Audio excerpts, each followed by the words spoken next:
Passo la parola al segretario per l'appello. Buonasera. Bagliana Mirella. Casagrande Andrea. Darè Gianantonio. De Antoni Giulio. De Bastiani Alessandro Giuseppe. De Nardi Barbara. Dus Marco. Gomiero Maurizio. Miatto Toni. Pagotto Alberto. Parrella Roberto. Rasera Gianni. Rosset Mario. Salezze Silvia. Sant'Antonio Paolo. Tonon Roberto. Varaschin Gianni.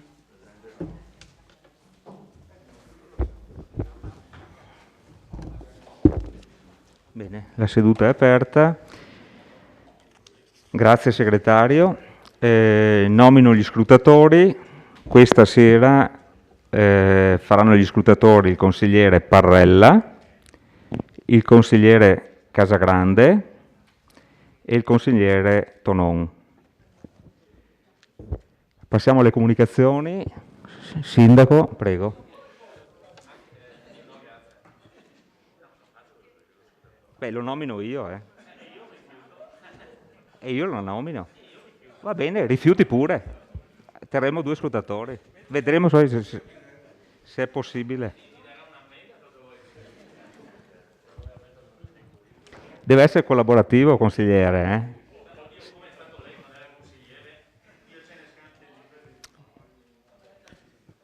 Andiamo avanti. Prego, sindaco. Buonasera a tutti.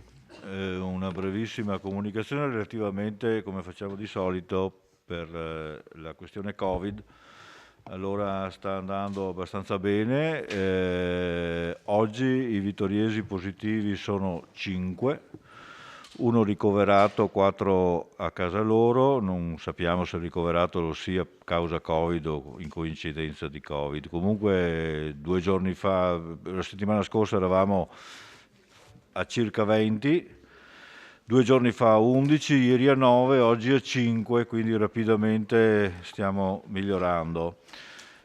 Comunico anche che l'ULSS ha offerto un servizio qua in città ed esattamente in Piazza del Popolo il giorno 6 giugno alle ore 16:30 e per 3 ore si fermerà un camper che, essendo arrivato il vaccino Johnson & Johnson, quindi monodose, lo offrirà a tutti coloro che abbiano più di 60 anni e che volessero accedere a questo servizio.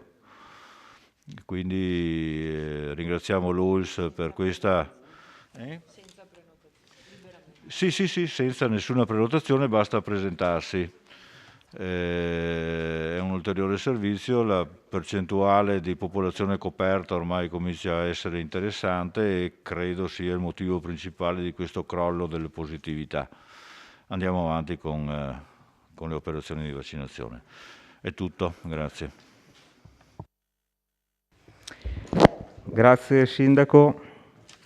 Passiamo apriamo i lavori con la domanda di attualità del consigliere Bagliana.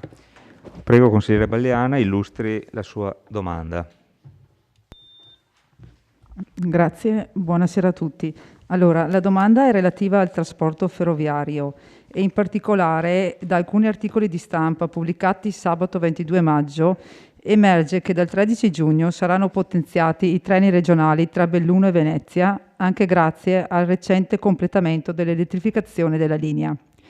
Si tratta certamente di una buona notizia che però ha trovato qualche perplessità tra i pendolari che da Belluno e da Vittorio Veneto si recano a Venezia, perché per loro non si determinerebbe una significativa riduzione degli attuali tempi di percorrenza. Ciò deriverebbe dalla scelta di prevedere che i treni provenienti da Belluno, una volta arrivati a Conegliano, siano a servizio di tutte le fermate presenti fino a Venezia, quindi tutte le fermate intermediarie, Conegliano, Lancenigo, Preganziol, San Trovaso e quant'altro.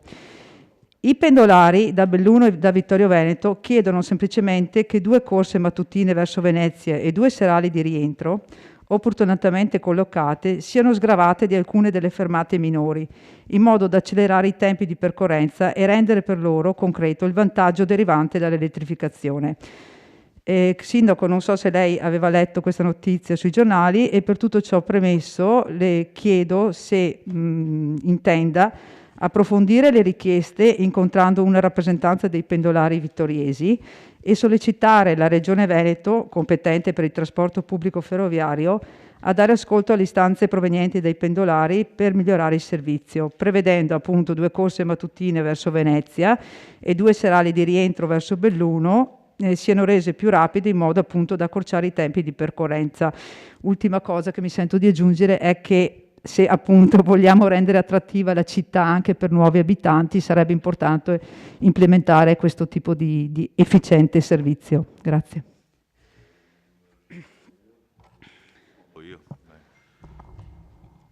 Allora, se fa piacere che io approfondisca, volentieri io approfondisco, però Ok. mi permetto di fare una considerazione. Prego. Cioè, credo che le cose, chi ci pensa, non le faccia a caso, e quindi probabilmente si dà corso a quel disegno antico che da sempre si parla, si tratta cioè di avere una metropolitana di superficie. Quindi la richiesta ammissibile che i bellunesi o i vittoriesi vogliono fare il percorso più velocemente lascerebbe a piedi magari quelli pendolari di Lancenigo, di Spresiano, di altre località. Quindi lo farò più che altro per chiedere la filosofia di fondo, i calcoli di fondo, perché chi fa questi orari qua sa quanti salgono, quanti scendono ad ogni stazione, e quindi credo sia improbabile che si possano chiudere alcuni accessi. Per chiederlo costa poco, perché no?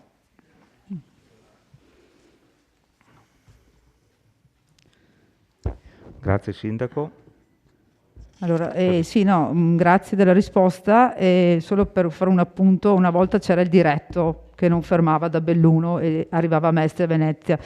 Adesso appunto c'è da verificare se c'è la possibilità di emetterne almeno, forse ce n'è uno, ma di metterne un altro in orario di punta, insomma.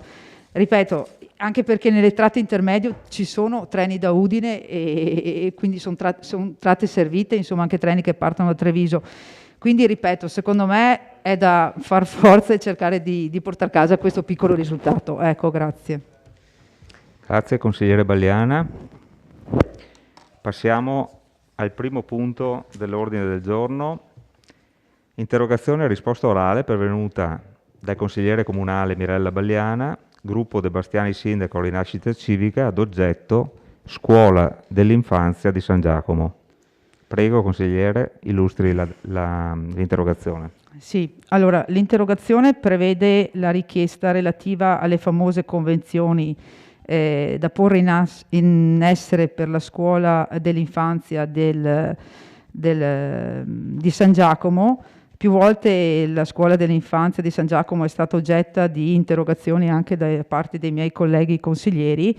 Però mi sono sentita in dovere di farne un'altra perché appunto da alcuni articoli di stampa del 15 aprile si apprende appunto che era stata firmata la convenzione tra Istituto Cesana Malanotti, Comune di Vittorio Veneto, e Istituto Comprensivo da Ponte, che è l'istituto che fa capo alla scuola dell'infanzia di San Giacomo, ad oggetto la gestione dell'edificio e l'individuazione delle reciproche obbligazioni. Dopodiché avevo visto una determinazione del 10 dicembre del 2020 in cui è stato affidato un incarico per la redazione del progetto preliminare definitivo esecutivo per i lavori di miglioramento sismico dell'asilo.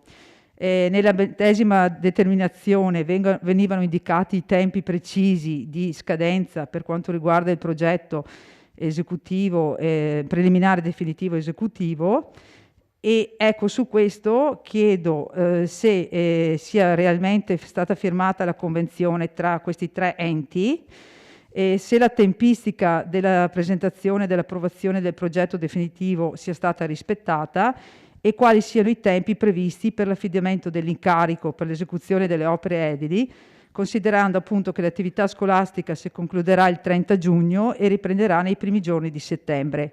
Dopodiché ho aggiunto una richiesta relativa alla seconda convenzione, quella imposta dalla sentenza del TAR, dove si chiede appunto che ci sia una convenzione tra il Comune e i proprietari dell'area adiacente alla scuola dove è ubicato un vigneto, e appunto non avendo notizie, e forse mi è sfuggita qualche delibera di giunta, io mi ero fermata alla delibera, alla convenzione, il testo di convenzione approvato nella delibera del 17 settembre 2020, in cui anche i giornali avevano dato ampio risalto per la futura firma. Chiedo anche su questo se sia stata firmata la convenzione nei termini appunto proposti da quella delibera del 17 settembre. Grazie. Allora, questione asilo di San Giacomo. C'erano, come diceva esattamente lei, 2 convenzioni da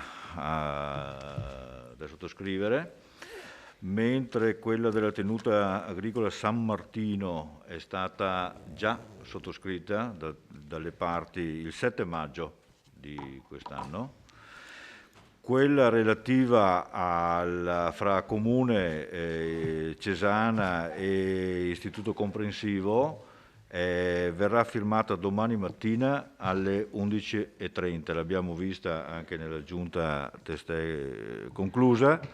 C'erano delle quisquiglie da mettere a punto relativamente più che altro all'impianto termico che rimane in carico al Cesana, relativamente ai benefici fiscali che da questo tipo di intervento che rimarranno interamente a beneficio del Cesana.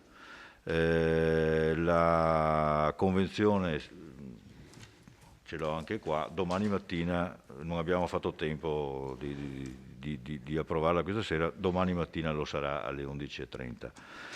Circa i progetti di cui lei diceva, il definitivo era stato acquisito in data 17 febbraio e naturalmente per andare avanti dobbiamo avere una risposta da parte del Genio Civile, al quale è stato inoltrato 5 giorni dopo, il 22 di febbraio. Siamo in attesa trepida di averlo per poter procedere poi con l'esecutivo e il bando per poter... Stiamo facendo le corse per poter usufruire del periodo estivo per poter eseguire i lavori. Premeremo sul Genio Civile in modo che, perché è già abbastanza che ce l'hanno queste carte qua, quindi tutto sta procedendo. Beh, grazie. Una considerazione. Allora, prendo atto del discorso della pressione rispetto al Genio Civile che sarebbe importante. Rispetto alla convenzione, l'ultima convenzione firmata, mi sembra che ci sia state delle modifiche rispetto alla vecchia convenzione, no? Che ha durata di 1 anno la nuova convenzione. Vabbè, quindi ci sono stati... Sì, ok, quindi... Va bene. No, volevo solo esprimere una considerazione rispetto alla scuola dell'infanzia di San Giacomo, se mi permettete, ma faccio veloce, scusate, dovrei dire solo soddisfatto. No, mi preme a sottolineare, secondo me, che sarebbe necessario uno sforzo ulteriore anche di restyling complessivo. Oltre all'aspetto strutturale della scuola, penso sia doveroso anche l'aspetto della manutenzione ordinaria, quindi degli infissi, delle tapparelle, anche della parte esterna del cortile, cioè per dare una parvenza anche di scuola attrattiva. Insomma, ecco, vorrei sollecitare l'amministrazione rispetto a questo. Grazie. Prego, Sindaco. Sì, prego, visto che... Lei avrà visto come siamo già intervenuti in modo pesante all'esterno, rimediando un pochettino agli alberi e tutta quella pulizia là che c'era da fare. Le rammento che la manutenzione ordinaria spetterà al nostro comune e anche la straordinaria qualora sia collegata direttamente all'attività didattica, mentre il resto di abbellimenti o di cose non funzionali alla didattica restano sempre in capo al Cesana, alla proprietà. Sì, vabbè. Grazie Sindaco. Passiamo al punto numero 2 dell'ordine del giorno, strumenti finanziari derivati, azione civile di merito nei confronti di Intesa San Paolo, competenze CPU, riconoscimento debito fuori bilancio. Chiedo al vice sindaco Posocco di illustrare la proposta di delibera. Grazie. Grazie Presidente, buonasera a tutti. Allora, ricostruiamo un attimo la storia che parte, diciamo, con la deliberazione della Giunta Comunale dell'ottobre del 2018, dopo altri procedimenti avvenuti prima. La Giunta Comunale è stato deciso di promuovere avanti il Tribunale di Venezia un'azione civile nei confronti di Banca Intesa per chiedere al giudice la nullità o la risolubilità delle operazioni derivanti dai contratti stipulati con Banca Intesa, i famosi derivati. Nell'udienza che si è tenuta a ottobre del 2020, i legali del Comune hanno chiesto una consulenza tecnica d'ufficio che è stata accolta nel novembre del 2020 dal Tribunale di Venezia. Lo stesso Tribunale di Venezia ha confermato l'avvio delle operazioni peritali, ponendo a carico di parte attrice il relativo fondo spese di euro 3.000, oltre accessori. Noi li abbiamo impegnati, solo che adesso il Tribunale, col provvedimento del 5 maggio 2021, il Tribunale ha liquidato in favore del CTU l'importo complessivo di euro 40.000, oltre gli onorari per 1.480. Quindi noi avevamo impegnato 3.000 euro e adesso dobbiamo pagare il resto, e quindi stasera poniamo in votazione una variazione diciamo, di riconoscere il debito fuori bilancio di un complessivo di 38.480 euro, che con l'applicazione della quota di avanzo amministrazione accantonata nell'apposito fondo contenzioso. Grazie Vice Sindaco. Apriamo la discussione.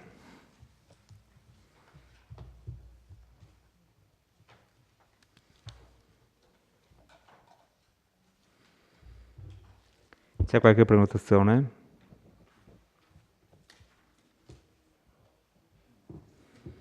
Non vedo nessuno. Prego, consigliere De Antoni. Sì, buonasera. Diciamo, nulla da dire. Più vicino al microfono perché se sì, non sentiamo. Nulla da dire sul debito fuori bilancio, c'è, diciamo, è riconosciuto con tutti i richiami alla giurisprudenza, e quindi questa cosa si deve pagare e va bene così, insomma. Il tema che avevo sollevato anche in commissione era un altro. Ecco, tra l'altro il Presidente della Commissione martedì ci ha anche presentato un foglio in cui sono riportate tutte le spese che sono già state assunte per questo procedimento e ammontano a parecchie decine di migliaia di euro. Io ho richiamato in Commissione il fatto che nel Consiglio Comunale dell'agosto 2020 avevamo portato in discussione l'argomento appunto della sentenza della Corte di Cassazione a sezioni riunite e delle possibilità per il nostro Comune di arrivare a un esito positivo della causa che è stata avviata. Lo scopo era soprattutto quello di capire con i nostri avvocati se valeva la pena continuare su questo procedimento, perché se è vero che abbiamo già investito 100.000 euro per questa causa e se poi alla fine portiamo a casa poche migliaia di euro, ho capito, ma abbiamo fatto questo discorso il 7 di agosto, vi abbiamo chiesto avevamo chiesto di dare mandato alla Giunta che verifichi tempestivamente con i legali per verificare l'andamento della questione. Avete detto che la richiesta doveva essere respinta, la mozione è stata respinta, ma noi chiedevamo proprio questo. Cioè, andate a parlare con l'avvocato e cercate di capire se effettivamente, andando alla fine di questa procedura, portiamo a casa qualche cosa di positivo. Perché io onestamente non ho ancora capito qual è il risultato a cui tendiamo con questa causa. Quindi ho detto all'assessore che era presente nella commissione: fate questa verifica, perché è inutile andare avanti se poi alla fine ci riconoscono poche decine di migliaia di euro, ne abbiamo già spesi 100, non ha senso né nominare il CTU né nominare il coso di parte, niente. Ecco, questa era un po' l'indicazione e quindi mi è spiaciuto che quella volta la nostra mozione non fosse accolta, ma adesso per quanto mi riguarda vi invitiamo a verificare con precisione questa cosa. È chiaro che gli avvocati dicono sempre che le cause, anche se ci sono dei precedenti a nostro favore, le cause poi vengono decise dal giudice a seconda della situazione particolare che c'è, ma credo che sia arrivato il momento di andare a capire esattamente quale può essere lo sviluppo di questa causa. Grazie consigliere.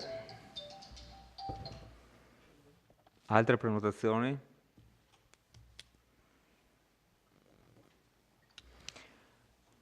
Non vedo prenotazioni, quindi se qualcuno ha qualche dichiarazione di voto da fare, la facciamo e poi passiamo in votazione.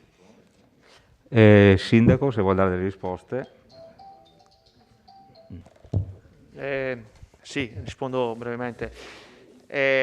Sì, consigliere De Antoni, diciamo che con questa causa io non ho più, parlando con gli avvocati dopo la sentenza, e gli avvocati hanno suggerito di andare avanti per la strada che ha portato a vincere al TAR un'altra sentenza. Loro sono andati avanti richiedendo la consulenza tecnica d'ufficio, che a noi sembrava costasse 3.000 euro. Poi è vero, abbiamo questa azione decisa dall'amministrazione Tonon nel 2017, è così. Io al mio predecessore, l'assessore Napoli, chiesi ma quanto ci aspettiamo di portare a casa. L'ho chiesto all'assessore e l'assessore giustamente mi ha detto, quella sera in consiglio comunale rispose: ma i soldi li abbiamo presi, li dobbiamo restituire, non è che sì, c'è qualcosa, magari 200-300 mila euro riusciamo a portarli a casa, però penso l'abbia detto, era una sua opinione. Io mi auguro che siano molti di più, perché già abbiamo speso 100.000 euro per questa causa, sarebbe il colmo che magari quello che riusciremo a ottenere fosse inferiore a quello che andiamo a spendere per questa causa. Siamo qui, vediamo, attendiamo a febbraio 2022 gli sviluppi con la sentenza e poi decideremo cosa fare. Grazie. Sindaco. No, vorrei aggiungere una speranziella, cioè nel caso ci fosse, avessimo soddisfazione da questa sentenza, magari queste spese potrebbe anche essere che siano ribaltate sulla parte cedente. Cioè, non è detto che non... no? Grazie. Consigliere De Antoni, prego. Sì, ecco, ma la domanda che il consigliere Posocco ha fatto al precedente assessore, io adesso come consigliere De Antoni la faccio all'attuale assessore e gli dico, sì, non sarà in grado l'assessore di dire quanti soldi e non lo farà mai, no? Perché ecco, però perlomeno all'avvocato chiedere dove possiamo arrivare, perché se abbiamo ragione, come diceva il sindaco, comunque le spese non saranno compensate ma ci saranno rimborsate, cioè di capire insomma, perché altrimenti non vale la pena. Cioè noi abbiamo, secondo me correttamente, ci siamo difesi perché appariva che il contratto fosse particolarmente esoso nei confronti del comune. Appariva, poi non so se fosse esattamente così, però a questo punto, una volta che abbiamo deciso di andare avanti, andiamo avanti, però coprendoci anche le spalle, insomma, come farebbe un cittadino qualunque che deve tirare fuori tasca sua i 100.000, insomma. Grazie. Grazie, consigliere. Altre prenotazioni? Consigliere Dus, prego. Sì, buonasera, dichiarazione di voto la mia. Voteremo a favore di questo provvedimento con la speranza poi che le proposte che vengono dalla minoranza, come quelle che era venuta qualche mese fa, non vengano sempre cestinate dalla maggioranza, ma alle volte magari visionate, visto che poi vengono successivamente approvate. Grazie, consigliere Dus. Altre dichiarazioni di voto? Consigliere De Antoni. Che da parte mia è un voto favorevole.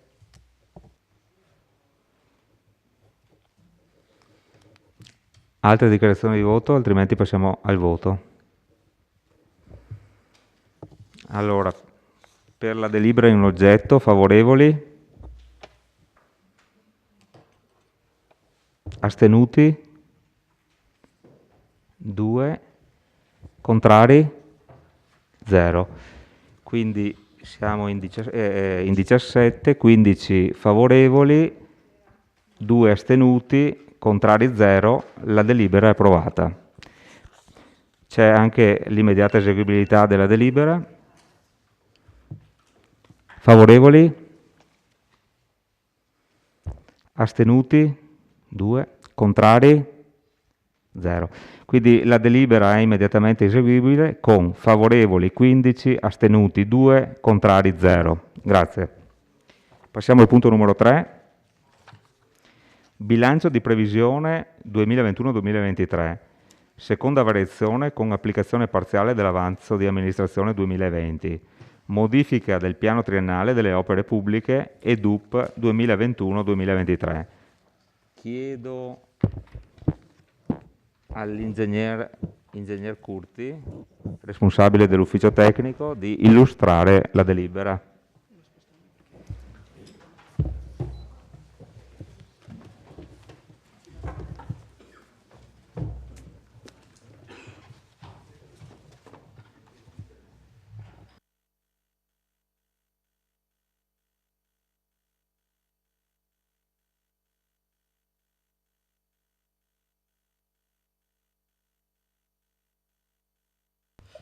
Sto cercando ancora il file perché non si è messo roba già usata. Certo.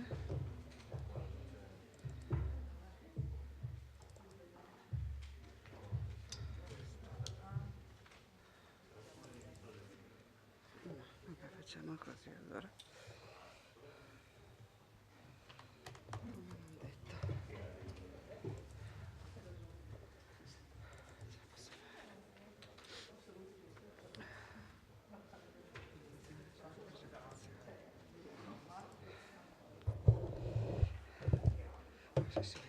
Buonasera a tutti. Io illustro i progetti per i quali viene chiesta la variazione del programma triennale opere pubbliche. Purtroppo doveva essere presente l'architetto Frison, ma non l'ho ancora visto arrivare, quindi rispetto alla presentazione che avevamo preparato cambio un attimo l'ordine sperando che nel frattempo arrivi.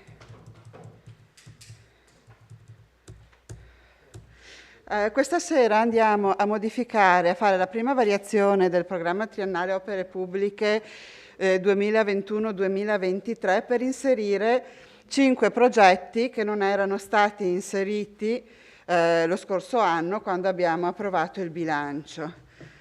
Il primo progetto che andiamo a inserire è l'efficientamento energetico della scuola dell'infanzia e primaria Marco Polo.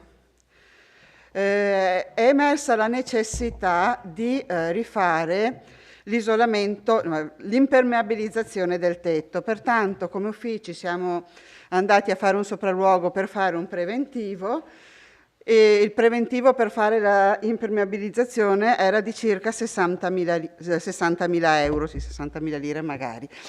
Nel frattempo, lo scorso anno, è cambiato l'applicazione di quello che è il cosiddetto conto termico, con la previsione che per le scuole ci sia un rimborso pari al 100% delle spese sostenibili. Il conto termico in pratica va a rimborsare il comune delle spese, di quota parte delle spese che sostiene per l'efficientamento energetico dei propri edifici. In particolare dalla fine del 2020 per le scuole questo rimborso è pari al 100%. A questo punto come ufficio abbiamo valutato di non limitarci alla semplice impermeabilizzazione. Vi ricordo che questo fabbricato ha 40 anni, la sua agibilità risale al 1981, quindi chiaramente in un'epoca in cui l'isolamento termico non era così importante come oggi e pertanto abbiamo fatto fare un preventivo, un progetto preliminare per verificare la possibilità di accedere al conto termico. Il progetto che è stato fatto, qui vedete le foto di come è ridotta la copertura, in realtà abbiamo effettivamente infiltrazioni d'acqua in alcuni locali, quindi è veramente necessario intervenire. Il progetto che è stato fatto ammonta a complessivi 658.550 euro. Di questi 409.550 vengono rimborsati integralmente proprio in virtù del fatto che, rifacendo la copertura, inseriamo tutto un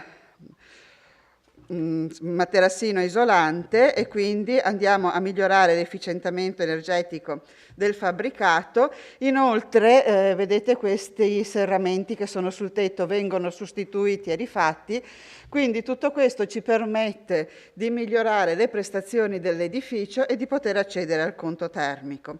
Pertanto sul primo stralcio, che è di 434.800 euro, il Comune interviene con poco più di 25.000 euro a fronte degli oltre 60.000 che avremmo dovuto invece spendere se ci fossimo limitati all'impermeabilizzazione.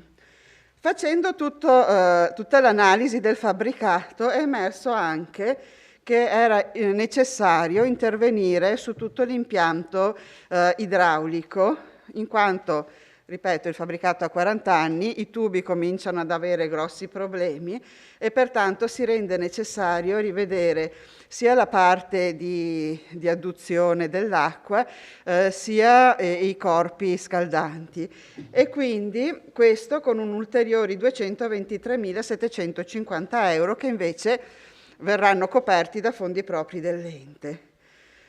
Si divide in due stralci perché intervenendo nelle scuole ovviamente possiamo farlo solo durante il periodo estivo e quindi non si riesce a fare tutto in un'unica annualità. È arrivato l'architetto, finisco questo fabbricato, poi passo la parola all'architetto. E quindi abbiamo previsto nella prima annualità la parte relativa alla copertura e nella seconda annualità invece l'intervento sulla parte più propriamente idraulica. Adesso, prima di passare agli altri due fabbricati, visto che è arrivato l'architetto Frison, riparto dall'inizio e cedo la parola all'architetto. Grazie, buonasera.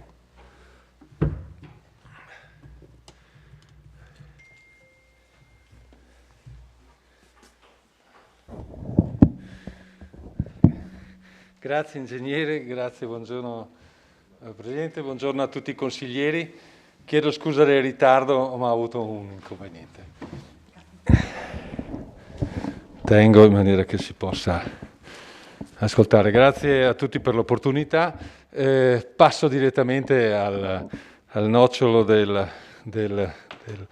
temi oggetto di discussione. Faccio un brevissimo riferimento, peraltro, all'oggetto dell'opportunità che il nuovo DPCM del 21 gennaio di quest'anno ha aperto per tutti i comuni con una popolazione superiore a 15.000 abitanti. È un'opportunità molto importante perché la rigenerazione urbana, che era stata perseguita a partire dal cosiddetto bando periferie nel 2016, non dava analoga opportunità ai comuni di questa dimensione, bensì era aperto solo ed esclusivamente ai comuni capoluogo di provincia e alle città metropolitane. Quindi è una grande opportunità anche perché di fatto alloca già delle risorse per l'esercizio corrente, ma soprattutto in via crescente le alloca anche per gli esercizi finanziari successivi, fino cioè al 2034.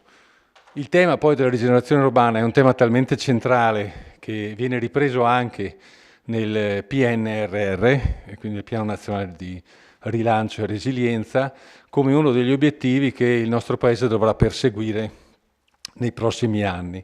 Quindi un tema molto importante, una grande opportunità che, ripeto, da qui al 2034 continuerà a manifestarsi proprio con l'opportunità di partecipare con ulteriori bandi entro il giugno dell'anno successivo.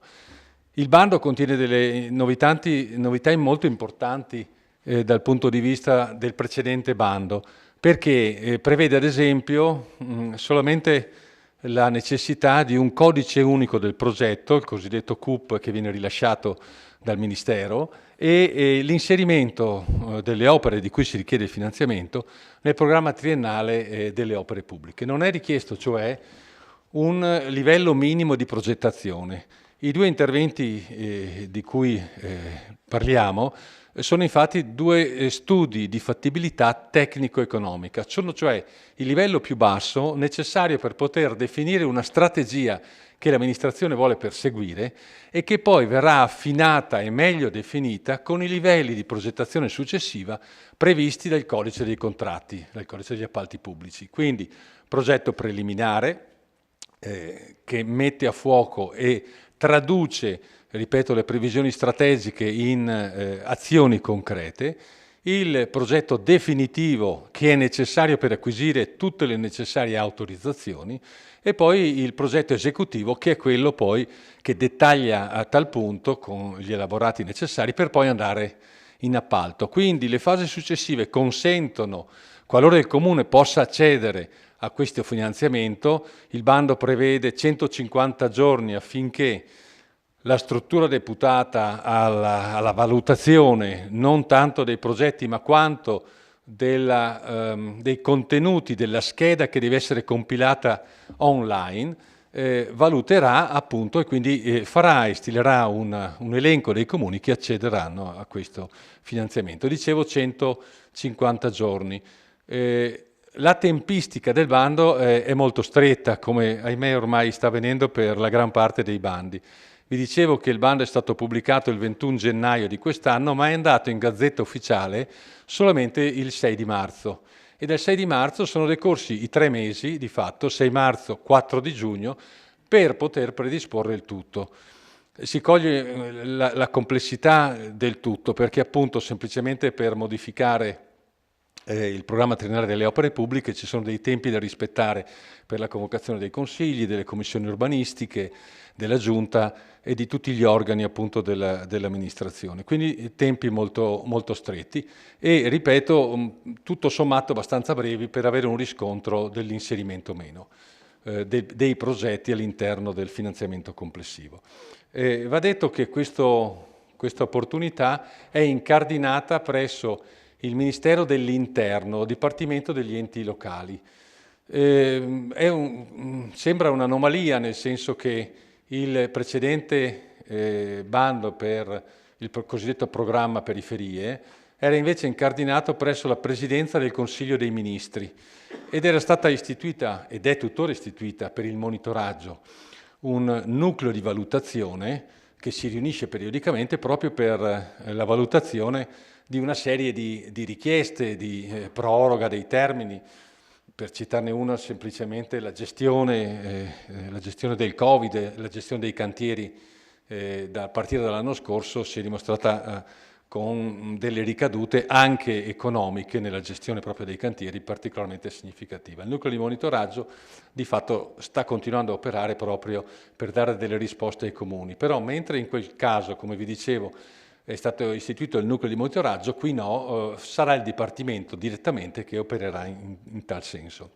Un altro vantaggio molto importante, lo paragono sempre con la rigenerazione del 2016, è che in questo caso già nel bando è riportato che le eventuali economie di gara che dovessero emergere proprio dall'espletamento di tutte le procedure possono essere già utilizzate previo un parere del Ministero, del Dipartimento competente, non solo per le opere oggetto dell'intervento, ma anche per altre opere analoghe che però abbiano le stesse finalità. Le finalità sono declinate all'articolo 3 del DPCM, quindi dalla lettera A, B e C. L'ultima è legata alle piste ciclabili, ma si parla nei primi due di rigenerazione di aree, di immobili, con finalità abbastanza ampie, da quella scolastica a quella sociale, quindi un ventaglio molto importante finalizzato non solo al vero e proprio recupero di un edificio o di un'area, ma con il termine rigenerazione si vuole richiamare un termine più ampio, vale a dire rigenerazione anche di un tessuto sociale, anche di rilancio territoriale di alcune realtà. Ed infatti i due progetti affrontano due temi distinti, uno più di rigenerazione territoriale, ed è quello il progetto della Valle Pisina. Invece il secondo, legato alla caserma Gotti, più di rigenerazione urbana, quindi un'area meramente urbana che si colloca in un tessuto molto, molto denso e un'area particolare, perché è un'ex area militare, confinata, tra virgolette, inaccessibile fino all'acquisizione appunto avvenuta da parte del Comune con un'interessante iniziativa. Quindi per quanto riguarda, quindi entrando subito nel merito, per quanto riguarda il tema della Valle Pisina, quindi una rigenerazione più territoriale, e ovviamente ci connettiamo a una struttura lineare, a una valle molto, molto particolare che si caratterizza per questi 3 terrazzamenti, per i laghi, ma anche per tutta una serie di risorse e di valori molto differenti, da quella paesaggistica a quella ambientale, da quella storica a quella legata all'archeologia industriale, quindi a un periodo storico di sfruttamento idrico del patrimonio naturale, quindi che ha una sua valenza molto particolare, sicuramente di nicchia, ma insomma di un certo interesse anche a livello turistico, sicuramente come patrimonio culturale, ma anche uno spazio che è alle porte di Vittorio Veneto, quindi un luogo molto vicino, che quindi può rappresentare una risorsa anche per gli stessi abitanti della città. Ma quando parlavo prima di rigenerazione urbana mi riferivo anche al tessuto sociale che vive in quei borghi, disseminati proprio lungo questi 3 terrazzamenti. Quindi di grande qualità, si sono mantenuti molto, molto integri nella loro piccolezza e nel loro interesse legato proprio alla vicinanza al lago, e quindi anche un'opportunità magari integrativa di reddito per le popolazioni che abitano in quella realtà.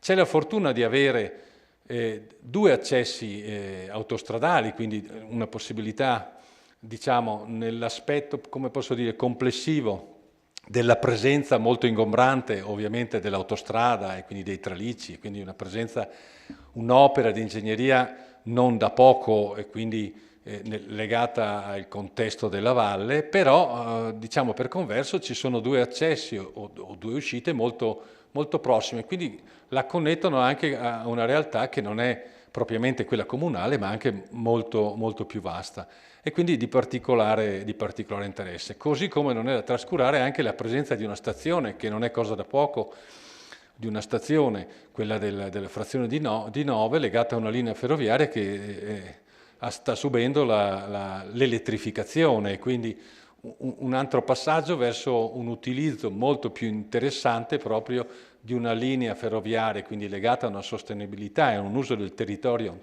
diverso, e la riattivazione oppure accordi che possono essere fatti con il gestore delle linee possono essere di particolare interesse. La stessa stazione ha un'area prospiciente, quindi un'area molto, molto ampia e quindi con potenzialità notevoli. Dicevo, su questo tessuto abbiamo cercato di dare una lettura proprio dei valori esistenti all'interno di una tavola, e poi allo stesso tempo però nella relazione abbiamo declinato un po' quali sono anche i limiti, il fatto che sia una realtà molto prossima ma anche slegata tra sé, cioè ci sono dei tratti, e su questo abbiamo cercato anche di rapportarci con altri professionisti che stanno operando, vuoi sulla pista ciclabile, vuoi con uno studio di valorizzazione più ampia, cercando di trovare appunto le convergenze. E quando dicevo il progetto è molto semplice in realtà, perché cerca di connettere le interruzioni che si sono generate vuoi anche da un taglio della ferrovia, nel momento, ad esempio nella parte alta del Fadalto Alto, ha interrotto la strada storica, e la strada, diciamo, la strada moderna di fatto ha prestato poco attenzione all'epoca della sua realizzazione ai collegamenti pedonali, ciclabili o di connessione ad esempio di un anello escursionistico verso la parte alta. Ecco, qui ci sono già le tavole, grazie ingegnere. E quindi abbiamo cercato di lavorare dando queste suggestioni, queste strategie legate proprio a creare, poiché esistono i tre anelli, a creare 3 anelli intorno al lago, ovviamente laddove è possibile. Sappiamo che alcuni manufatti della centrale non garantiscono la permeabilità, però già nella parte alta è già presente di fatto un sistema molto articolato, e le risorse possono essere allocate proprio su una serie di interventi, vuoi per realizzare dei percorsi di collegamento, vuoi per incidere su delle aree quali possono essere le spiagge che sono presenti con le aree attrezzate a giochi, oppure le aree quali ad esempio quelle dei laghi blu, oppure altre realtà proprio per chiudere anelli ed intervenire puntualmente anche su manufatti. Mi viene da citare ad esempio l'ex scuola di Savassa nella parte bassa, cercando di intervenire con un suo recupero proprio per ridarlo anche a funzioni più collettive legate alla comunità. Prego. Ecco, qui stiamo parlando appunto, parlavo poco fa, permettetemi, di questa zona dove quella viabilità, quella doppia curva in realtà si è preoccupata più di agevolare il traffico e sovrappassare la ferrovia. Si è cercato di dare una continuità proprio tra la frazione alta di Nove e anche i borghi che si trovano nella parte bassa. Le risorse naturalistiche sono notevoli, i luoghi delle sorgenti oltre i laghi, particolarmente interessanti, ma tutta una serie di manufatti di natura idraulica sono veramente di pregio, e piccoli percorsi che possono consentire di arrivare nella prossimità e di godere anche la vista che si apre in particolare verso sud o verso le pendici delle due vallate, pendii che salgono ai versanti montuosi, possono essere di particolare interesse. Un altro aspetto importante è quello poiché si punta su una possibilità di avere 3 anelli e quindi con percorsi e circuiti abbastanza semplici e contenuti, è quello di avere però anche un sistema di parcheggi a cui il fruitore può appoggiarsi, quindi avere dei parcheggi di facile raggiungimento, di cui anche l'altro aspetto di potenziare alcuni parcheggi, ma anche magari poterne prevedere degli altri in aree che sono marginali, di scarso interesse e appunto da riqualificare. Qui voglio citare nella parte bassa del lago di Negrisola proprio anche altri aspetti legati ad esempio alla presenza dell'ex cartiere Filanda, quindi anche edifici proprio che rappresentano con la loro memoria una memoria della comunità che lavorava ovviamente intorno a dei luoghi della produzione.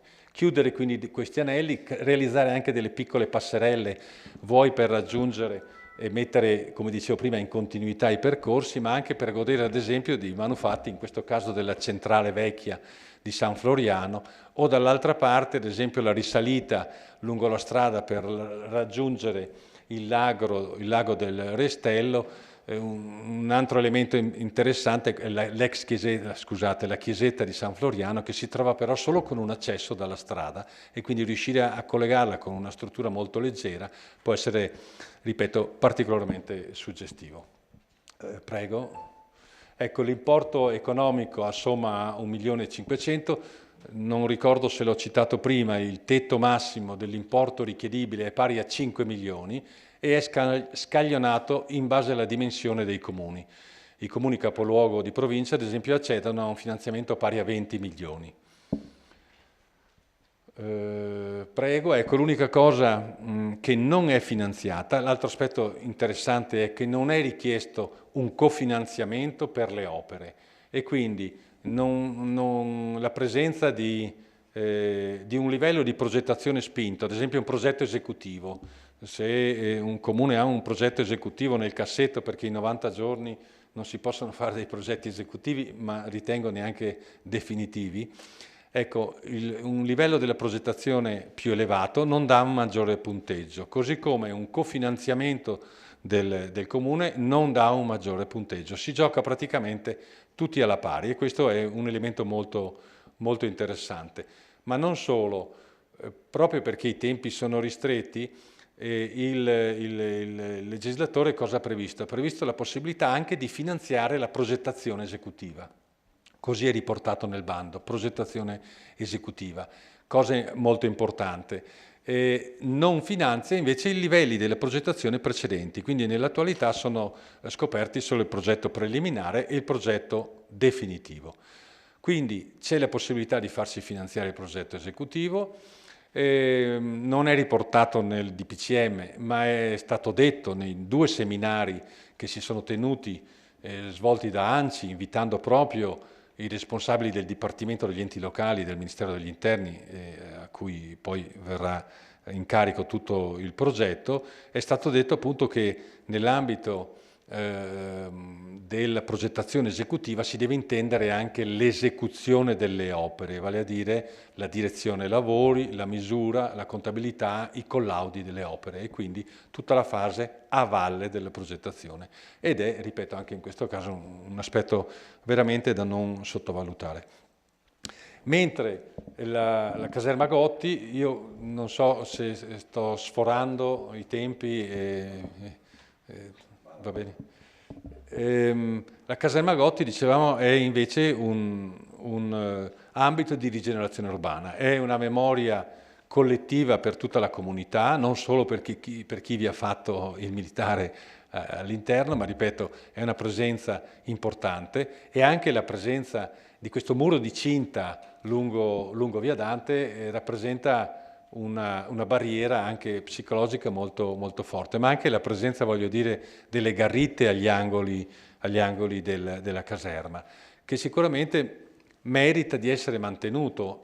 Questo spazio centrale grande, veramente molto, molto esteso, merita di mantenere la propria natura, vale a dire uno spazio che era inaccessibile e che in realtà viene riaperto alla città. Quindi per riaprirlo alla città è necessario riuscire a cogliere già transitando da Via Dante a questa nuova apertura, ma non demolendo interamente il muro. Ripeto, stiamo parlando di obiettivi, di suggestioni che abbiamo dato con questo studio di fattibilità che possono e devono essere sviluppati nei livelli della progettazione successiva. Questo muro è cadenzato da una serie di pilastri e quindi di campate.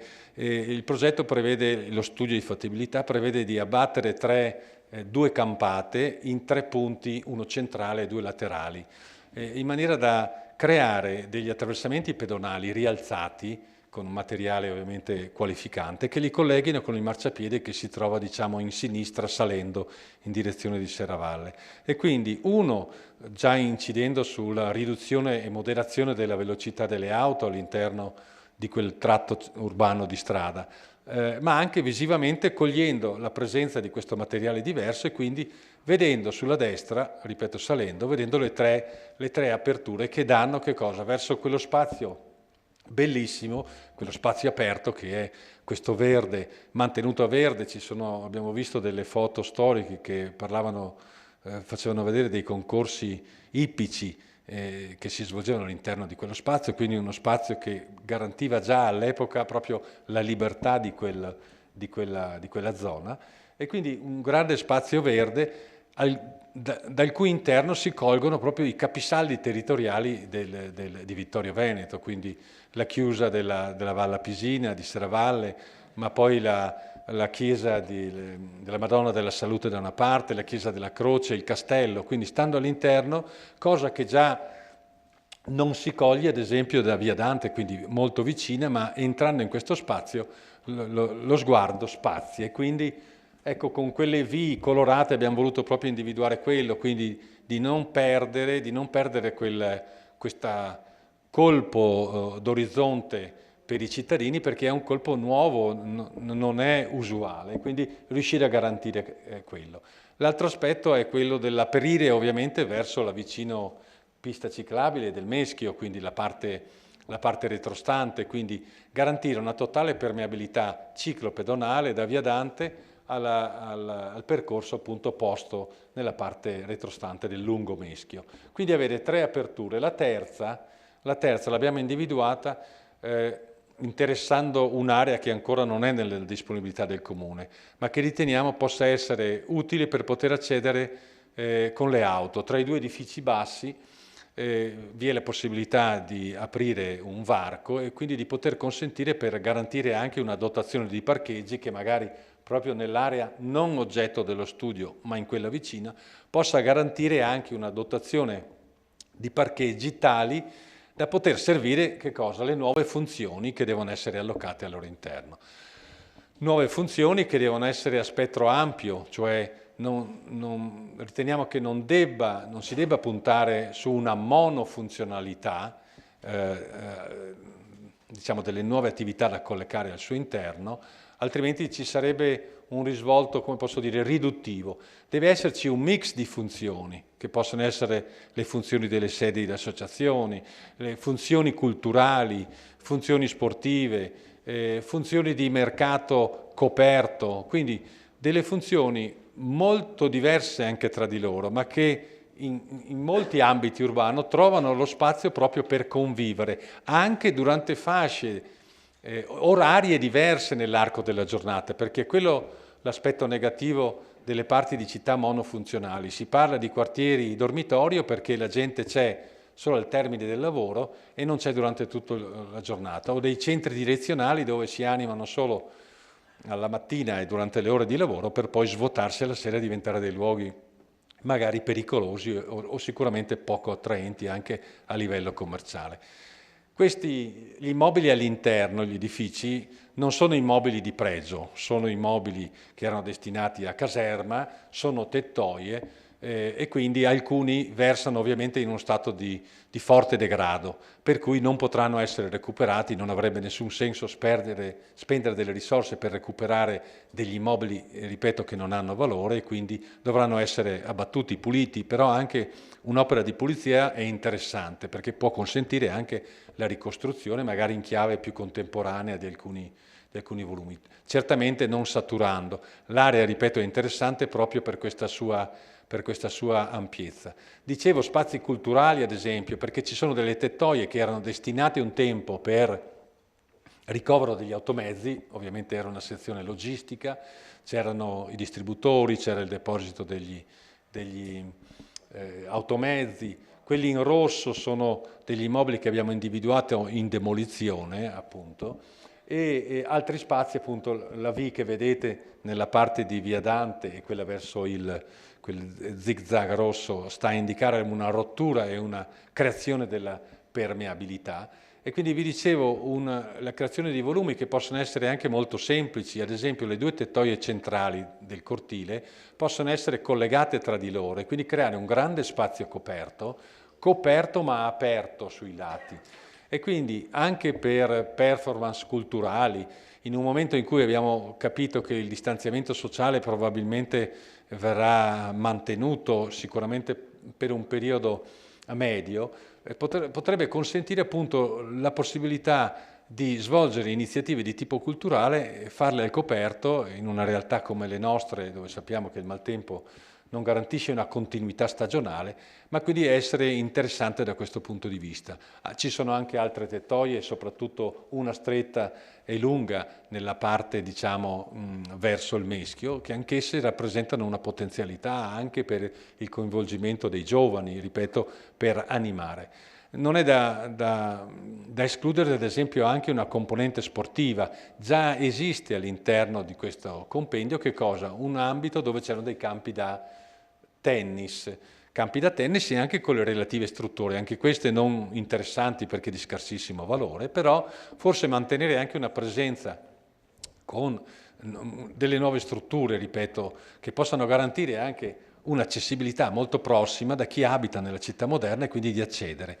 E quindi tante funzioni che possano garantire, ripeto, tanti tipi di utenti durante tante ore della giornata ma anche della settimana e quindi un grande potenziale legato a questo spazio, ripeto, non di certo per la qualità architettonica ma proprio per la sua funzione urbana che con questo progetto, che speriamo possa essere esitato con un finanziamento, dicevo 1,5 milioni la Valle Pisina, 3,5 milioni qui, ma le dimensioni in termini solo di superfici scoperte sono veramente molto ma molto estese e dopo l'abbandono della caserma si sono andate anche rapidamente degradando con una crescita di vegetazione come possiamo immaginare particolarmente anche aggressiva anche sulle pavimentazioni e quindi grandi superfici e opportunità appunto di ripresa. Quindi 3 milioni e mezzo che sommati al 1,5 milioni della Valpisina fanno i 5 milioni. In 3 milioni e mezzo ovviamente l'importo complessivo dell'opera, significa che al suo interno ci sono anche le somme a disposizione, vale a dire sia gli oneri per l'IVA, per le spese tecniche, per gli imprevisti e per altre ovviamente spese complementari. Quindi anche questo riteniamo sia un progetto veramente importante per la comunità di Vittorio, per le sue potenzialità e soprattutto anche per le sue possibili sviluppi e implementazioni. Non è un progetto chiuso su se stesso, rigido, ma ha appunto tutte le carte per poter essere sviluppato e accogliere le istanze della città. Vi ringrazio.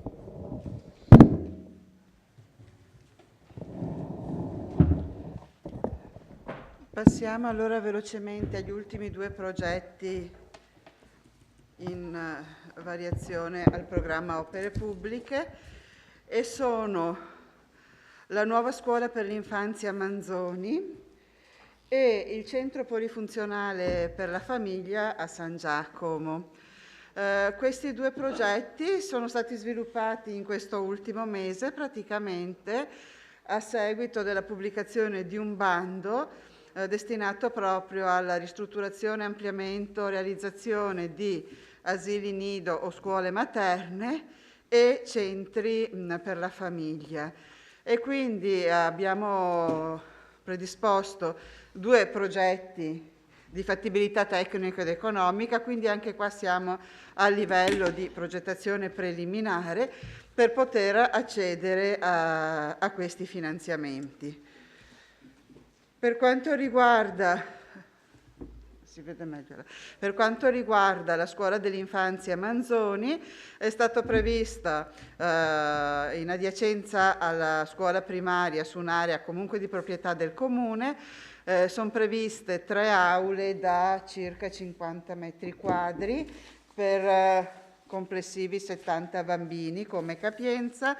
È previsto uno spazio polifunzionale, ha uno spazio per gli insegnanti, ovviamente lo spazio, il dormitorio per i bimbi, il collegamento con la scuola primaria in quanto viene utilizzato la mensa all'interno della scuola primaria.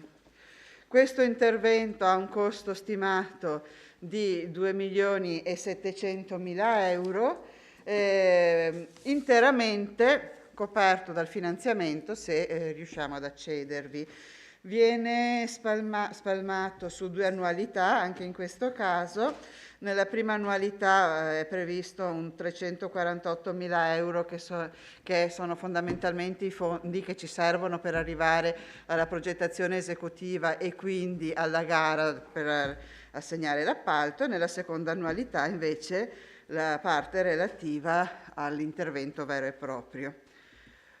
L'ultimo intervento in variazione al programma triennale è la riconversione dell'ex asilo di San Giacomo in centro per la famiglia, anche qui in aderenza a quello che prevede il bando, quindi le funzioni che sono state pensate all'interno sono esattamente quelle previste dal bando che dovrebbe poi finanziare il tutto. È un intervento diciamo più modesto come importo perché è di 850.000 euro.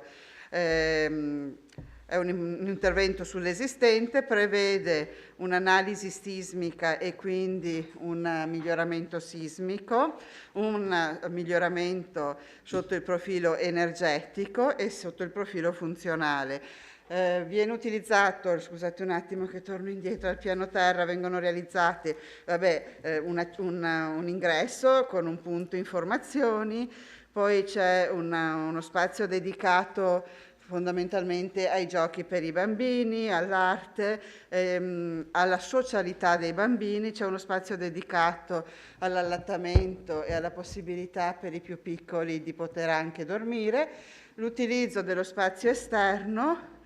Sul retro, quindi dal giardino, la possibilità di un accesso e quindi di garantire l'accessibilità anche ai portatori di handicap, cosa che diventa piuttosto difficile invece fare dall'accesso principale fronte strada in quanto mancano gli spazi. Al primo piano poi ci sarebbe prevista una stanza, un ufficio direzionale per la gestione della struttura e una piccola sala riunioni. Anche in questo caso 850.000 euro divisi in 2 annualità, quindi nel 2022, nel caso in cui fossimo destinatari del finanziamento, la spesa per la progettazione, per arrivare alla progettazione esecutiva, e nel 2023 poi la realizzazione vera e propria dell'intervento. E quindi questi sono i 5 progetti per i quali viene richiesta la variazione del programma triennale delle opere pubbliche. Bene, allora ringrazio l'ingegner Curti per averci illustrato questo progetto di variazione delle opere pubbliche. Ringrazio a posteriori l'architetto Frison per averci illustrato ampiamente questi 2 progetti che sono, diciamo così, propedeutici alla partecipazione di questi bandi ministeriali, e ringrazio di aver partecipato a questo Consiglio Comunale. E ora apriamo, se non ci sono altre illustrazioni, apriamo la discussione delle delibere.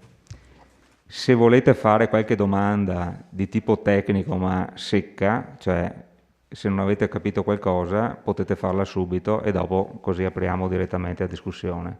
Prego.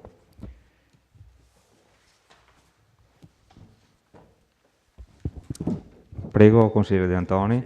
Per alcune domande secche ai professionista. Lo ha detto prima, quando ha illustrato il quadro economico velocemente, ha detto che le spese per la realizzazione dello studio di fattibilità e del progetto definitivo sono a carico del Comune. Le avete però inserite nel quadro economico e questo, secondo me, comporta una perdita, diciamo, di finanziamento di circa 140.000 euro. Perché? Visto che i soldi per il progetto preliminare definitivo non sono riconosciuti dallo Stato e sono a carico quindi nostro, era più opportuno toglierli dal quadro economico e quindi fare considerare lavori per la somma corrispondente, quindi circa 100.000 euro sul progetto da 3 milioni e mezzo e circa 40-50.000 euro sul progetto della Valle Lapisina. Mi domando perché avete fatto questa scelta. Mi sono spiegato? Altre domande? Consigliere Dus? Sì, buonasera, ringrazio anch'io per l'illustrazione. La mia è una domanda all'assessore. Non ho capito chi è l'assessore di riferimento, nel senso che generalmente prima dell'illustrazione dei tecnici gli assessori o la giunta dice come mai, da dove scaturisce questo tipo di iniziative. Siccome ha introdotto subito l'ingegner Curti, io non ho capito, è stata una sua idea tutto questo o è partita dagli uffici? Sono qua. No, sì. Risponderò. Allora, dopo risponderemo. Io ho capito che io la vedo ma non la sento, lei non è intervenuto e quindi io non ho capito se è una cosa, un'iniziativa degli uffici o dell'architetto Frison, ma non credo piuttosto che ci sia stata la giunta e i consiglieri si siano ritrovati e abbiano deciso di portare avanti questo tipo di iniziativa. Generalmente, come mi conferma anche lei Presidente, prima avviene l'illustrazione da parte degli assessori che hanno avuto l'idea e poi ci sono gli ingegneri che la cercano di mettere in campo, penso io, poi non lo so. Grazie della domanda, giusta osservazione che avrà adeguata risposta. Consigliere Bagliana.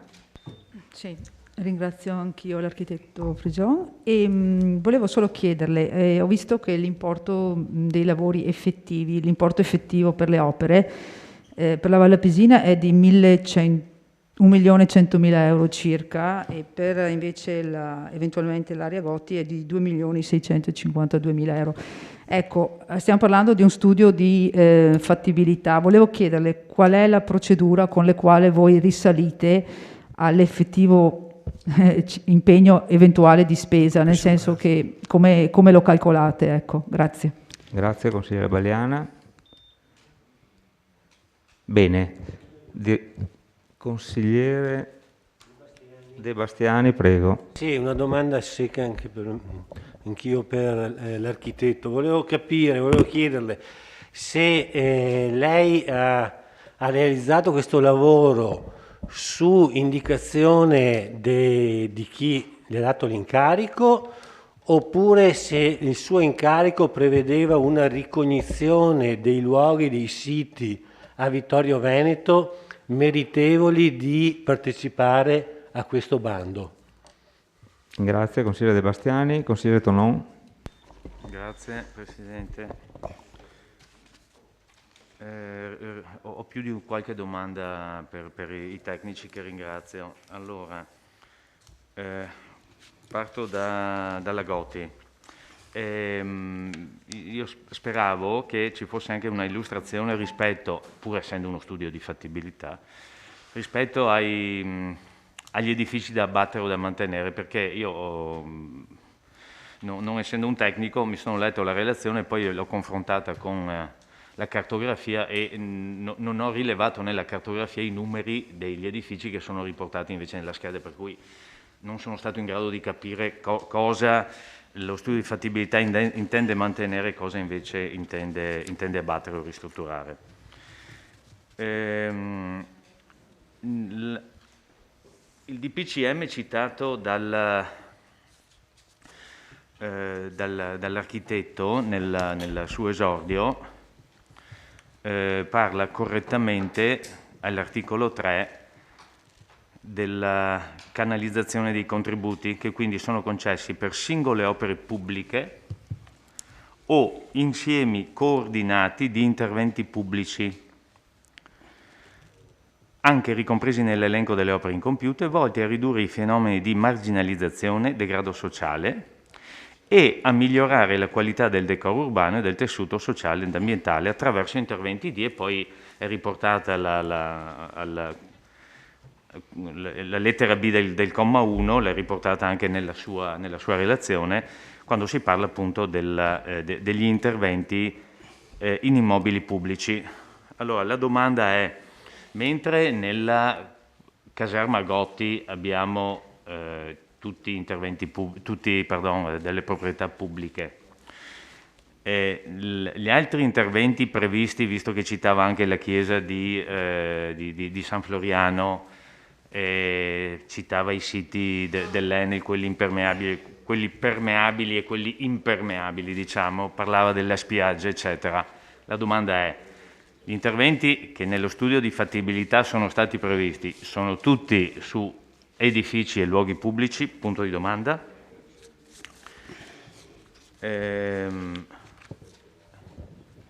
Le altre sono delle valutazioni per cui non riguardano, Presidente, è vero, questo argomento, sì, questo momento.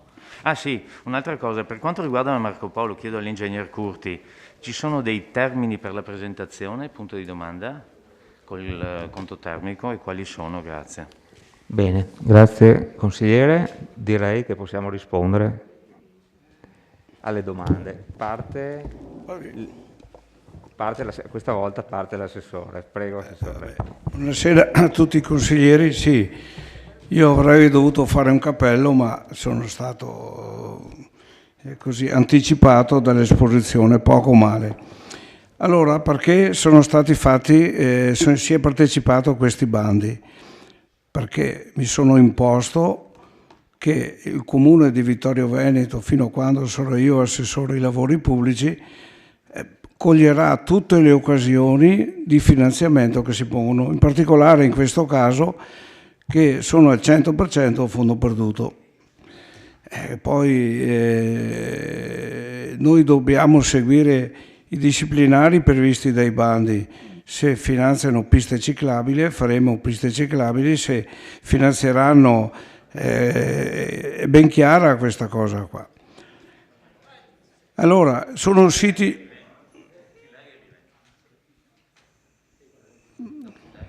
Sì, dai, andiamo avanti. È la Palissiano questa qui, sì. Però non ho visto negli ultimi anni partecipazione a tanti bandi. Non ho visto. Vabbè. No, non si può. Mi faccia la domanda, così posso risponderle. Assessore, le battute qui non esistono. Assessore, continui. Se no sarebbe tutta una battuta. Questa sera monteremo i voti, la prima variazione del piano opere pubbliche. Ci sono 5 progetti da inserire nel piano opere pubbliche, che già 2021 è ben sostanzioso, perché ci sono 15 punti che cercheremo di realizzare entro fine dell'anno.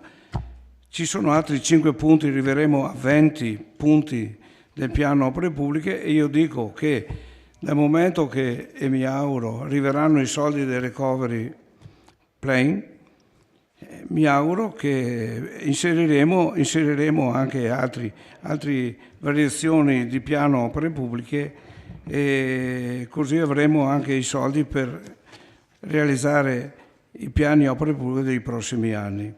Ecco. Bene. Mi chiedeva DUS, un'iniziativa degli uffici? Assolutamente no.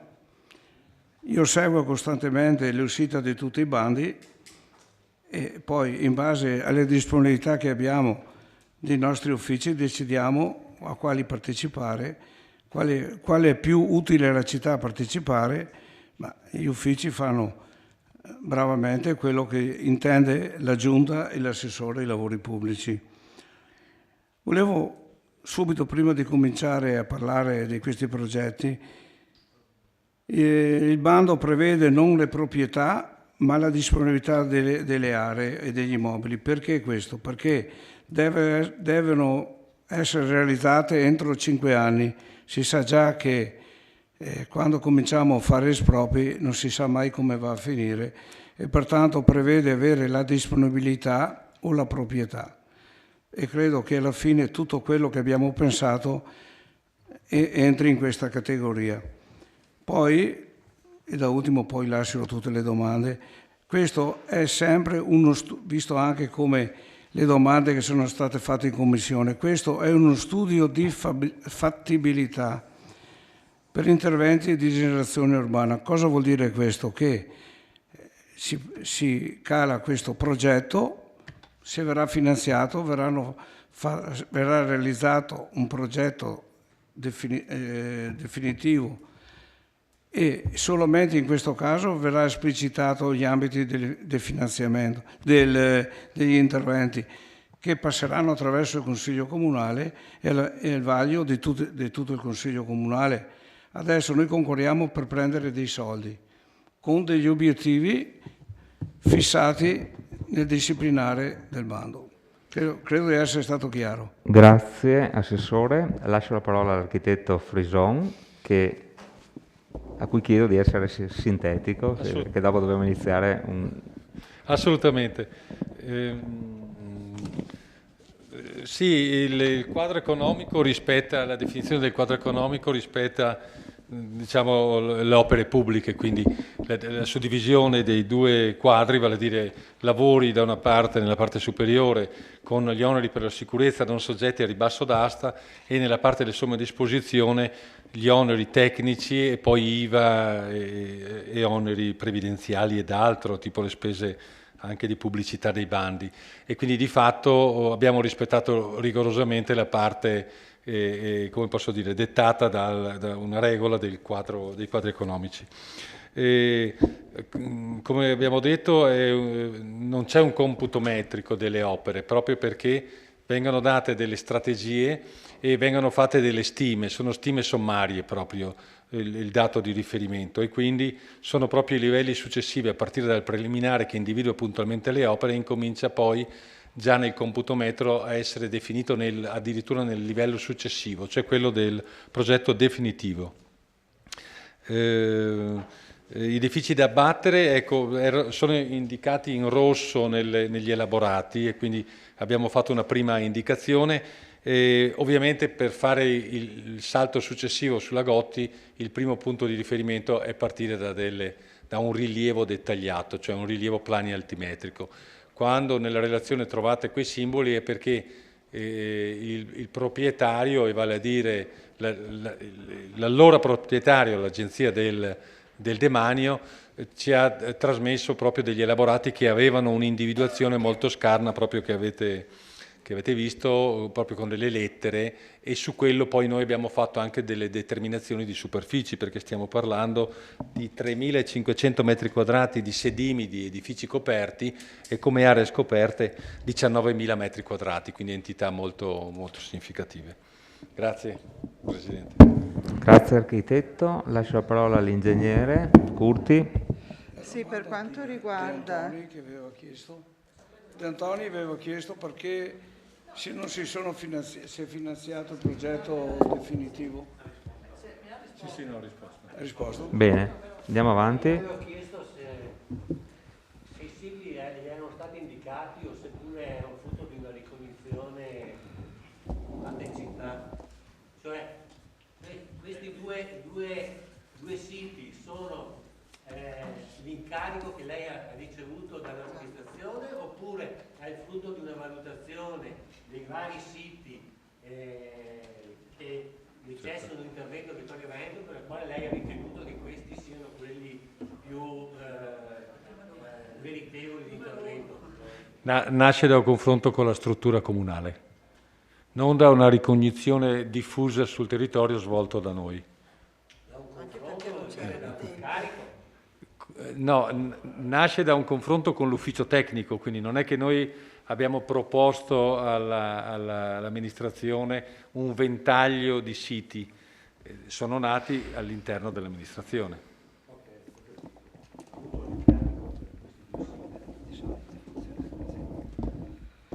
Per quanto riguarda infine l'efficientamento energetico della scuola Marco Polo, noi stiamo già iniziando a inserire i dati per avere quanto prima l'accesso al conto termico, che peraltro è strutturale, quindi non c'è una scadenza immediata. Bene. Ok, allora partiamo con l'apertura dei lavori. Vediamo se ci sono delle prenotazioni. Prego, consigliere Gomiero. Buonasera, ingegnere, architetto.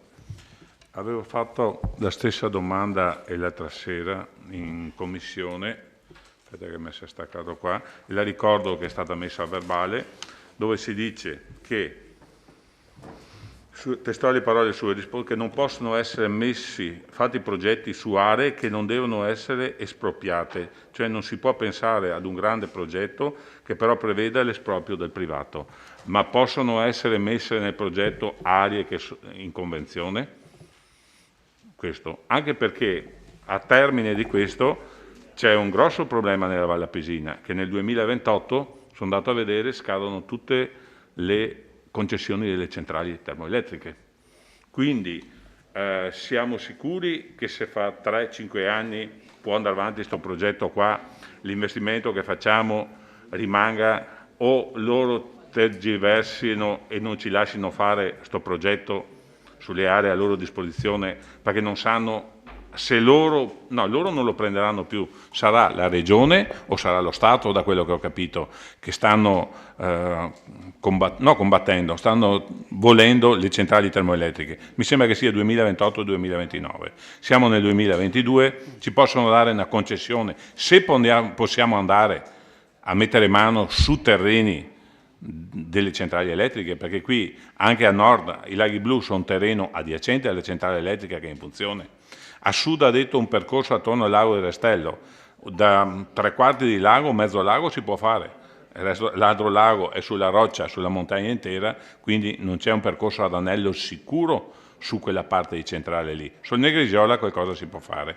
Quello che voglio capire, se abbiamo concessioni a 3-5 anni perché loro non si espongono di più, possiamo calare un progetto del genere? Ho visto che poi è integrato e noi non ne sappiamo niente perché non siamo a conoscenza. Qua c'è scritto asse della ciclovia Monaco-Venezia con episodi di valore turistico ambientale al momento non strutturati a sistema, laghi blu, spiaggia del Lago Morto, sentieri, attività ricettive, centrali idroelettriche come potenziali luoghi di visita strutturati nella forma e nell'ecomuseo diffuso. Cioè non sono ancora strutturati queste aree qua o a sistema, vanno sto progetto qua a intragarsi sulla ciclovia dell'amicizia? Questo lo chiedo anche all'assessore, se c'è la possibilità di piazzarla, perché non è facile trovare i milioni di euro, o è un progetto spot per determinate aree, perché se poi fra 5 anni, 6 anni non abbiamo più a disposizione quelle aree là, creiamo un progetto del genere. E qua c'è stato, lo chiedo anche al sindaco, l'avevo chiesto anche l'altro giorno, un colloquio con l'Enel su sta roba qua, perché noi stiamo parlando di progetti, mentre la caserma, come diceva il sindaco, ex sindaco Tonon, consigliere Tonon, è a nostra disposizione, anzi, qua c'è espressamente scritto che la caserma Grotti al momento è nella disponibilità del Comune, a seguito di un verbale di trasferimento temporaneo per un anno, vabbè che i tempi qua non sono oggi e domani, e poi avremo anche quella parte che non abbiamo a regime, quindi là c'è una certa sicurezza, però sulla parte nord progetto qua, non lo so, vabbè, andrà in porto. Altra problematica che avevo anche discusso in commissione è stato scelto l'asilo di San Giacomo. Andrà a progetto perché i soldi servono per quel tipo, per le famiglie, per quella roba lì, per il ritrovo di famiglie o cosa del genere. Però, visto che sussiste già su quell'asilo là un centro sociale, perché gli anziani si ritrovano là di tutta la parte sud della città, cioè da Cenere Bassa, Carpesica, San Giacomo, si concentrano là. Il Comune ha previsto un'alternativa, se va avanti col progetto di ristrutturazione, dove piazzare quelle attività sociali che ci sono già là. Grazie. Grazie consigliere Gumero. Consigliere De Antoni. In una riunione tenutasi negli uffici comunali nell'estate del 2019, in cui si discuteva se partecipare Consigliere, avvicini un po' per favore. Che non è esatto la mascherina. Dicevo che nell'estate del 2019 c'è stata una riunione negli uffici comunali in cui si discuteva con altre associazioni e con il Comune se era il caso di fare la domanda per un progetto finanziato, per un bando finanziato forse dai fondi europei. E era presente un assessore della Giunta, ma non dico chi era, però lei non era di sicuro quello, che dichiarò: non dobbiamo partecipare ai bandi pubblici solo perché ci sono dei fondi a disposizione, dobbiamo prima verificare se l'iniziativa può essere utile per la nostra città, se rientra nei programmi e nelle priorità che l'amministrazione si è data. Quell'affermazione la condivido pienamente, perché è questa la politica che deve fare un bravo amministratore. Quindi mi sono chiesto quali sono i criteri utilizzati dall'amministrazione nel definire gli interventi per i quali chiedere finanziamento, che è un po' la domanda che faceva anche De Bastiani. Perché, ad esempio, per il bando sulla rigenerazione urbana non si è pensato a Villa Papadopoli, oppure perché per il bando relativo ad asili nido e scuole dell'infanzia non si è pensato, ad esempio, di costruire, o meglio, a riqualificare un edificio per realizzare un nuovo asilo nido? Cioè, è stato verificato se a Vittorio Veneto servono altri posti di asilo nido o se l'attuale dotazione sia sufficiente? Queste sono domande che mi sono fatto pensando a quello che è il ruolo dell'amministratore, no? Che deve anche programmare gli interventi in relazione agli effettivi bisogni. Ma se vado ad esaminare i diversi progetti, prendo prima il bando relativo agli asili nido e mi soffermo sul centro polifunzionale per la famiglia di San Giacomo. Ma è davvero una necessità questo intervento? A me sembra che questa proposta sia un po' affrettata, fatta all'ultimo minuto, senza una precisa idea di quali bisogni soddisfare, di quali interventi realizzare. La fretta appare anche dai documenti. L'incarico è stato dato all'architetto Zanette il 18 maggio, termine del 18 maggio. Il progetto è stato presentato il 18 maggio, lo stesso giorno dell'incarico, e nello stesso giorno è stato anche approvato dalla Giunta. E 2 giorni dopo, ecco un'informazione di cui volevo conferma, e 2 giorni dopo, cioè il 21 maggio, è stato inserito nel portale del Ministero. Quindi questo progetto, come quello per la scuola, sono già stati avviati. Quindi ecco, il Consiglio viene chiamato a approvare una cosa che è già stata decisa in via definitiva, ecco, sia per quanto riguarda la scuola che per quanto riguarda il centro polifunzionale. La carenza di approfondimento e di valutazione dei bisogni emerge chiaramente anche dalla relazione del professionista. Sì, Che mi muovo e dopo...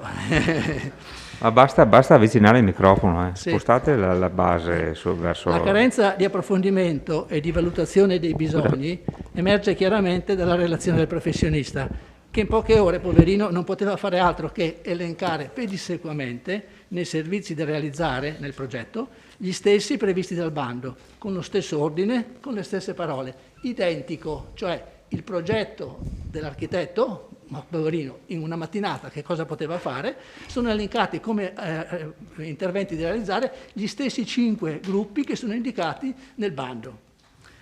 Io mi chiedo, ma avete verificato che vi siano tutte le attività necessarie e prioritarie rispetto alle esigenze dei cittadini di San Giacomo, che queste siano attività necessarie e prioritarie per i cittadini di San Giacomo?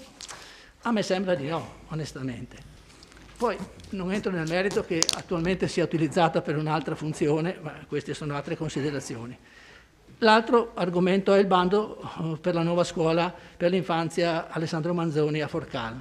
Lì ho 2 richieste di chiarimento.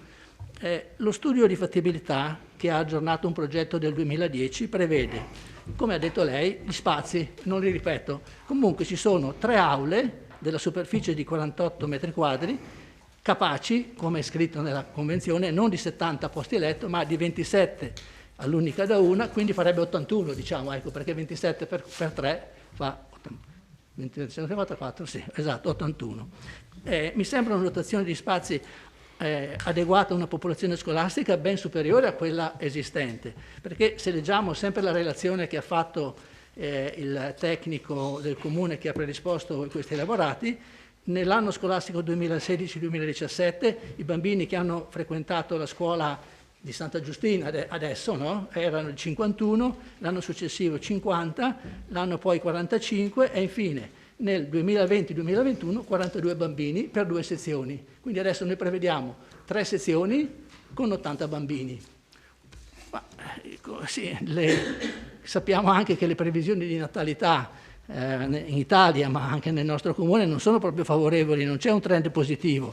Se io ho provato a guardare, non ho tutti i dati naturalmente, però ho provato a guardare su internet qual è stata la natalità negli ultimi 5 anni, siamo passati da 185 nati nel 2015 a 141 nel 2020.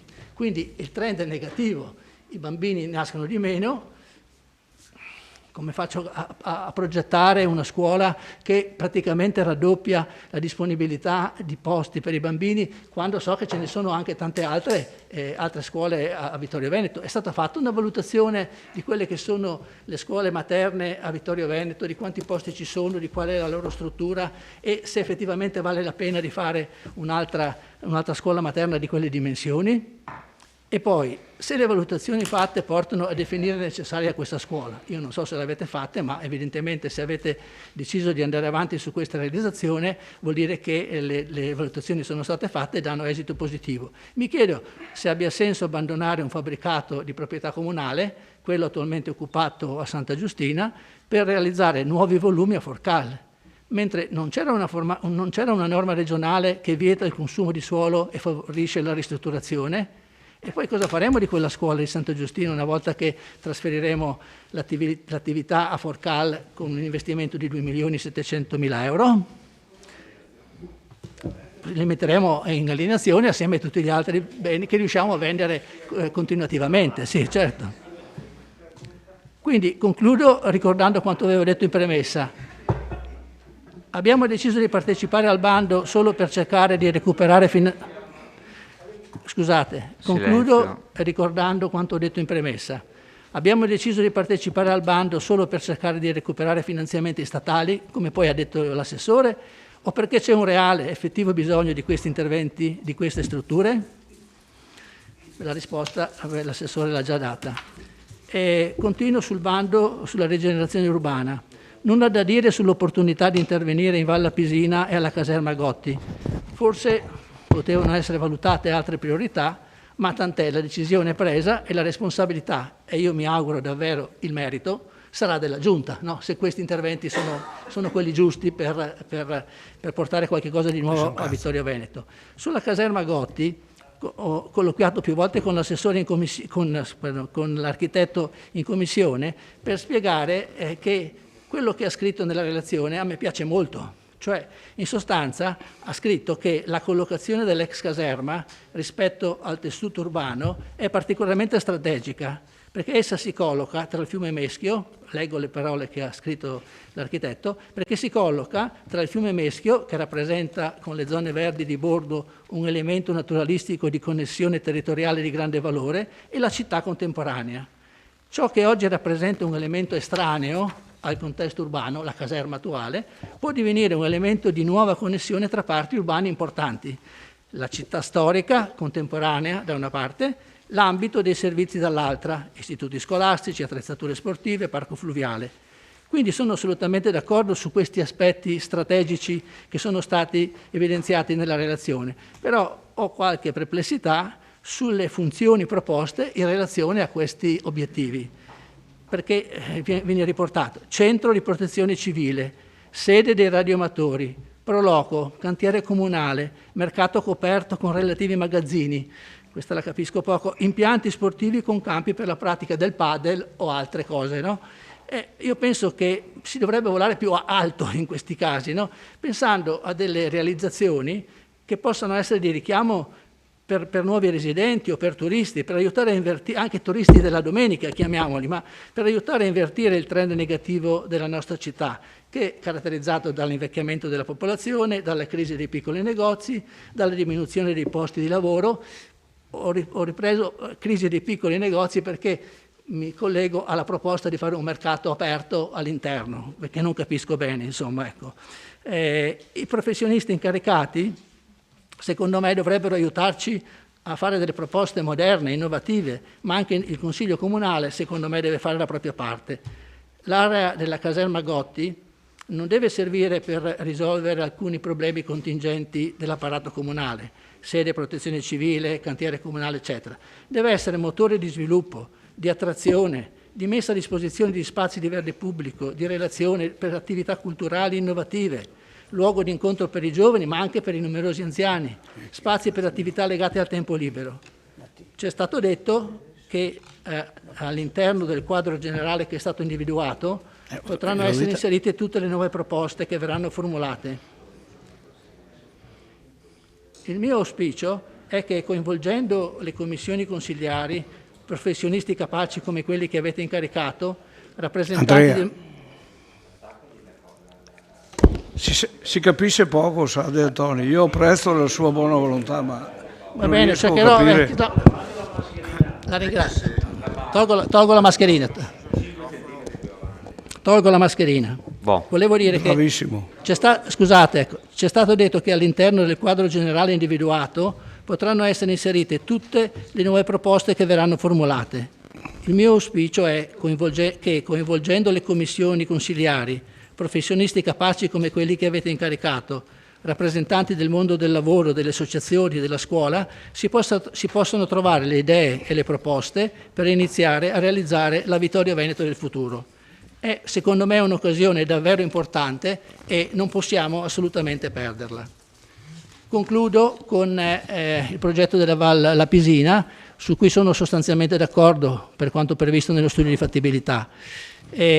Una domanda che era stata fatta è stata già ripetuta oggi, le preoccupazioni sono legate un po' alle proprietà private. Ho visto che su una tavola è prevista la demolizione di un fabbricato, non ho capito se è un fabbricato pubblico o privato, ma l'unica domanda che mi sento di fare è questa. Lo studio di fattibilità, c'è scritto nella relazione, si muove in coerenza con il progetto di sviluppo della Val Lapisina in corso di redazione da parte dello studio IM o IAM, come lo chiamiamo, progettazione, che prevede degli scenari di sviluppo su base pluriennale connessi a 3 fondamentali obiettivi: il potenziamento delle infrastrutture per la mobilità, la valorizzazione degli attrattori turistici, il miglioramento della governance. Ma se da tempo è stato affidato questo progetto di sviluppo della Val Lapisina, credo che l'abbia affidato il Comune questo progetto? È stato affidato dal Comune? Bene. Di questo non si è mai sentito parlare in Consiglio Comunale e neanche sui giornali. Sì, ma è stato dato l'incarico o no? bene, ecco, non ho visto le determina, ma evidentemente da qualche parte ci sarà, e neanche i giornali fino ad oggi ne hanno parlato, giornali che per me sono la principale forma di informazione da parte del comune ai consiglieri comunali di minoranza. Io dico questo, che forse prima di investire questo 1,5 milioni potremmo aspettare l'esito di questo studio, che dovrebbe essere in fase avanzata da quello che c'è scritto qui, e quindi utilizzare anche lo studio che avete già affidato a IAM o a IEM che si chiami, per sfruttare le conclusioni dello studio per individuare più dettagliatamente gli interventi che possono essere finanziati con questo bando. Grazie consigliere De Antoni. Consigliere De Re. Grazie Presidente. Intervengo anche perché purtroppo poi ho un altro impegno e me ne devo andare, però per sottolineare che ringraziare naturalmente i tecnici comunali che in tempi molto stretti sono riusciti a presentare comunque una progettualità che riguarda la nostra città, diciamo in più punti e sicuramente con delle criticità che sono state evidenziate prima nell'esposizione. Sappiamo benissimo che la caserma Gotti è il nostro, diciamo, di recente acquisizione o di prossima acquisizione, sarà sicuramente uno dei punti strategici in cui l'amministrazione comunale attuale e quelle che verranno dovranno sicuramente impegnarsi. Quindi è giusto partecipare a questo bando, perché il bando periferie, perché altrimenti sono soldi che arrivano dallo Stato, e io sono sempre d'accordo che quello che si può portare a casa, giustamente bisogna portare a casa. È un bene che sono risorse che vanno poi investite nel territorio. È chiaro che questo è un progetto di massima e quindi per costruire e per poter accedere a questo bando poi si entrerà nel progetto esecutivo e magari là in maniera più dettagliata maggioranza e minoranza si possono e si devono confrontare per quelle che possono essere le soluzioni, diciamo, strategiche su questo nostro territorio. Quindi io esprimo il mio apprezzamento e sicuramente un voto favorevole per questo progetto, e soprattutto sottolineo, attenzione, questo si tratta di un progetto, prima bisogna incamerare i soldini, dopodiché si possono fare tutte le discussioni e le riflessioni che possiamo fare. Per questo io penso nella bontà di questo progetto, che è stato fatto in fretta, si poteva fare meglio, certamente sì, si poteva fare peggio, anche certamente sì.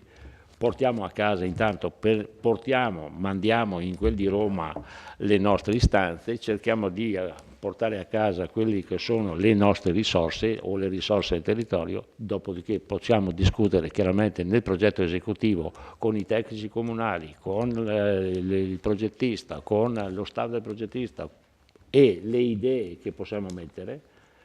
Per questo io penso che questa sia una buona azione.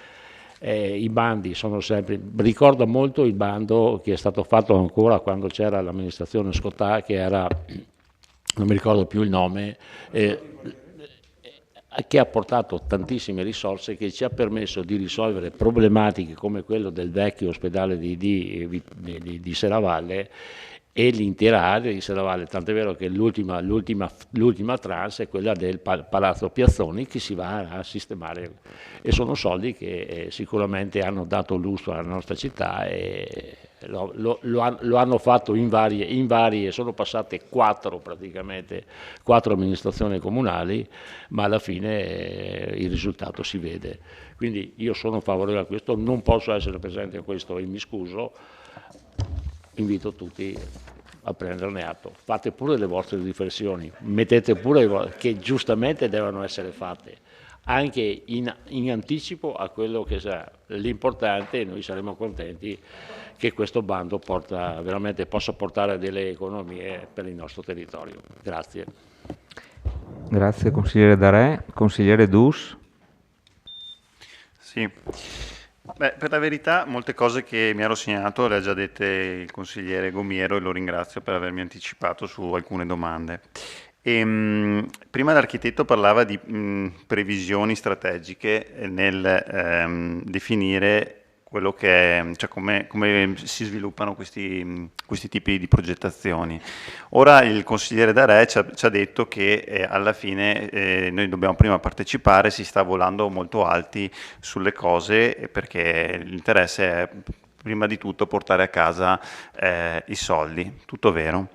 Evidentemente si ritiene che sia strategico la demolizione di volumetrie esistenti e la realizzazione di strutture modulari qui nei laghetti, no? Perché c'è nella tavola numero 6, evidentemente è strategica come cosa. Cioè, in questo panorama dove noi voliamo alti, dove noi definiamo le linee guida, la cornice, strategico è demolire qua.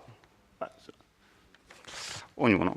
Allora, la mia domanda tecnica che faccio all'assessore Fasan, nel senso che coinvolge la tecnica delle campagne elettorali, è questa. Quanti elettori della Valle Appisina dobbiamo ancora soddisfare prima che l'attenzione venga posta anche a altre aree della città? Ieri era sui giornali un problema legato alle frane a Formeliga, mi pare che anche quella sia un'area che potrebbe avere un certo interesse per la comunità vittoriese, eppure di questo non si sente mai parlare in questa stanza. Come Cozzuolo. Lei è stato, ho letto sul giornale, a verificare la frana, era stato anche 2 anni fa quando è successa, cioè ci sono delle situazioni di criticità e però evidentemente non vengono ritenute meritevoli da lei. Vorrei anche chiederle se mi spiega come mai ha ritenuto strategico l'inserimento del paddle all'interno della caserma Gotti. Perché francamente siccome ha detto che le linee le ha dettate lei e poi gli architetti le hanno tradotte e all'interno della relazione c'è una delle ipotesi, quella di non so, adesso ce lo dirà l'assessore, è stato lui. Scusa, non è che sì. No, c'è scritto. No, è italiano. Avanti. No, sarebbe padel argentino come origine. Ho letto su Wikipedia, non è che non lo so.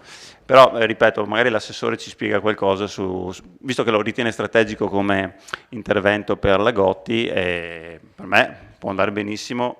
Lo scorso Consiglio Comunale abbiamo approvato il finanziamento per il beach volley. Ora ragioniamo su questo, quindi siamo veramente di larghe vedute. Io credevo ci fossero altri tipi di esigenze, ma evidentemente mi sbagliavo e va benissimo così. Altra questione, sempre sull'area della Valle Appisina, non ho visto citato, però probabilmente questo mi è sfuggito, la questione legata all'area camper. Sull'area camper, c'è l'area camper? Non c'ero in commissione, no. Sull'area camper, mercoledì 4 settembre 2019, lei diceva che praticamente erano appena stati fatti gli lavori di pulizia, poi sarebbero partiti l'affidamento, il bando, eccetera. Ecco, poi naturalmente c'è stato il Covid. Magari se ci fa un aggiornamento su questa questione, perché lei è sempre molto risolutivo e poi nei giornali dà sempre la soluzione come se si trattasse di questioni di poche ore.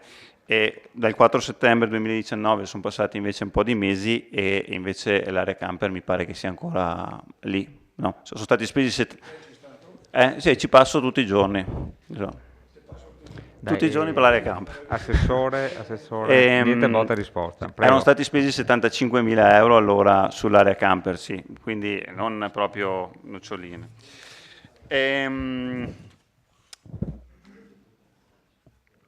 Siccome poi, sì, sempre su quell'area lì di cui si è sempre siccome è un'area dove le associazioni gravitano, questa era una mia curiosità più che altro. C'è stato 2 domeniche fa, si è corso un'importante manifestazione, l'Ultra Trail, il Gran Raid delle Prealpi Trevigiane, e ho visto la locandina aveva il patrocinio del comune di Revine. Non capisco come mai non avesse il patrocinio del comune di Vittorio Veneto, nonostante l'iniziativa si generasse da quell'area lì. Dopo. Prenda nota. Prenda nota e dopo mi dà una risposta. Per il momento basta così, grazie. Bene, grazie consigliere Dus. Approfitto un attimo, mi hanno chiesto di liberare i professionisti, quindi se loro ritengono, ecco, perfetto. Quindi io ringrazio l'ingegner Curti e l'architetto Frison della partecipazione e Grazie Presidente, buon lavoro. grazie, arrivederci. Bene, altre prenotazioni? Io direi che possiamo rispondere perché Ricordo a consiglieri ed assessori che gli interventi a testa sono 2, quindi una volta che sono consumati non si può più rispondere. Detto questo, i tempi sono doppi, abbiamo detto, quindi prego. Consigliere De Bastiani. Buonasera. Alcune considerazioni in merito a quanto è stato detto e quanto è stato esposto. La prima è la data 6 marzo 2021, la data di pubblicazione sulla Gazzetta Ufficiale del decreto che porta la data del 21 gennaio. 21 gennaio probabilmente la data alla quale si fa riferimento, alla quale noi eravamo in grado, gli uffici sono stati in grado, penso, di apprendere l'esistenza di questo bando è evidentemente il 6 marzo, i primi giorni di marzo. Ora noi ci troviamo qui a discutere di una cosa di grande rilevanza, a mio parere, a tempi scaduti praticamente, perché da quello che ho capito adesso i primi giorni di giugno bisogna presentare le domande, non so, al 31 giugno tempo massimo, comunque 4 giugno, quindi ok, a tempo scaduto, e non mi sembra un buon modo di procedere.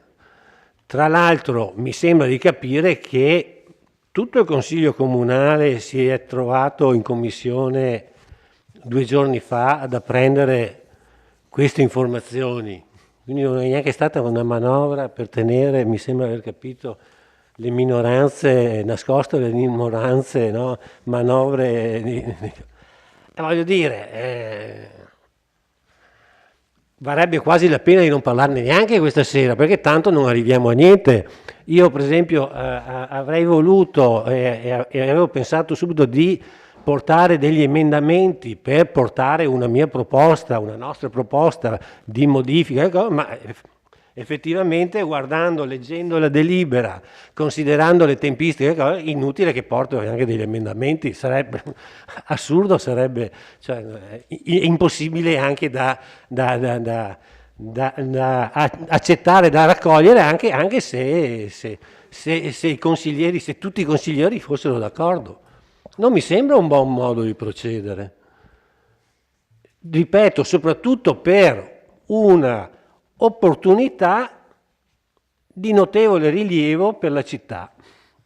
Io prima ho fatto la domanda all'architetto, già conoscendo, immaginavo di conoscere la risposta, cioè siete stati voi a individuare queste zone oppure sono il frutto di una considerazione generale data dei professionisti per individuare le aree idonee a raccogliere e a presentarsi, a candidarsi a questo finanziamento?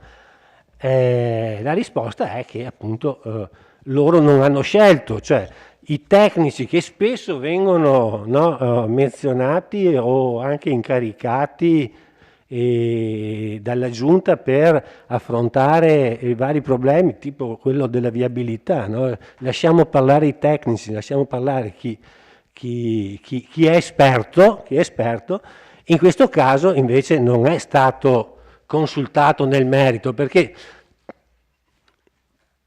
a monte di questa operazione ce ne doveva essere un'altra fondamentale.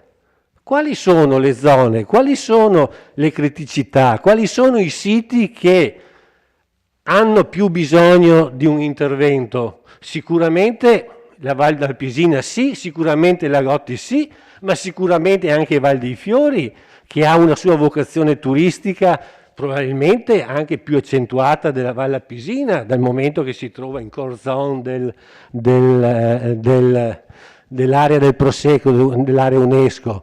Sicuramente San Giacomo, voglio dire, le cose le opportunità erano tante. Voi sapete che io ho la fissa del Papadopoli, no? Chiamiamola così. Quando io ho letto miglioramento della qualità del decoro urbano, è una delle clausole del bando ministeriale, no? Mediante interventi di ristrutturazione edilizia di immobili pubblici, con particolare riferimento allo sviluppo di servizi sociali e culturali, educativi e didattici, ovvero la promozione delle attività culturali e sportive. Sinceramente io penso al parco, alla biblioteca, alla Villa Papadopoli, non penso alla Gotti, anche perché finora non è mai stata un'emergenza per la nostra città, in quanto è un bene che abbiamo acquisito 2 mesi fa, anzi addirittura non è ancora, mi sembra, perfezionata l'acquisizione. E allora, voglio dire, l'architetto ha parlato di presenza importante, a proposito della Gotti, no?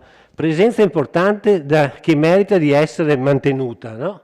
È vero, ma vogliamo confrontarla col Papadopoli? Si prospetta un'area verde. È stato preso in considerazione, per esempio, il fatto, ben venga l'area verde, io sono favorevole a qualsiasi area verde, fosse stata destinata alla Carnielli area verde sarei stato contento, però abbiamo considerato anche l'altro fatto, che abbiamo già problemi a mantenere le aree verdi che abbiamo, no? Sicuramente aggiungere un'area verde, ben venga, però insomma una certa problematica esiste. Le potenzialità, scusate, io pecco di partigianeria, ma vogliamo mettere sul tavolo la potenzialità della Valle Alpisina, la potenzialità della caserma Gotti e la potenzialità del parco di Villa Papadopoli? Io credo che non ci siano dubbi. Mi piacerebbe, e sarebbe stato opportuno, che fossero stati interpellati i vittoriesi su queste robe, non i gruppi di minoranza, i vittoriesi. E di fronte a una proposta di sentire il loro parere su quale l'area che secondo loro avrebbe meritato la richiesta di finanziamento, guardate, io non ho dubbi su quale sarebbe stata scelta. Sicuramente non la Gotti, ma qualcosa su Accenda.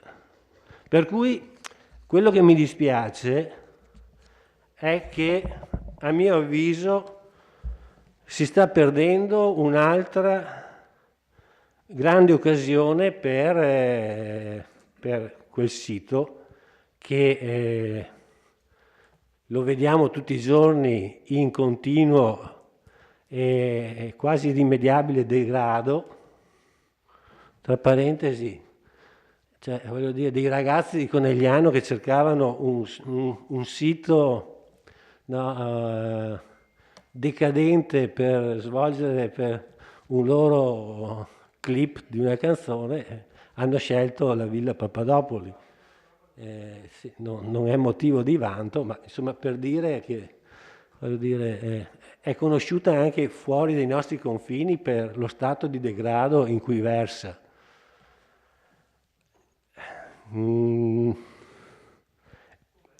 Ripeto, è giusto partecipare a questo bando, non possiamo fare altro che accettare quello che è stato fatto e quello che è stato deciso.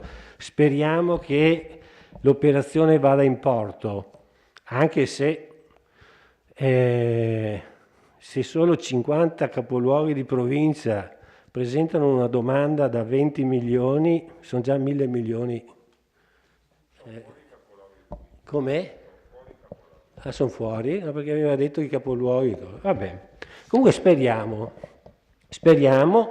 però il rammarico è grande, insomma. Dispiace che per l'ennesima volta si voglia tarpare la possibilità a un luogo preziosissimo, sicuramente di grande valore, di grande pregio storico, culturale e paesaggistico, a fronte di decisioni che tra l'altro non è ben chiaro con che criterio siano state fatte. Grazie consigliere De Bastiani. Consigliere Tonon. Grazie Presidente. Avrei voluto fare anche una domanda all'ingegnere, però sono stati licenziati prima del tempo, anzitempo. Vabbè, pazienza, approfitterò la prossima volta quando sarà presente.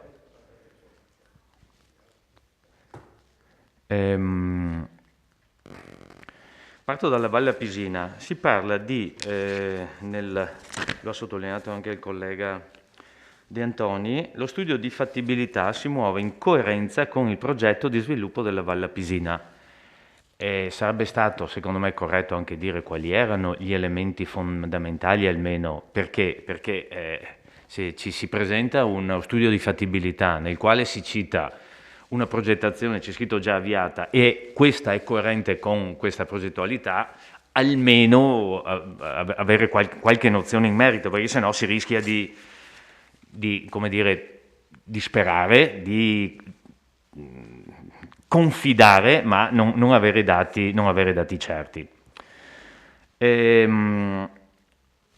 Devo dire che quella dell'assenza sottolineata dall'architetto Frison, dall'assenza della necessità del cofinanziamento, se da un lato indubbiamente ha detto sono tutti sullo stesso piano, e concordo, è molto, diciamo così, democratica, dall'altro rischia di essere dispersiva.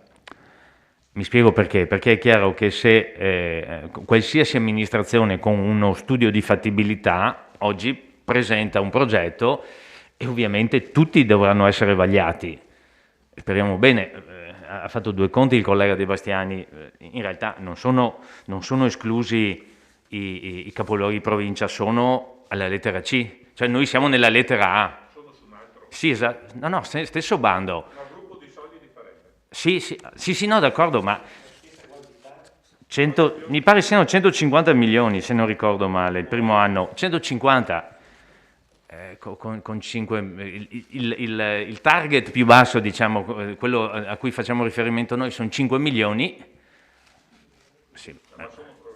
Sì, no, d'accordo, ma si fa presto a finirli, Intendevo dire questo perché sì, d'accordo, è bene, che è democratico, ripeto questo aggettivo, che tutti possano partecipare senza un impegno diretto, però se un comune partecipa del suo, come dire, ci tiene di più, è come dire, guardate, io metto anche del mio perché ci conto davvero, se no... No, non è una valutazione generale, non c'entra nulla il comune ovviamente da questo punto di vista, ci mancherebbe, se non dà punteggio perché metterci i soldi nostri, il punto di domanda, concordo. Per quanto riguarda San Giacomo, sottolineo quello che ha detto il collega Gomiero, e lo porterei anche come valutazione alla Gotti, mi spiego. Si è presentato un progetto riguardo all'ex asilo di San Giacomo relativo all'infanzia, diciamo così, e ben venga ovviamente, perché sono appena stati a metà maggio gli stati generali della natalità, piuttosto preoccupanti, ma non per Vittorio Veneto, per una larghissima parte del mondo occidentale. Ma siccome la nostra città, piaccia o non piaccia, sia merito o demerito perché si vive bene o meno, abbiamo tanti anziani. Allora, giustamente, come diceva il collega Gomiero, abbiamo un posto dove oggi gli anziani ci vanno, glielo togliamo, è stato pensato qualcosa in alternativa o no? E domanda, siccome quello va benissimo, se dobbiamo fare interventi in altra parte della città, è stato pensato. E non solo al padel, con tutto il rispetto del padel, ripeto, è stato pensato anche che forse non tutti gli anziani giocano a padel, penso, non lo so, non so se è uno sport per anziani o per giovani. Insomma, è un esempio chiaro, la documentazione fotografica legata proprio al progetto di San Giacomo. Le uniche persone che si vedono sono 2 persone in fila fuori del panificio e all'interno 2 sul campo da bocce. Nessuno che gioca a padel. Sì. Ah, no. Ah, perché non c'è, ok.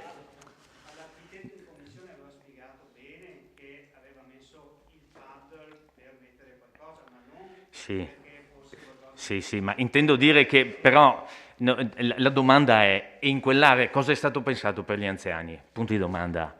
Era quello la domanda di sottofondo, cioè se si pensa effettivamente a qualcosa per cui si chiedono finanziamenti pubblici, è bene pensare, come è stato sottolineato da più di uno, quali sono le necessità e le caratteristiche della nostra città.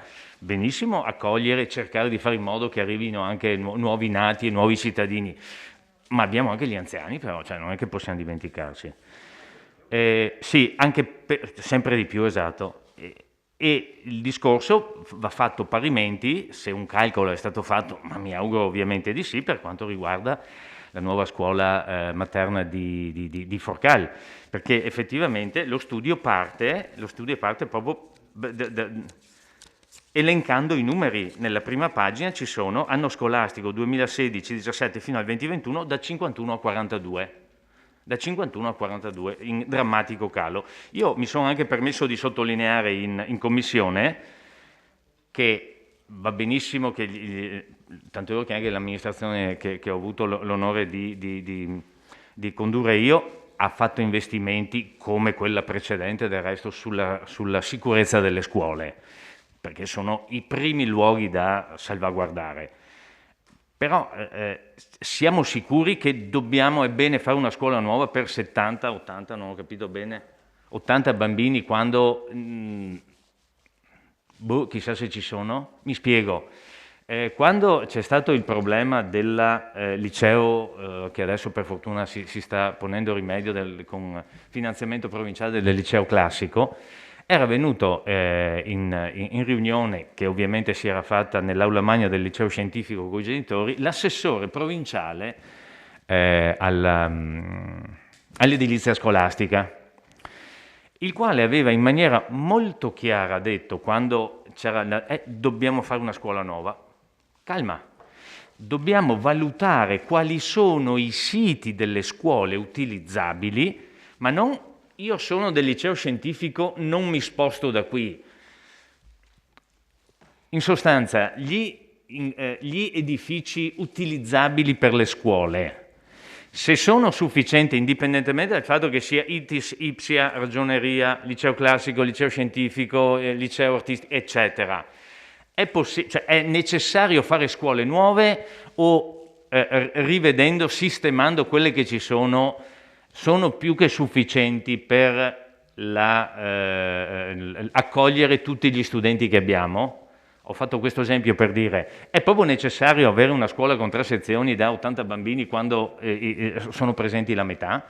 Siamo sicuri che non stiamo facendo una scuola, fra virgolette, di troppo, intendo dire, salvaguardando, ripeto, la sicurezza delle scuole ovviamente, cosa che abbiamo fatto, tutti abbiamo investito soldi in quel settore, ma siamo sicuri che serva? Dopo, se il discorso è, siccome Ischei arriva gratis, insomma, spero di no. No, assessore, non si risenta. Lei ha esordito dicendo, finché ci sono io, qui si partecipa. Allora, visto che è così bravo a partecipare ai bandi, è molto più bravo di me evidentemente, io mi sono andato a leggere il DPCM, quello, mi sono letto la finanziaria, perché la 160 del 2019 è la finanziaria 2020, adesso cortesemente mi spiega, perché non l'ho trovato, il contenuto del DPCM, citato nella delibera di giunta che lei ha approvato, 30 dicembre 2021. Me lo spiega per piacere? No, se lei, visto che è un cacciatore di bandi e che è bravissimo a fare... Sì, mi spiega cosa c'è scritto nel DPCM 30 dicembre 2021. È citato 2 volte, io non l'ho trovato, me lo spiega? Visto che è così bravo. Vabbè, è un errore. Continui pure. Prenderà nota la richiesta. Non serve, non c'è ancora. Penso. Devo ancora arrivare, appunto, ma hai citato. Perché lei così bravo, caspita.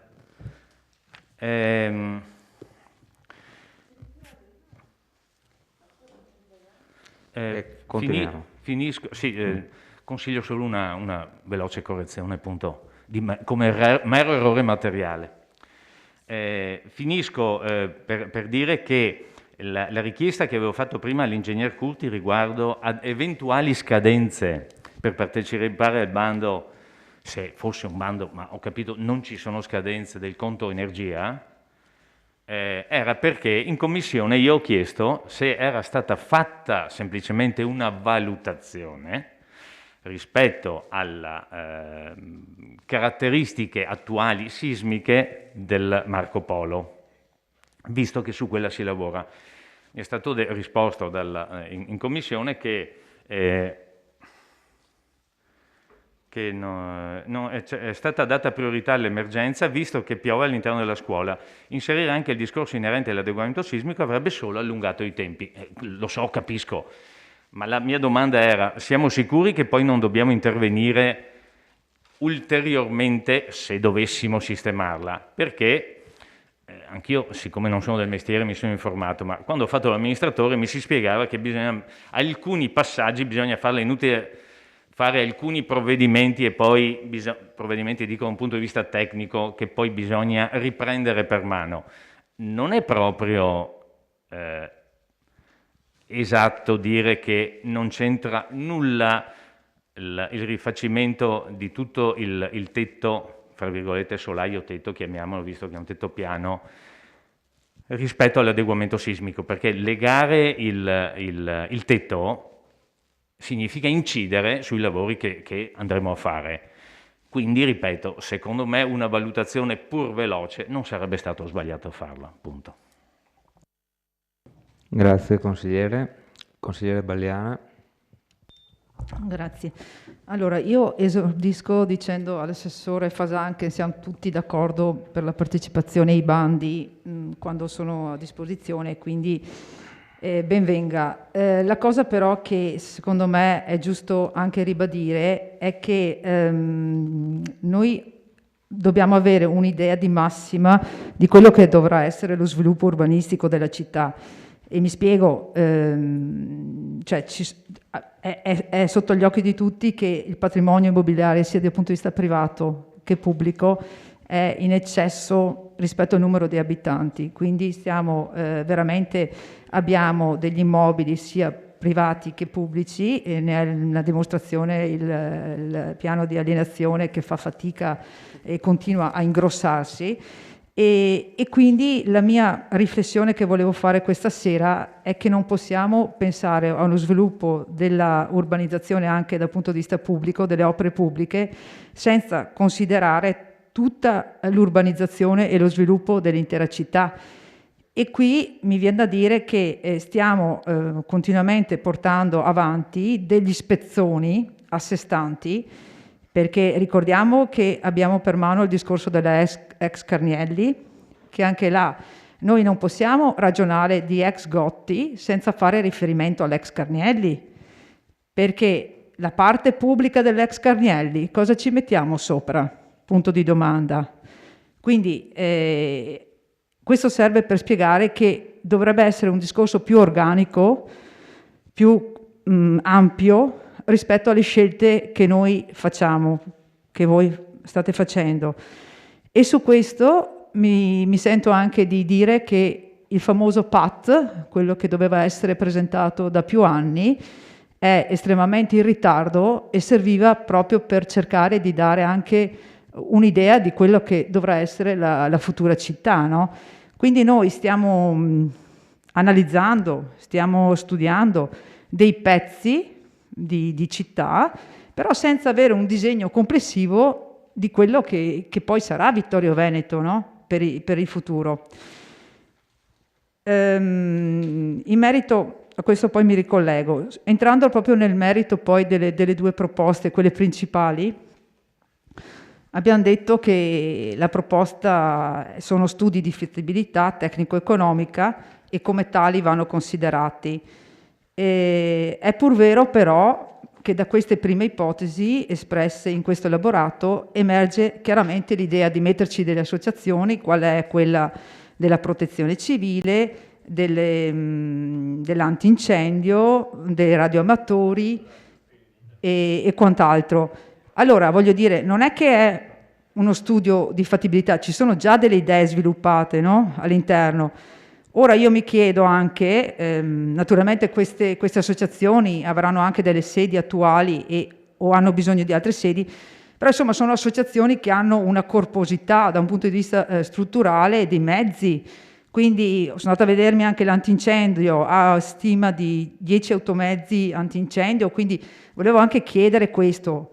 Stiamo parlando di sedi degli uffici o di strutture, cioè portiamo dentro anche le autobotti e tutto quello che è in dotazione a questo tipo di associazioni, perché secondo me la cosa cambia, insomma.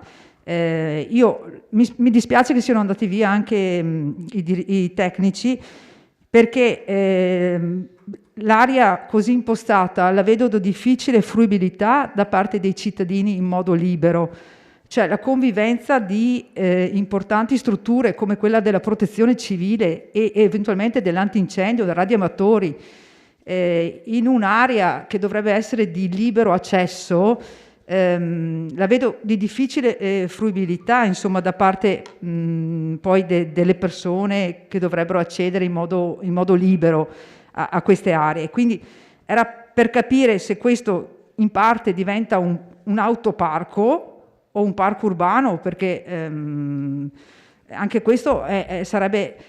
Se questa è la vostra scelta, secondo me è più onesto dirlo ai cittadini, cioè dire gran parte di questa area sarà predisposta a ospitare questi mezzi, queste strutture, e quindi diventerà in effetti un autoparco delimitato e chiuso. Almeno sì, cioè, o questa o l'altra. Io le vedo difficili le due cose che convivano assieme.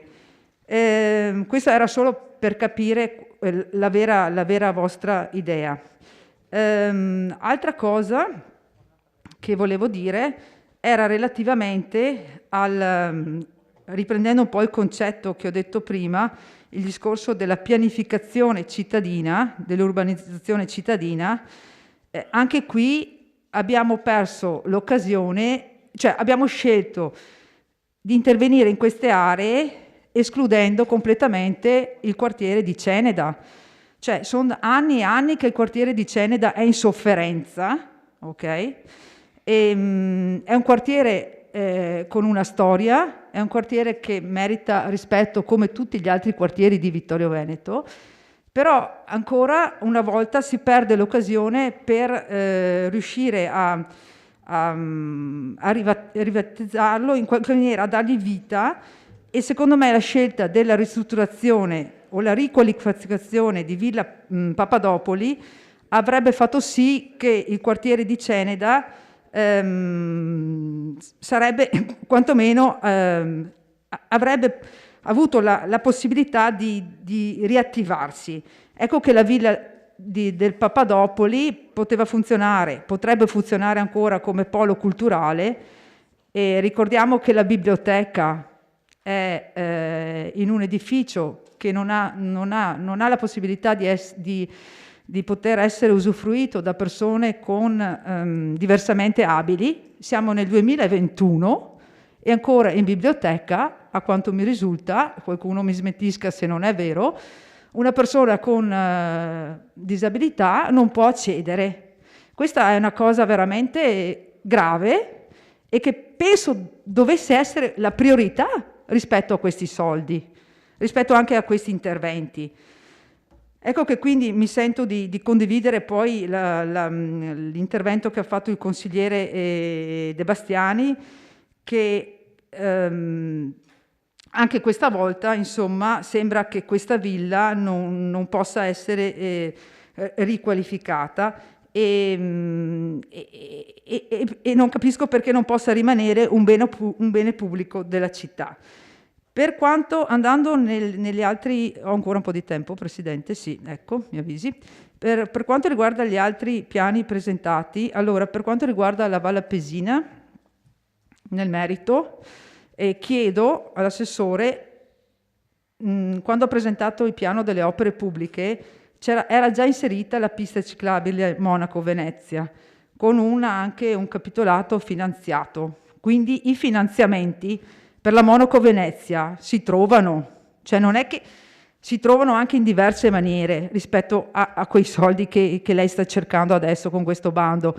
Quindi lo sviluppo della Valle Pesina, secondo me, era fattibile anche percorrendo altre tipologie di strade. Quindi, ripeto, la ciclabile Monaco-Venezia era finanziabile ed era finanziata, tanto è vero che lei l'ha inserito nel piano delle opere pubbliche, e lo stessa area dei camper, insomma, è un'area terminata. L'apertura della stazione di Nove, insomma, è un'apertura che potrebbe viaggiare per conto proprio. Adesso io vorrei capire 1.100.000 euro a cosa serviranno. Non ho ben capito qual è veramente, a tracciare dei sentieri o a collegare, a fare delle opere di sentieristica, non ho capito a cosa serviranno questi 1.100 euro. A 1 milione, scusate, sì, questi per me sono tanti soldi, 1.100.000 euro, scusate. Sì, ma tolti gli oneri rimangono 1.100.000 di puro intervento, vabbè. Detto questo, passando alla questione di San Giacomo, che vorrei soffermarmi un attimo, e qui vorrei fare di nuovo una valutazione, è quella relativa a chiederci cosa vogliamo fare del quartiere di San Giacomo. Perché? Perché allora questa idea che sia stato progettato e già adottato questa sistemazione di questo stabile, chiedo, è inserito in un contesto che dà la possibilità al quartiere di svilupparsi in una determinata maniera, è a ridosso della strada principale, no? Quindi voglio dire, è in un edificio che è anche, tra virgolette, infelice come posizione, no? Quindi voglio dire, anche qui, se noi avessimo già allo studio il PAT, o il PAT fosse già approdato in Consiglio Comunale, si avrebbe quantomeno l'idea di quello che sarà San Giacomo. Io spero che San Giacomo non debba diventare un quartiere dormitorio, ecco, anche perché San Giacomo era comune e quindi ha un peso importante per la città di Vittorio Veneto, e quindi, no, appunto guardo i consiglieri di San Giacomo, e qui mi rifaccio un po' anche il discorso prima dell'asilo, no? della scuola materna, della scuola dell'infanzia. O cerchiamo di potenziare questi servizi in modo, insomma, che ci sia un'offerta per rafforzare anche la permanenza e l'aumento, sì, la permanenza anche di tipo sociale su San Giacomo.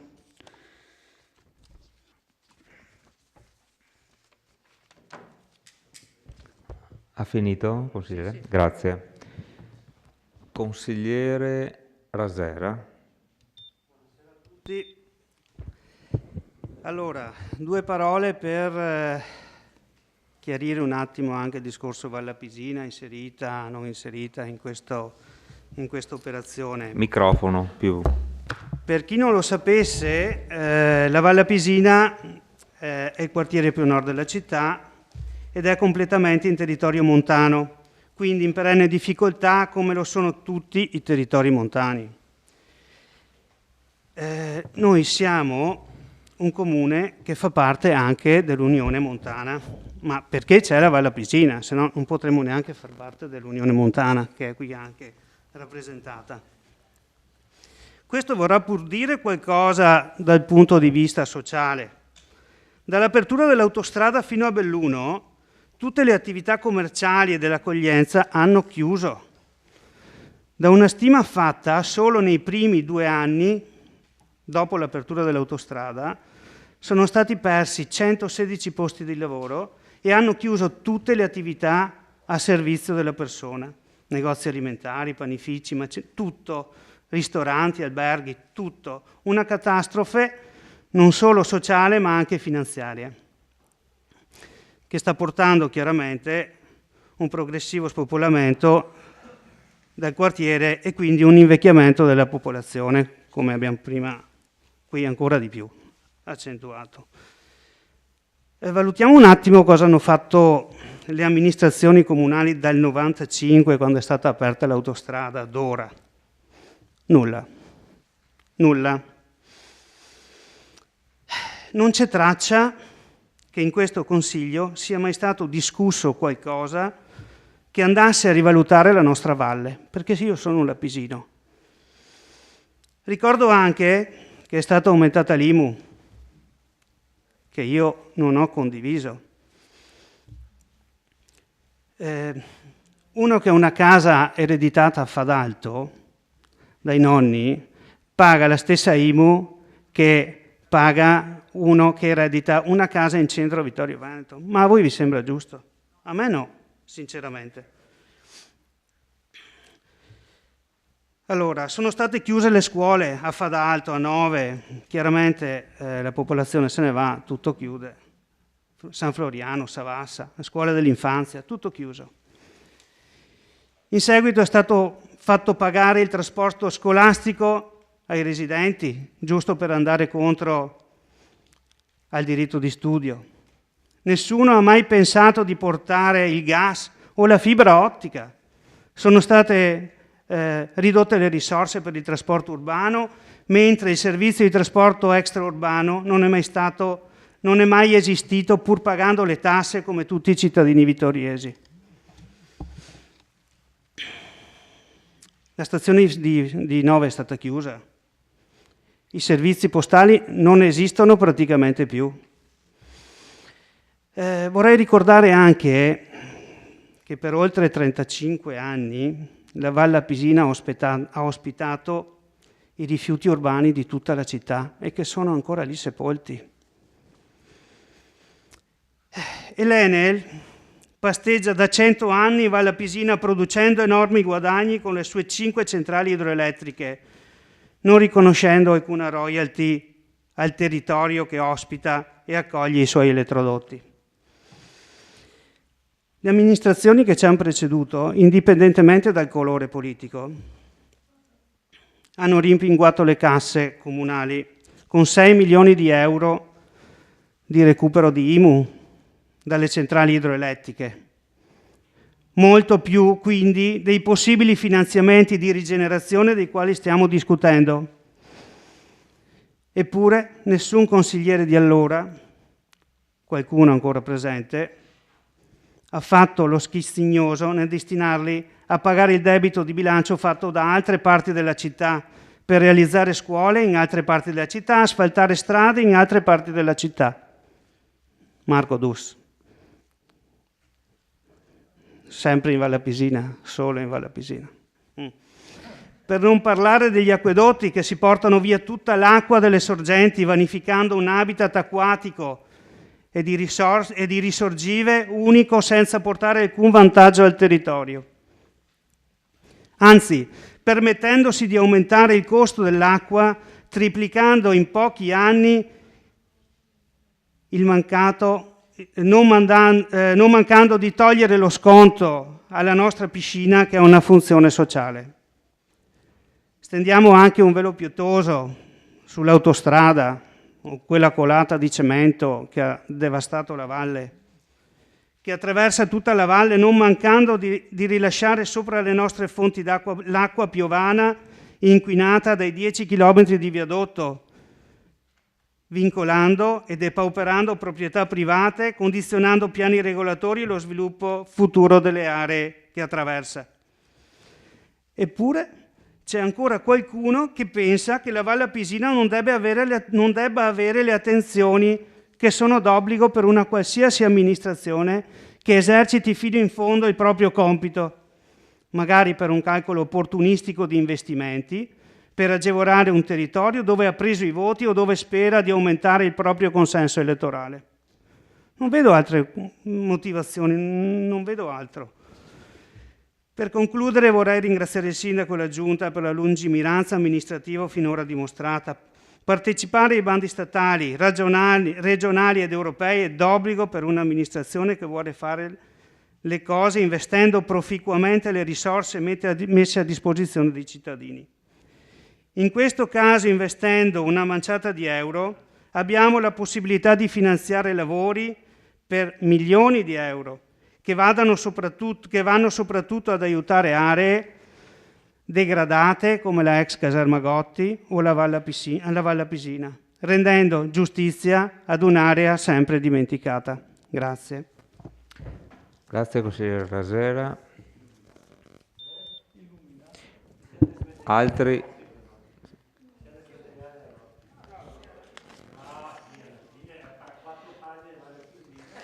Bene.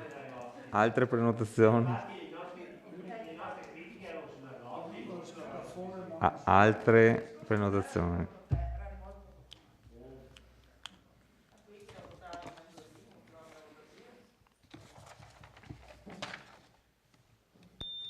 Consigliere Rosset. Si parla, ognuno qui cerca di portare acqua al proprio mulino, parlare del proprio quartiere dove abita, ognuno ha delle scelte. Ovviamente anch'io potrei dire qualcosa di San Giacomo, visto che con la zona industriale ormai non è, effettivamente non abbiamo più una piazza ma un incrocio di strade. Ma volevo rivolgermi alla consigliera Bagliana per completezza e anche per sdrammatizzare un po' le cose. Sono entrato in possesso, acquistandoli ovviamente in internet, dei documenti che parlano, ne ho delle copie anche qua, che parlano di San Giacomo.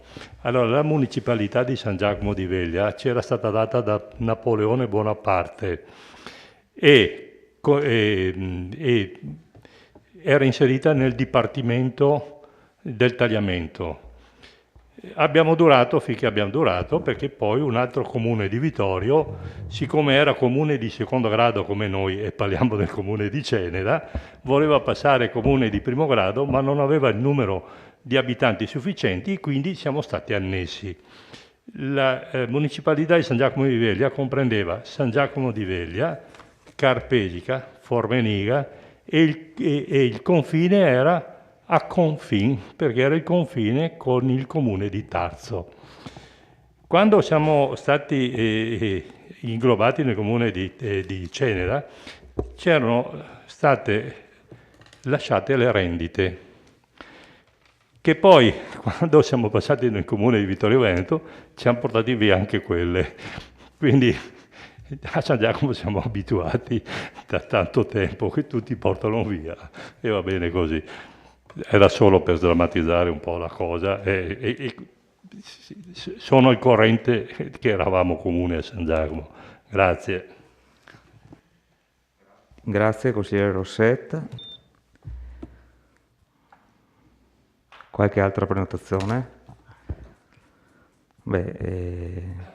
Approfittando dell'intervento del consigliere Rosset, anch'io un piccolo intervento, ma più che altro come nota di colore, e come soprattutto perché stamattina ho letto, mi è venuto un po' da sorridere, ho letto i quotidiani locali e volevo fare una precisazione che secondo me è doverosa, soprattutto per dovere di storia. Quindi permettetevi questo breve intervento che ritengo doveroso per il rispetto della storia della nostra città e del grande comando militare che in città vi ha operato dal 53 al 97 come quinto corpo d'armata e poi come primo FOD, Forze Operative della Difesa, fino al 1 ottobre 2013. Dopo 60 anni di presenza, la città perdeva definitivamente e con passività quasi fatalistica l'importante comando militare.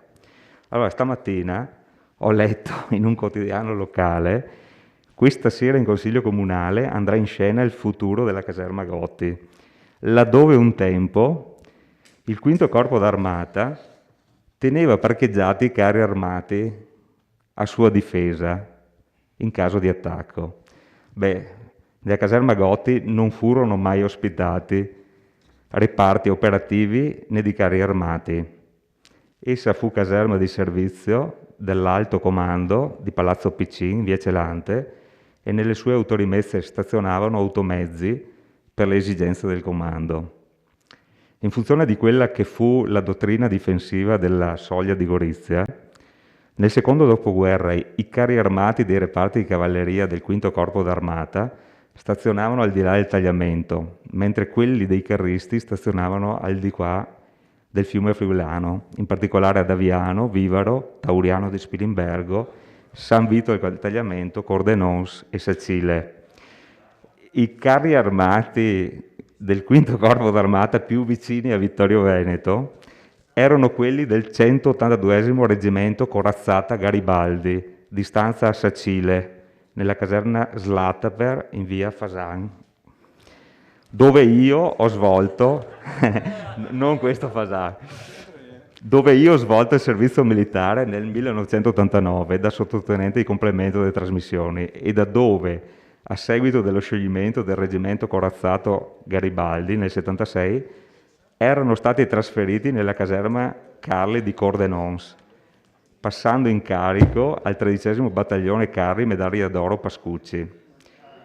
Quindi ringrazio i colleghi per l'attenzione di questa mia precisazione, per bloccare sul nascere erronee informazioni sulla presenza cinquantennale in città della più importante unità operativa dell'esercito italiano.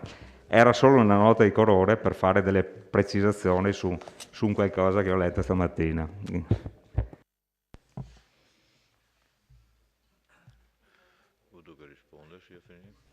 Prego, Sindaco.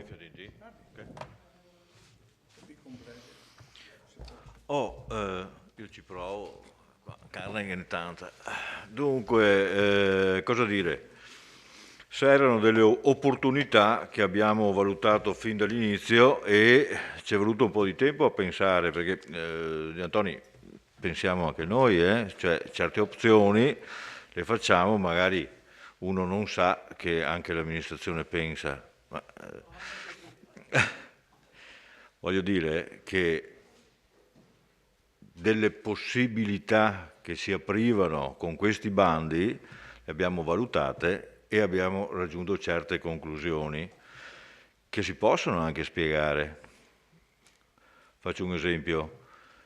Anzi, avrei piacere poi che per quel che riguarda la scelta di San Giacomo e della realizzazione di un centro per la famiglia che non esiste in città e per l'opzione asilo in località Forcal, oltre a certi fatti tipo che l'asilo attuale alle porte è una costruzione ormai un pochettino superata e che siamo obbligati anche a dismettere, visti i finanziamenti ottenuti per fare la scuola nuova, la nuova Manzoni, lo stesso meccanismo diciamo di San Giacomo che abbiamo l'obbligo di disfarci della vecchia Sauro in virtù del finanziamento avuto all'epoca per fare la nuova Sauro, quindi ci sono anche degli obblighi oltre che la struttura stessa che non occorre che scendiamo a specificare le motivazioni per cui andrebbe anche dismessa, ma per i numeri e per le logiche sottese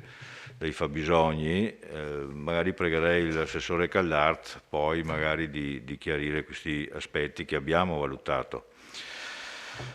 La scelta di optare per Valla Pisina e Caserma Gotti consigliere De Bastiani è stata mia e condivisa con la mia giunta, nel senso che se dobbiamo scegliere fra degradi possibili, abbiamo scelto degradi che potessero per la loro unicità, diciamo così, essere più interessanti, perché 150 milioni, come diceva giustamente il consigliere Tonon, di cui il 30% già destinato alle città del sud, con gradualità da 5 a 20 milioni, non è che ci lasciano granché di speranze. Quindi abbiamo optato per quelle due perché nel Valle Appisina abbiamo premuto soprattutto sul concetto di degrado sociale, cioè la dinamica di popolazione che si è ingenerata col calo delle attività è tale per cui il degrado non è soltanto fisico ma anche sociale, e quindi abbiamo puntato su quel valore là. Per la Gotti è una peculiarità sua, una zona che andiamo ad acquisire, che è ex militare, che è estremamente importante per la città e deve essere completamente ripresa per mano.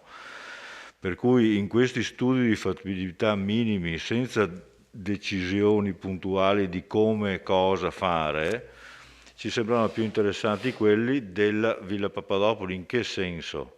Che la Villa Papadopoli in sé è importantissima, tutti la amiamo, ma però se anche fortunosamente fossimo stati assegnatari di denaro, con quel denaro là la Villa Papadopoli non l'avremmo messa in funzione, avremmo messa un po' in sicurezza, salvando un pochettino il salvabile, ma non ci avrebbe impegnato ancora all'infinito per arrivare ad avere un bene effettivamente utilizzabile.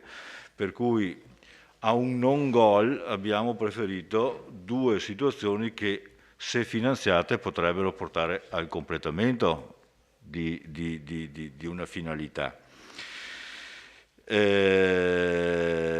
Circa la Valle Appisina poi abbiamo sposato anche altri elementi, tipo la ciclabile. Voi sapete che la stiamo progettando.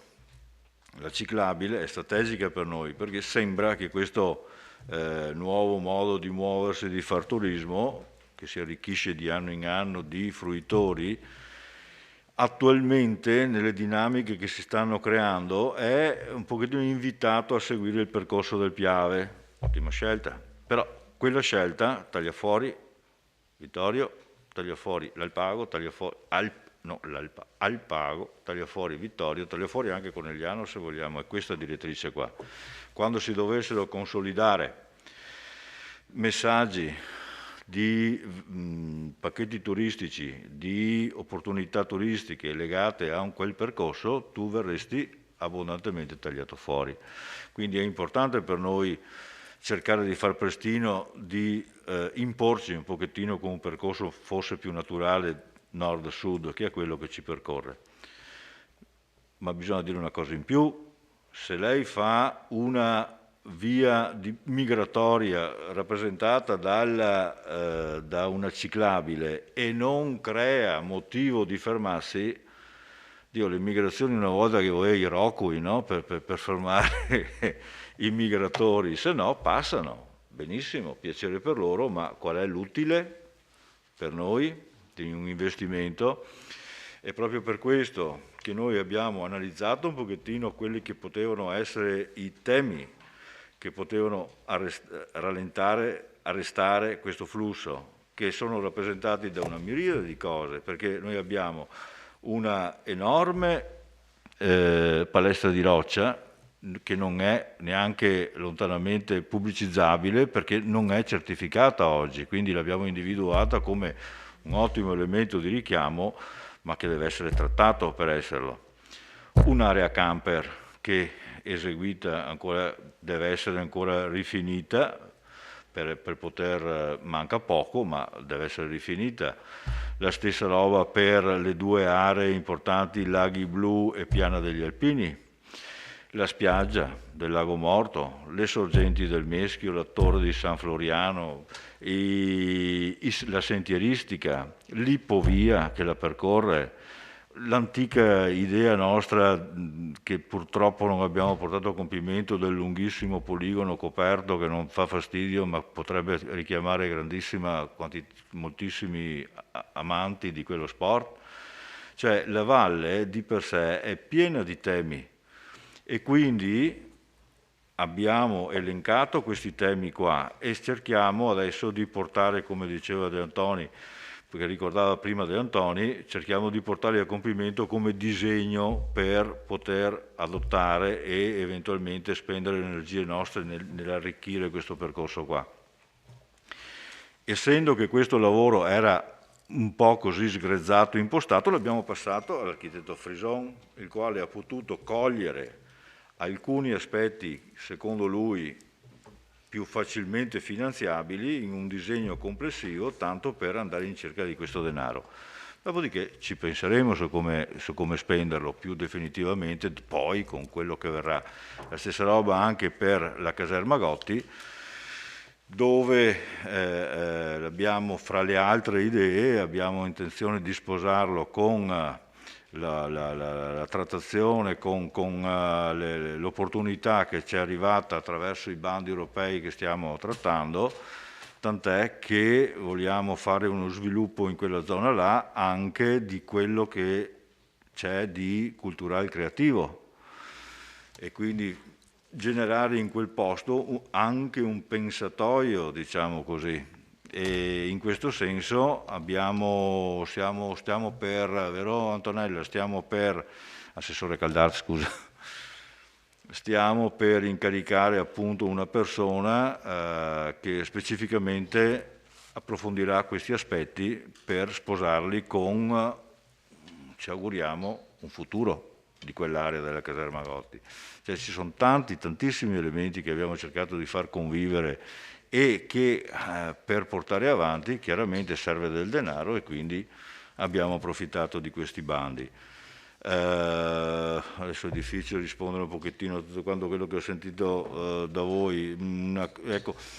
Consigliere Gomiero, giustamente il consigliere Gomiero dice ma sono aree che eventualmente anche pattuite, anche acquistate, anche pattuite in qualche modo in convenzione in un futuro rimarranno.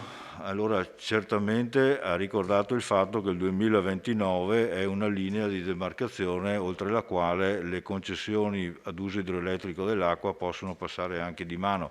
Però una cosa è la possibilità di usare l'acqua a fini idroelettrici, cosa che ha bisogno di centrali, una cosa sono i terreni in proprietà Enel non funzionali alla produzione, quindi sono due capitoli completamente diversi che non confliggono, ecco.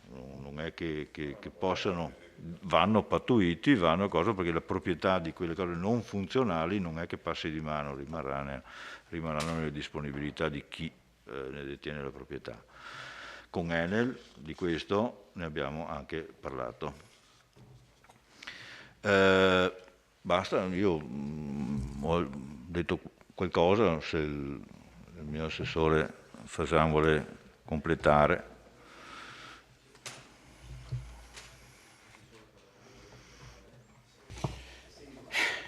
Dopo 2 ore e mezza di domande e 5 pagine di appunti, credo sia anche un po' difficile raccapezzarsi nelle risposte. Cerchiamo di essere sintetici. Allora, io avevo consigliato... Silenzio. Oh, devo ancora cominciare a parlare già con testa. Silenzio in aula.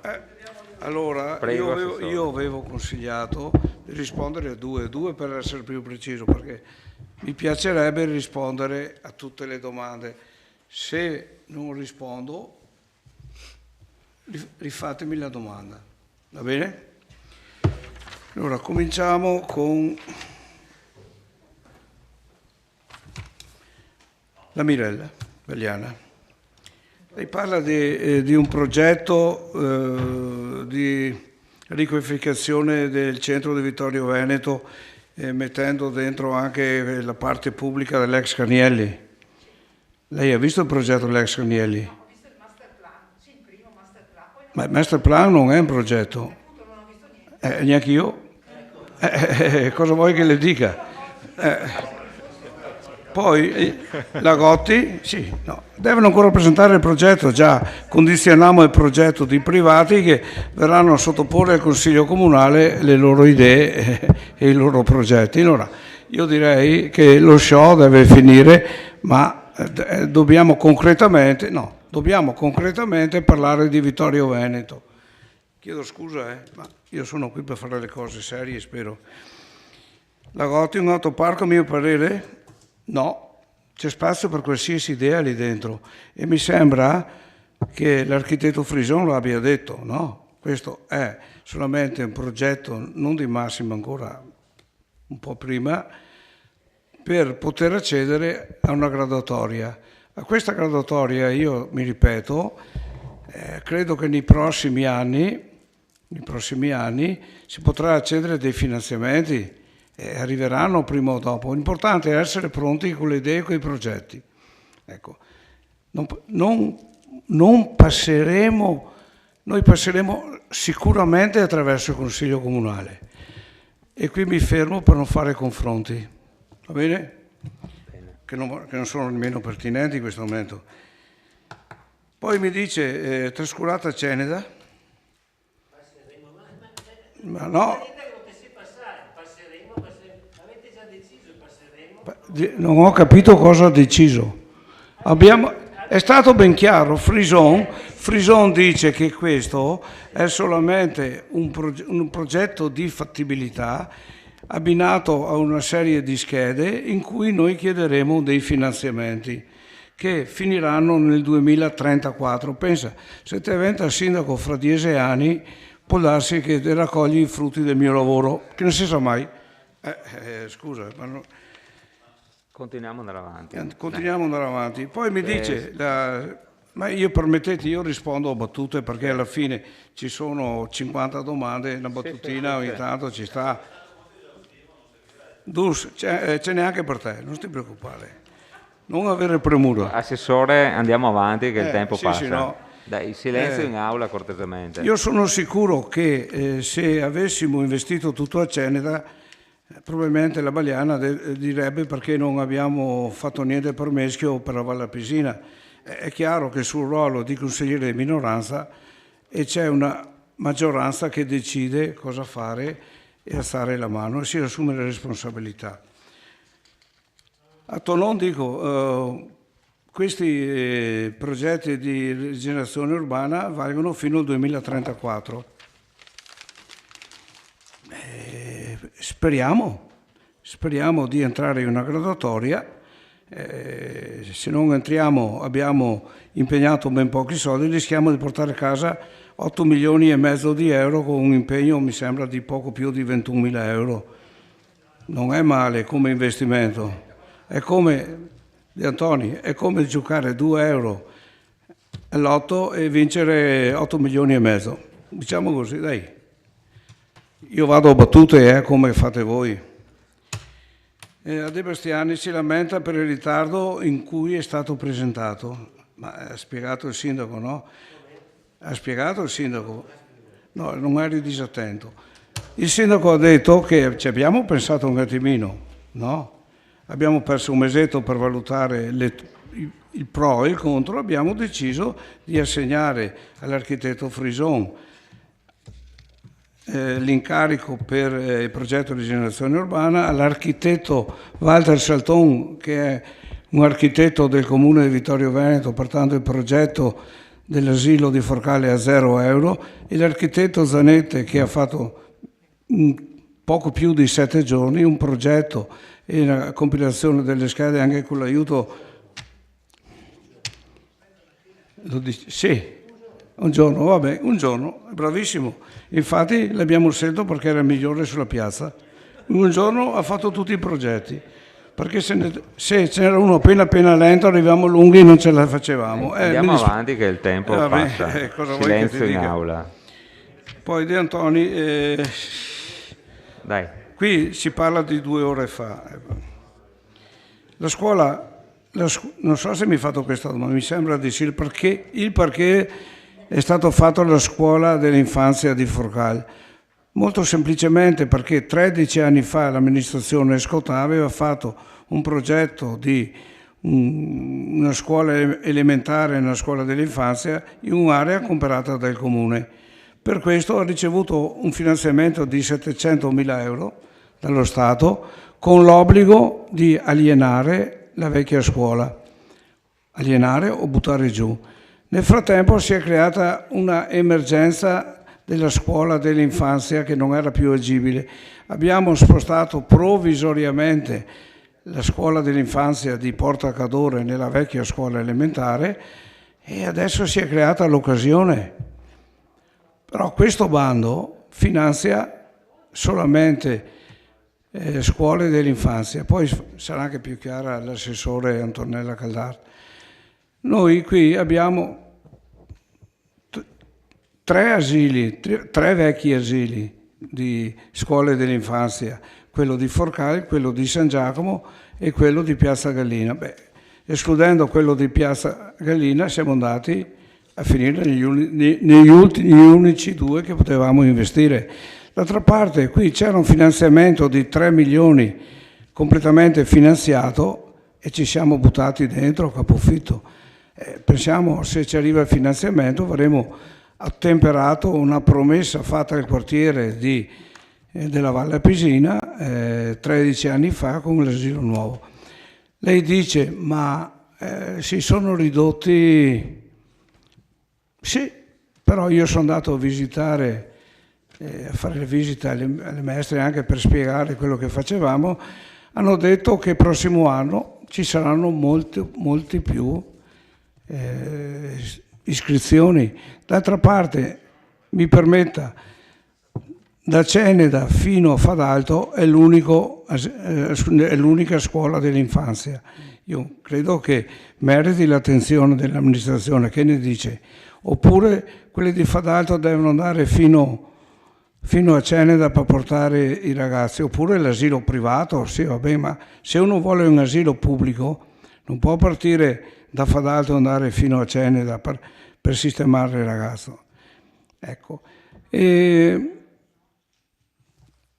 dimentico sicuramente un sacco di cose.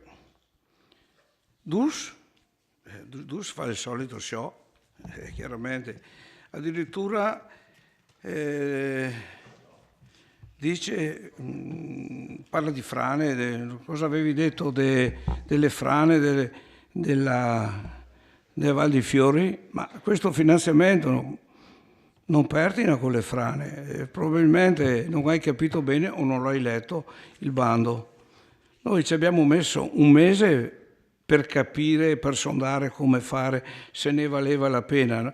Le battute sono tali, non può essere che l'aspettativa di quelli della Val di Fiori dicano ma perché non ci mettono a posto le frane. Poi dice che il Gran Raid non ha preso il patrocinio di Vittorio Veneto, quello di Levine. Probabilmente non l'hanno domandato, cosa c'entra? Che ne so. Poi dice che 75.000 euro per l'area camper. Sì. 100% fondo perduto dal GAL. Anche io ho il vizio di andare a cogliere queste occasioni, cosa vuole che sia. Io dico che l'area camper è pronta a essere aperta. Basta fare una professione di interesse e la segneremo. Però io dico in questo momento che hanno aperto, siamo passati a zona gialla da 10 giorni, chi si poteva il lusso di permettere di aprire un'area camper a Basso Fadalto in questo momento. Se qualcuno non l'ha capito, noi subiamo da 1 anno e mezzo l'emergenza Covid con tutti gli annessi connessi, tutte le problematiche e uno dei problemi è questo. Anche l'area camper di Basso Fadalto vedrà che ne breve sarà assegnata e aperta, perché per quello è stata fatta. Ho dimenticato qualcosa sicuramente. Passiamo la parola all'assessore Caldar che intanto...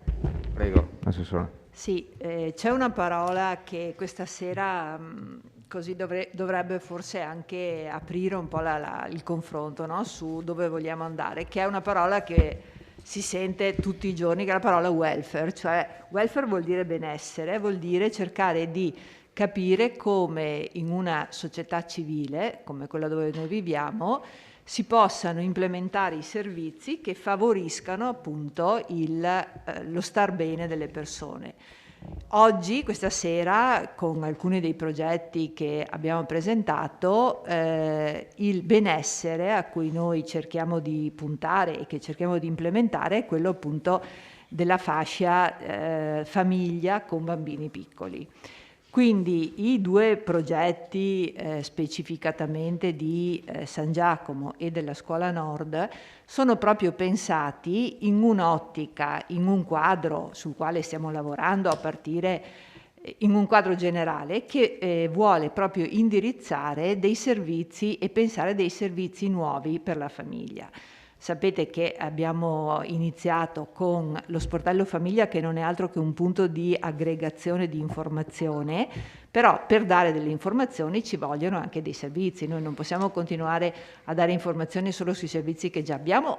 Abbiamo sostanzialmente il nido per i bambini più piccoli, che funziona molto bene, dove riusciamo a soddisfare oggi con il Covid non il 100% delle richieste, quindi qualche posto in più ci sarebbe stato, però diciamo che in una situazione di normalità e con i numeri che vediamo, perché chiaramente dobbiamo anche guardare quanti bambini ci sono, i nuovi nati, riusciamo a soddisfare le richieste dei vittoriesi. Dopodiché, chiaro, se dovessero arrivare, come speriamo, altre famiglie giovani o avere famiglie giovani che mettono al mondo bambini, certamente ci sarà da pensare anche ad un ampliamento del nido. Oggi pensare di fare un investimento specificatamente su un nuovo nido o sull'integrazione dell'esistente, che però non era previsto in questo bando, sì, va bene, però sì, è vero, c'era anche la possibilità di farlo. Però anche pensare a San Giacomo, stavo pensando adesso, di trasformarlo in nido, probabilmente non era forse neanche il luogo. Sì, era una delle voci, perché si poteva o edificare oppure andare a ristrutturare, a trasformare luoghi che precedentemente erano destinati a scuole per l'infanzia. Comunque la realtà è che in un sistema di servizi, di welfare, diciamo così, per la famiglia, al di là del nido che, ripeto, oggi sostanzialmente soddisfa o quasi del tutto la nostra necessità, manca completamente nella nostra città un luogo dove invece che sia di integrazione, perché un centro famiglia parla di servizi di integrazione di quelli che offre il nido, mettendo insieme bambini, mamme o papà ovviamente, fino anche di integrazione. Prima giustamente il consigliere Gomiero ha detto dove vanno a finire gli anziani. Ci sono proprio in una modalità, adesso non siamo entrati nel dettaglio, ma insomma se voi guardate o se conoscete altre realtà che ci sono anche in Italia, anche molto evolute, ci sono proprio situazioni di commistione, di autosostentamento, insomma di crescita comune con anche altre fasce d'età.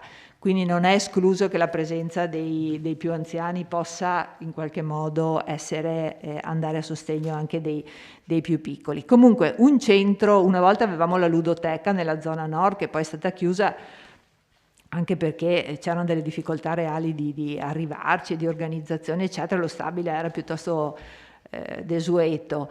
Un centro famiglia fatto bene, come richiedono oggi gli standard, senza dubbio può essere un centro di aggregazione che manca completamente, è una tipologia di servizio che non abbiamo in città. Per quanto riguarda la zona nord, hanno detto molto bene il sindaco e anche l'assessore Fasan, cioè c'è questa necessità di sostituire la scuola esistente, perché appunto la scuola materna non era più stata fruibile, i bambini sono stati trasferiti momentaneamente, ma si va avanti da anni, in quella che prima era la scuola elementare, si chiamava, che deve essere appunto alienata per far fronte a quell'impegno, se no si perde addirittura il vecchio finanziamento, no? Quindi cade a fagiolo.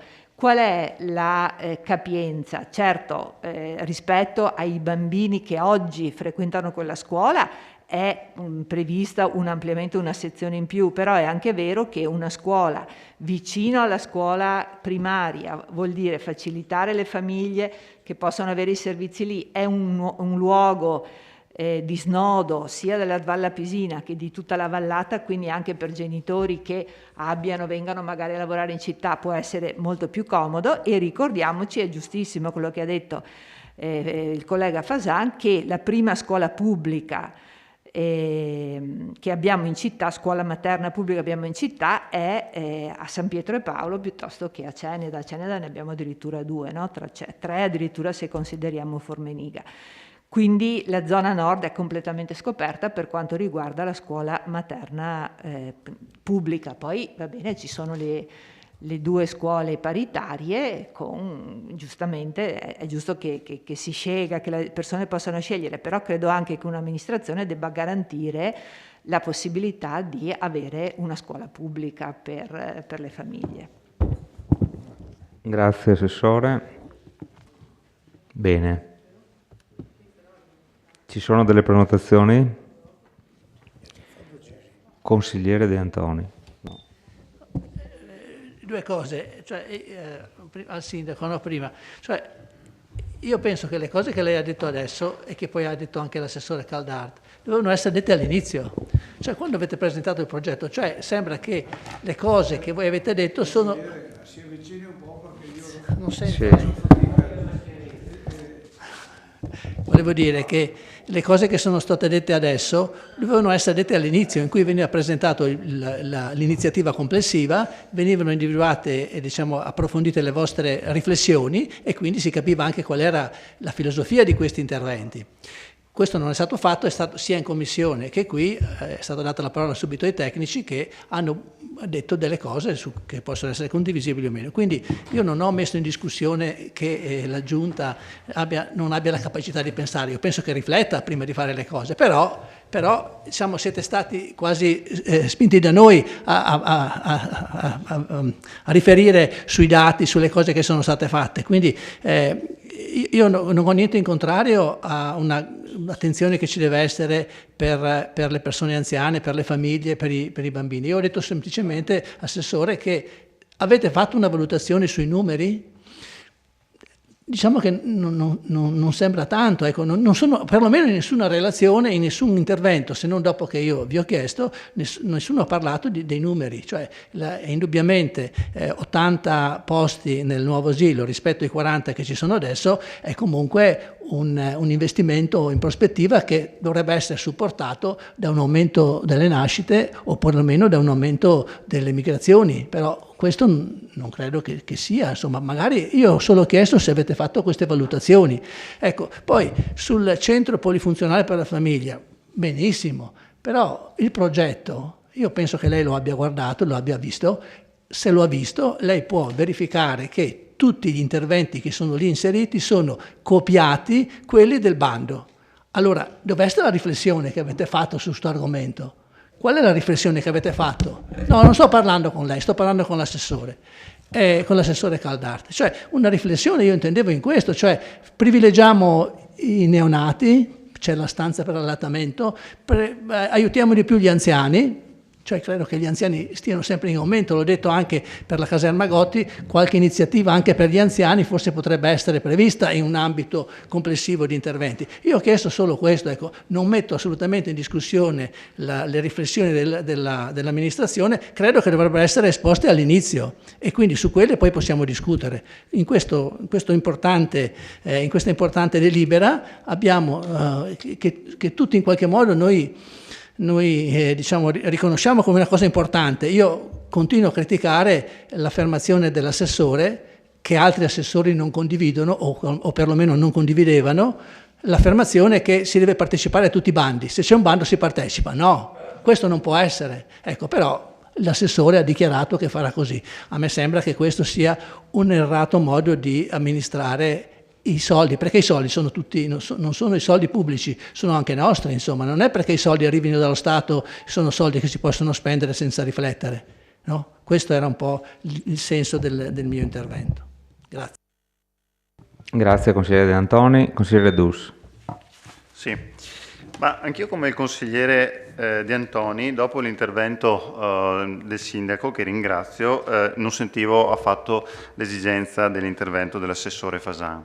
Credo che se il sindaco fosse intervenuto all'inizio, probabilmente ci saremmo risparmiati gran parte di queste discussioni, perché ha delineato brevemente e molto chiaramente quali sono le intenzioni che hanno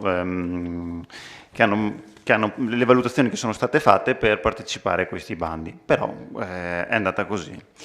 Venendo invece all'intervento da libro cuore che ha fatto il consigliere Rasera con il pathos e il trasporto degno della migliore commedia italiana, vorrei aggiornare il consigliere che siamo nel 2021.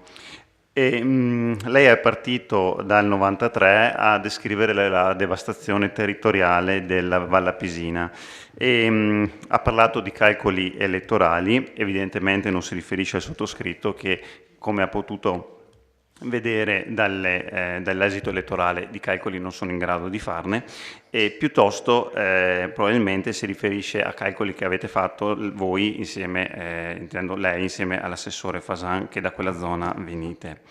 Ha parlato dell'IMU che lei non ha votato. Io le ricordo che, se non sbaglio, lei fa parte della maggioranza. Ora, io non lo so quale spirito di squadra diciamo permei, perché se fosse chi sta all'interno di una squadra probabilmente sostiene tutte le iniziative che quella squadra porta avanti. Lei evidentemente è, come si dice spesso in politica, un battitore libero. Io ne prendo atto. Sulla perdita degli spazi commerciali della Val Appisina le faccio presente che, ma forse le è sfuggito nonostante il suo ruolo, che solo negli ultimi 2 mesi a Serravalle hanno chiuso 5 attività commerciali. Non stiamo parlando degli ultimi 20 anni della Val Appisina. Per quanto riguarda le questioni legate al sociale, mi fa piacere che l'ha ricordato, perché è un ambito che mi interessa molto e credo che anche le iniziative sportive sono da ritenersi meritevoli di questo ambito. E come ho chiesto all'assessore Fasan, prima ho chiesto come mai è stata negata la dignità del patrocinio a una manifestazione che si svolgeva alla Val Appisina. L'assessore dice: non so se è stato richiesto. Beh, io glielo posso dire che il patrocinio è stato richiesto. Come mai, le chiedo, è stato negato la dignità del patrocinio? Era un'iniziativa meritevole che si svolgeva in quel territorio o no? Sì, probabilmente dava lustro a quello spazio che a lei sta molto a cuore, eppure così non è stato. Però di tutto questo mi interessa fino a un certo punto. E come ha detto giustamente il sindaco all'inizio, quando si può discutere, la città è grande e policentrica, lo conosciamo, lo sappiamo tutti, numerose sono le esigenze e quindi si è deciso di perseguire una strada, ben venga. Speriamo che, io mi auguro che questi interventi alla fine vengano realizzati, perché è un bene per tutta la città. Ho fatto delle domande, la dell'imolizione delle volumetrie. Siccome è un tema che aveva sollevato il consigliere Gomiero, in commissione mi è stato detto, sono andato a vedermi la piantina, si parla di indirizzi strategici, si trovano delle cose molto dettagliate. Allora, non prendiamoci in giro. Dobbiamo fare i bandi per risolvere i problemi? No, non credo che sia questo lo spirito. Lo spirito è quello che ha detto il sindaco. No, benissimo. Andiamo avanti su quello spirito, ma chiudiamola lì però dopo. Grazie, consigliere Dus.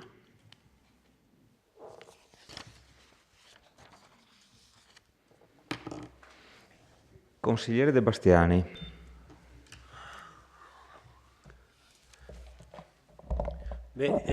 Si definiscono alcuni particolari, alcuni dati che, appunto, come diceva il consigliere De Antoni, forse valeva la pena di anteporre, no? Per esempio, abbiamo capito che le scelte le ha fatte il sindaco, legittimo, ma adesso almeno abbiamo questa informazione. Non posso essere d'accordo invece sull'affermazione che fa l'assessore Fasan: passeremo in consiglio comunale. Anche l'assessore Caldata ha detto apriamo il confronto. Però è fuori tempo massimo, cioè voglio dire, porteremo in consiglio comunale cosa portiamo? Che la panchina della Gotti la mettiamo, invece di metterla là, la mettiamo di qua, di là facciamo una tettoia e invece dall'altra parte facciamo il marciapiede. Ma veramente questi non sono gli argomenti che deve discutere, che deve affrontare un consiglio comunale. Il consiglio comunale deve affrontare delle decisioni di base che invece non sono state portate a conoscenza. Le avete già fatte voi, punto e basta. Ma voglio dire, sì, ma non passeremo in consiglio comunale, non serve neanche più passare in consiglio comunale. Avete scelto, avete deciso per dove fare gli interventi, basta. Non servirà passare in consiglio comunale. Ho sentito le varie argomentazioni, quella molto appassionata di Rasera sulla Valle Appisina e anche quello che ha detto il sindaco e anche Fasan. Effettivamente sulla Valle Appisina, e l'avrete anche notato, non c'è stata lì la grossa contestazione, le perplessità, non sono sugli interventi della Valle d'Appisina. Le perplessità forti sono sulla caserma Gotti, cioè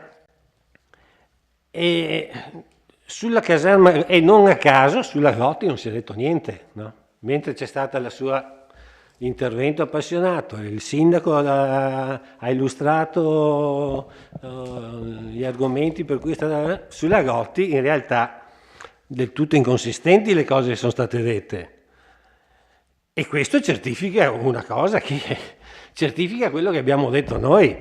Sicuramente a Vittorio, se dobbiamo fare un elenco di priorità, se dobbiamo fare un elenco di emergenze, sicuramente la Gotti non sta ai primi posti, questo è indiscutibile. Allora si tira fuori il discorso dei soldi, ma ci vogliono troppi soldi per il Papadopoli.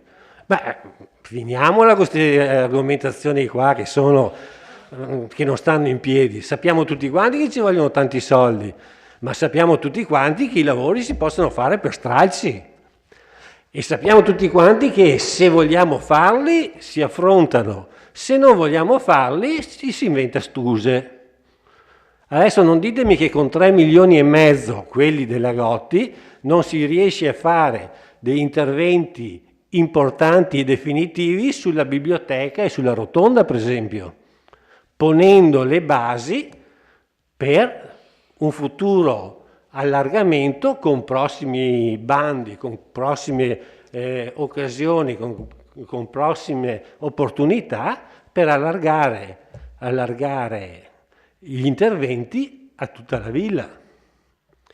Altrimenti, e forse mi sembra anche più onesto, si dice chiaramente: noi Villa Papadopoli vogliamo venderla, mettete minoranze, cenedesi, vittoriesi, mettetevelo in testa, noi non vogliamo tenere la Villa Papadopoli, vogliamo venderla. E allora chi come noi sta nella parte della minoranza dell'opposizione prende atto, si mette il cuore in pace e dice: vabbè, vogliono venderla e vediamo se la venderanno.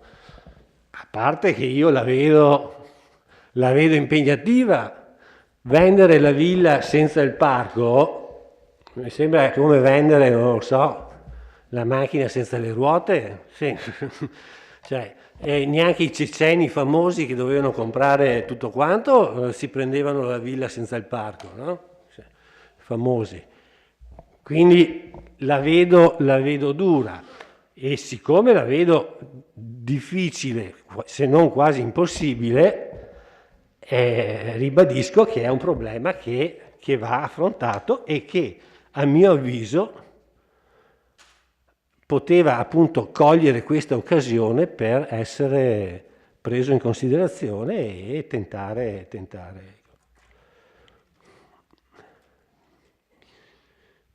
Sì, è vero che siamo pieni di temi la discussione lo dimostra, i temi sono tanti, e le opinioni sono diverse, e merita un confronto, anzi meritava un confronto, un approfondimento che non si è potuto fare, possiamo solo noi rammaricarci delle scelte fatte. Grazie, consigliere De Bastiani.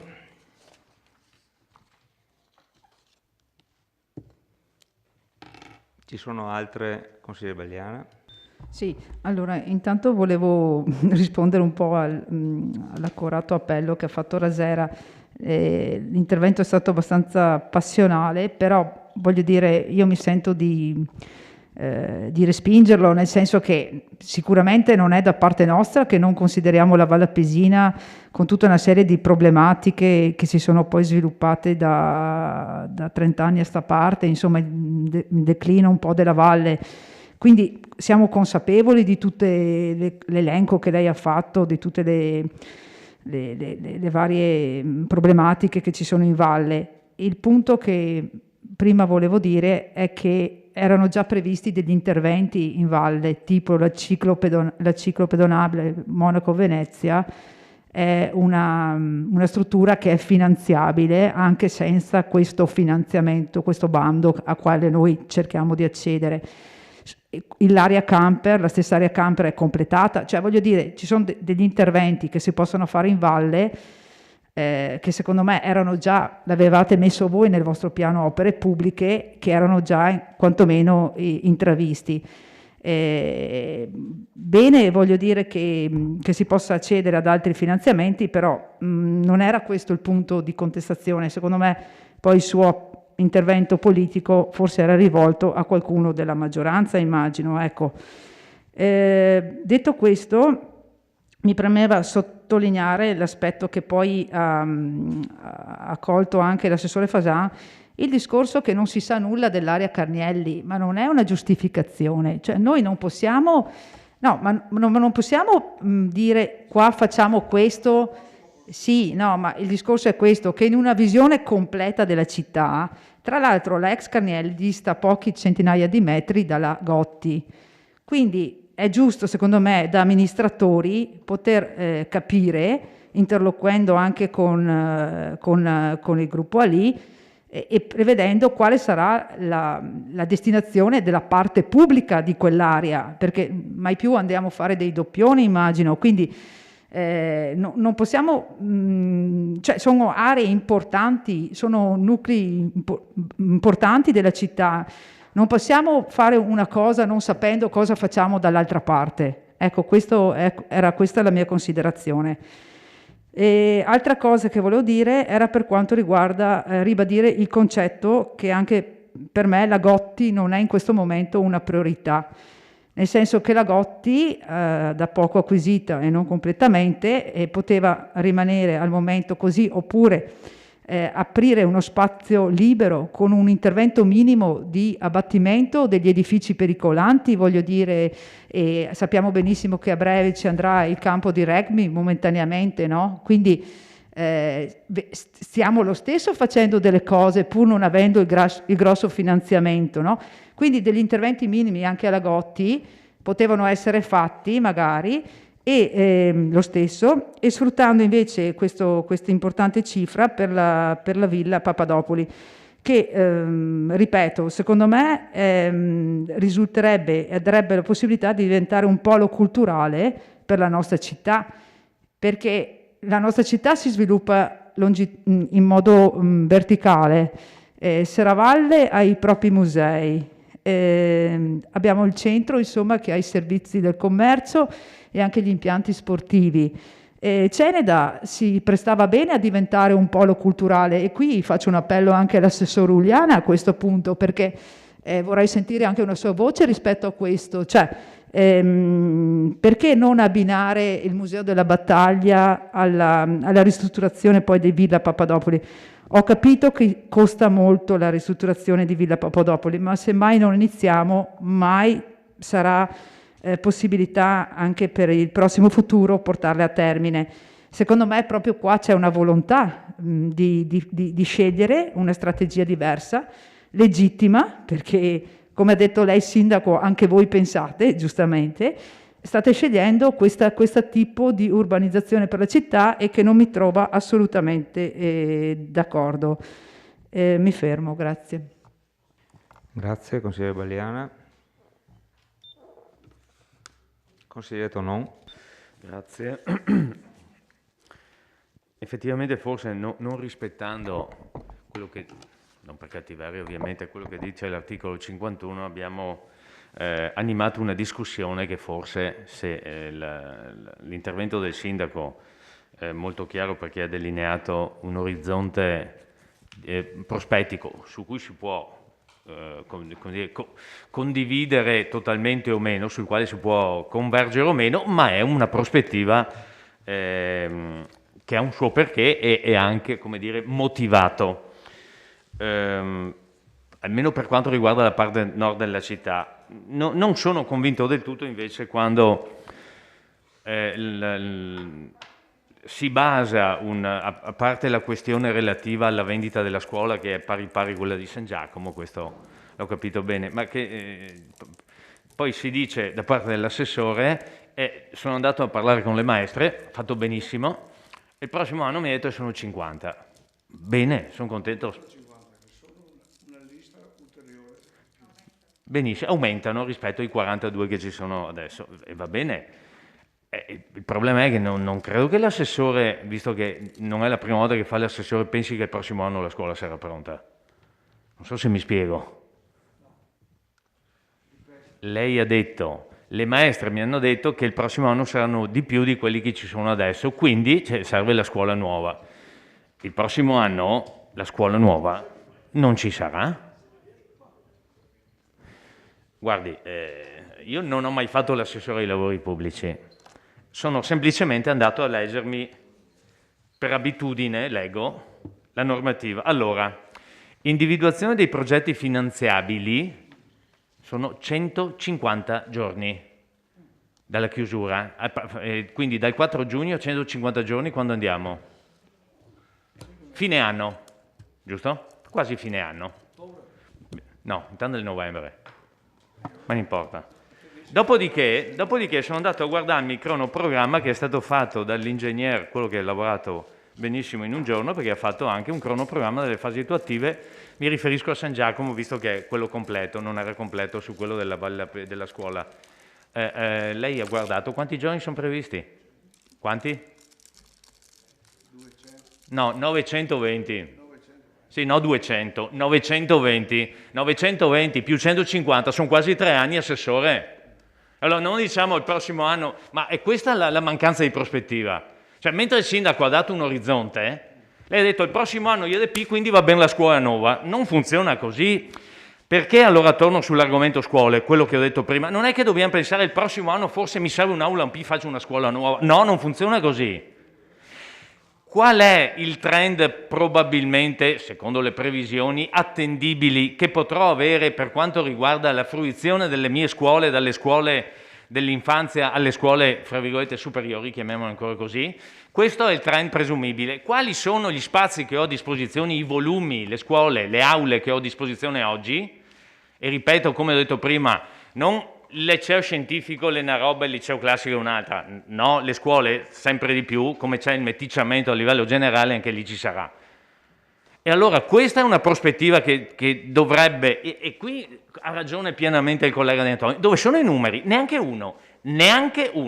Allora, uno studio di fattibilità fatto senza neanche un numero, io capisco, ripeto, la prospettiva e il disegno che c'è, ma dovrebbe essere almeno supportato e francamente su questo io non l'ho visto. È per questo che le perplessità restano. Grazie. Grazie, consigliere.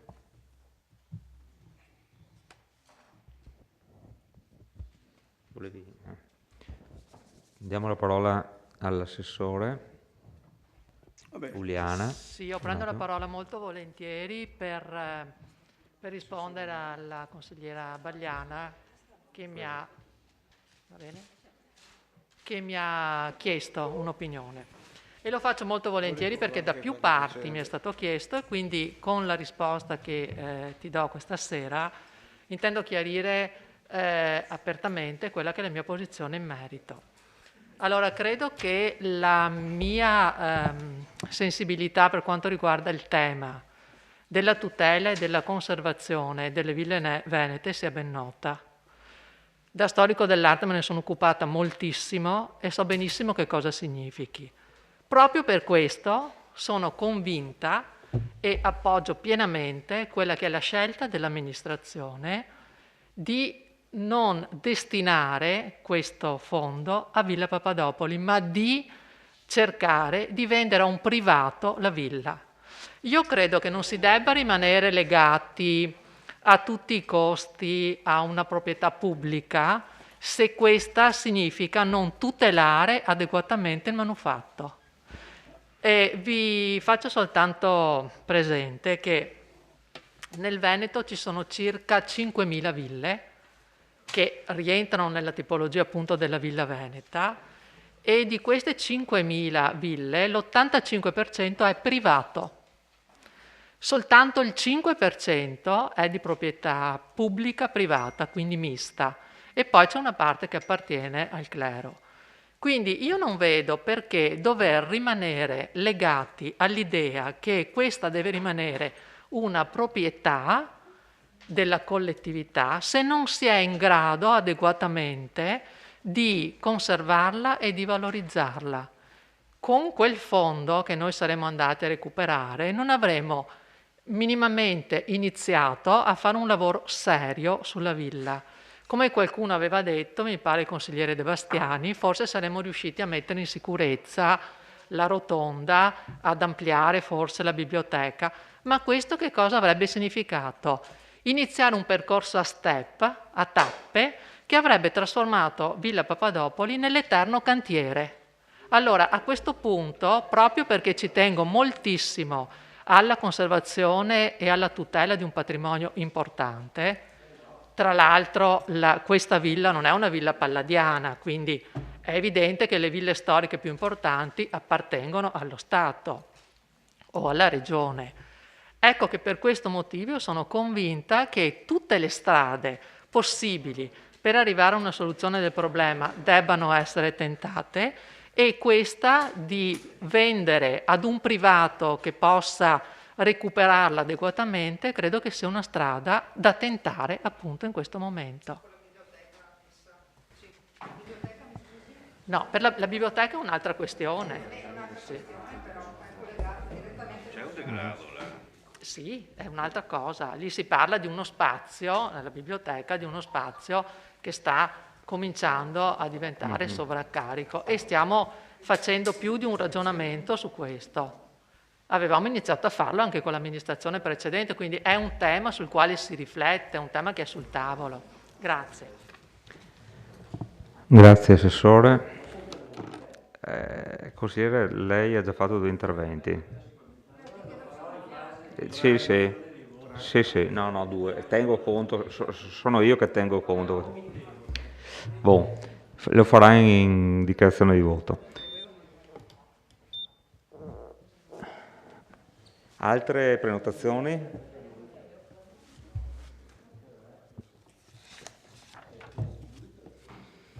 Se non ci sono altre prenotazioni, io passerei alle dichiarazioni di voto. Dichiarazione di voto, prego, De Bastiani.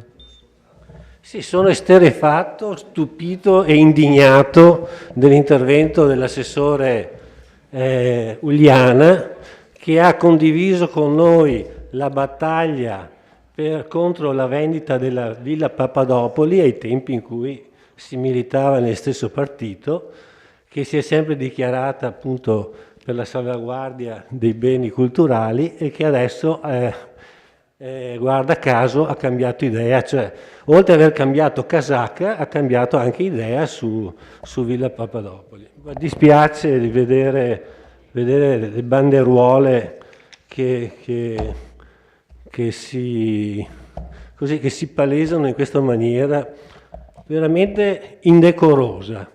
Detto questo, noi ci asterremo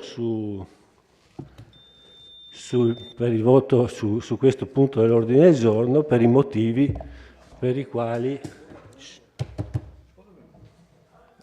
Assessore. Allora adesso mi spiega, adesso per cortesia, Assessore, mi spieghi il motivo per cui io devo... L'assessore non spiega nulla, mi andiamo spieghi avanti. questa uscita vota contro, me la spieghi perché veramente non la... ma scusa, te sceglieti quel che vota mi? No, non ho mica capito. Abbiamo parlato 2 ore, abbiamo spiegato le nostre ragioni e cosa, lei adesso mi dice vota contro, siamo ai stessi livelli degli interventi dell'Euliana, insomma, no? Veramente abbiamo raggiunto stasera, veramente abbiamo passato il fondo. Grazie consigliere De Bastiani per la dichiarazione di voto. Altre dichiarazioni di voto?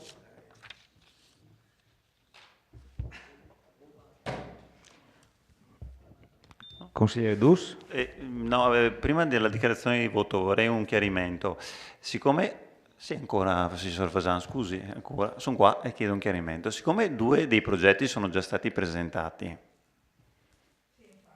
mi chiedevo, qualora il Consiglio votasse contro e ritira i progetti che ha presentato?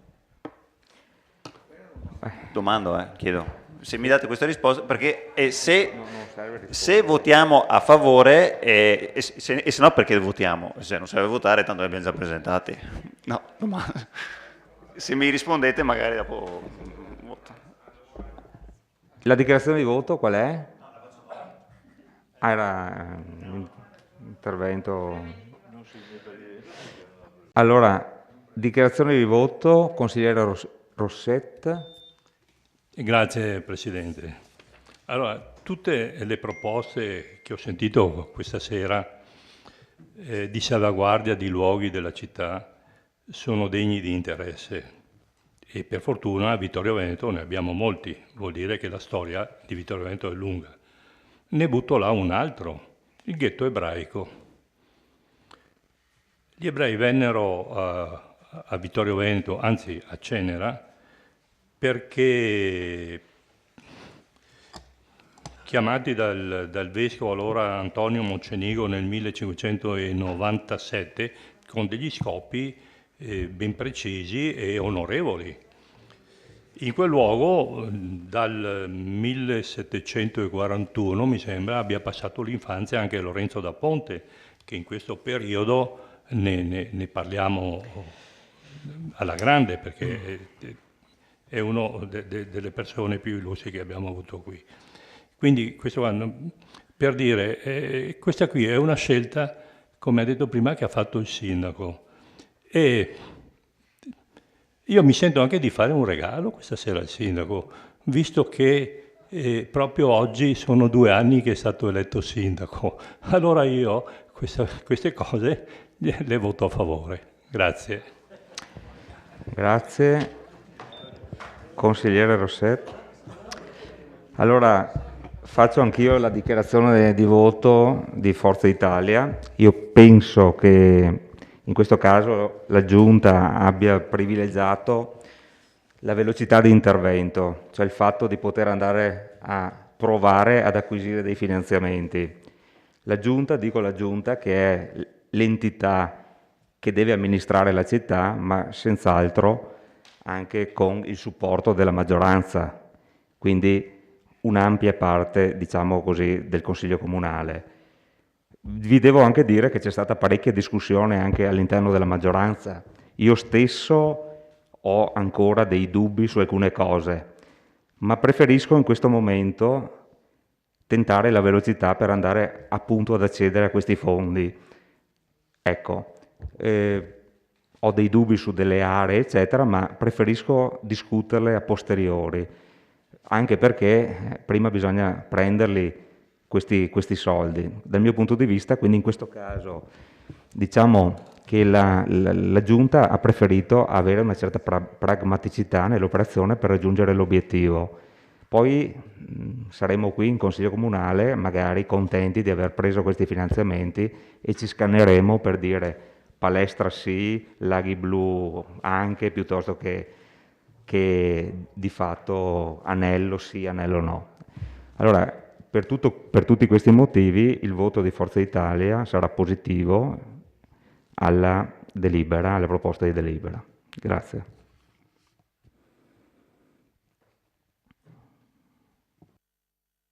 Bene, se non ci sono più altre dichiarazioni di voto, passiamo... Ah, prego. No, dicevo, se mi chiarisce il punto, io faccio la dichiarazione di voto. La domanda. La tua domanda? Molto semplice, se non passava questa sera, non veniva inserito nel piano opere pubbliche, non è che si ritirava, mancava una condizione necessaria per essere finanziati. Basta. Ma sei già partito? Sì, è già partito allora?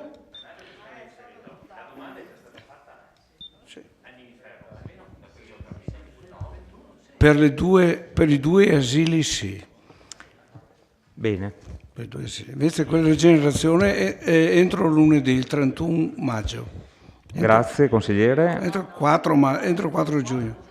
Prego consigliere Dus, dichiarazione di voto, se no chiudo. Consigliere Dus, dichiarazione di voto, grazie.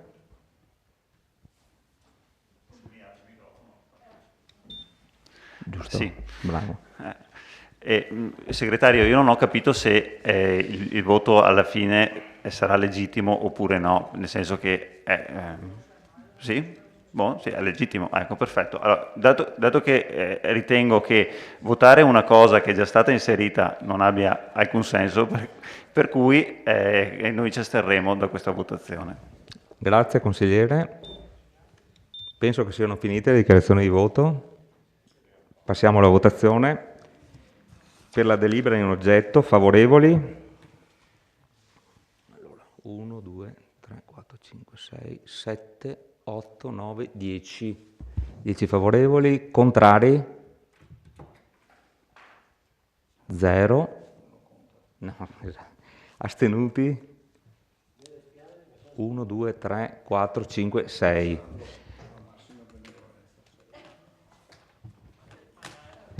10 favorevoli, sì che manca una persona. Allora, la delibera è approvata con 10 favorevoli, contrari 0, astenuti 6. Vediamo se c'è l'immediata eseguibilità, sì. C'è l'immediata. Votiamo per l'immediata eseguibilità. Favorevoli? Sempre 10. Contrari? 0, astenuti, sempre 6. La delibera è immediatamente eseguibile con favorevoli 10, contrari 0, astenuti 6. Passiamo al prossimo punto. Mozione presentata dal consigliere comunale Alessandro De Bastiani, gruppo De Bastiani Sindaco, Rinascita Civica ad oggetto appartamenti ERP in Borgo Meschio. Prego, consigliere De Bastiani, illustri la proposta. Leggo testualmente la mozione. Premesso che con delibera del Consiglio Comunale del 2007 il Comune di Vittorio Veneto ha approvato il programma integrato di recupero urbano e ambientale ai sensi della legge del 99 relativo all'area di Piazza Meschio, presentato da Edilv, nonché lo schema di convenzione attuativa del Piruea, che nel 2008 il Comune e Edilv hanno sottoscritto la convenzione con cui le parti hanno disciplinato gli impegni di Edilv in ordine alla realizzazione delle opere di urbanizzazione primaria e secondaria. Nel 2008 è stato rilasciato il permesso di costruire con relative indicazioni normative e destinazioni d'uso. Il permesso prevede 278 metri quadrati da destinare a edilizia convenzionata e il 5% della superficie lorda totale residenziale. Al piano primo, secondo e terzo e nel sottotetto dell'edificio denominato E1. Dato atto che nel 2021 la Giunta con delibera numero 81 ha dato mandato al Consiglio Comunale di approvare la proposta conciliativa tra Comune e Zurich, che prevede le sostanziali modifiche alla Convenzione attuativa del 2008, che lo stesso giorno il Consiglio Comunale, con delibera numero 13, ha ottemperato al mandato ricevuto dalla Giunta. Dato atto altresì che nelle delibere sopracitate non si fa mai menzione delle unità abitative di edilizia residenziale pubblica. La realizzazione di unità abitative ed edilizia convenzionata costituisce un obbligo per l'attuazione del PIRUEA e costituisce un beneficio per la comunità. Per evitare che in futuro si vengano a creare malintesi riguardanti le 3 unità abitative, propongo di deliberare di dare mandato alla Giunta di adoperarsi per verificare che vengano realizzati gli appartamenti in ERP in Borgo Meschio e che essi vengano assegnati agli aventi diritto secondo le procedure previste dalla legge. Questa mozione io l'ho presentata anche perché avevo rivolto una domanda specifica in occasione di quel consiglio comunale riguardante questi appartamenti. La stessa domanda l'aveva fatta anche altri consiglieri di minoranza, ma non era stata data nessuna risposta. Grazie, consigliere De Bastiani. Qua lascio la parola all'assessore Antiga. Prego, Grazie assessore. Presidente e buonasera a tutti. In riferimento alla mozione posso dire che l'articolo 2 della convenzione sottoscritta nel 2008 prevedeva la realizzazione di una percentuale di alloggi ERP, quindi corrisponde al vero anche perché è per legge, non inferiore al 5% della superficie residenziale PIRUEA ai sensi per l'appunto l'articolo 3,5 Legge Regionale 1999. È bene precisare comunque che le unità in questione non sarebbero state unità abitative da accedere al comune o da assegnare agli aventi diritto sulla base delle graduatorie comunali o giovani coppie, ma appartamenti da immettere sul libero mercato solo a prezzi calmierati ad opera e cura della ditta proprietaria. Sulla validità ed efficacia della Convenzione 2008 possiamo almeno affermare che è sorto un contenzioso promosso da Zughi SpA davanti al Tribunale di Treviso, nell'ambito del quale il giudice ha proposto alle parti, tra i vari punti che definiscono un'equilibrata soluzione conciliativa della complessa controversia, anche la risoluzione della Convenzione 2008. Con la deliberazione consigliare 13 del 29 aprile scorso il Consiglio ha aderito alla proposta conciliativa del giudice, già accettata dalle parti in causa.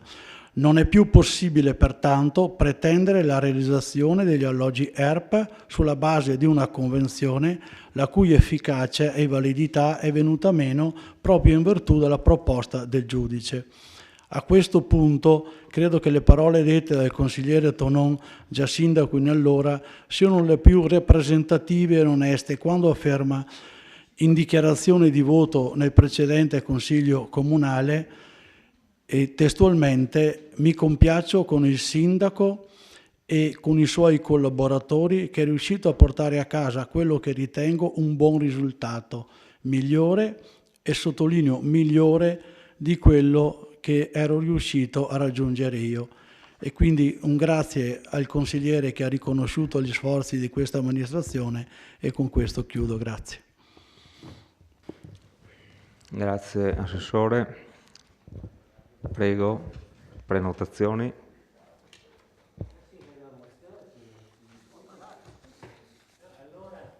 Posso? Sì, prego. Allora, una risposta a mio avviso insufficiente e faccio subito una domanda. La sostanza della risposta dice, l'assessore Antiga dice, non si possono più pretendere dalla società Edilvi la realizzazione degli appartamenti in edilizia residenziale. Io le chiedo, questa è un'opinione sua personale o come assessore, oppure lei mi fa questa affermazione in base alla legge, articolo, comma, cioè, perché lei lo dice però non lo giustifica, non lo prova.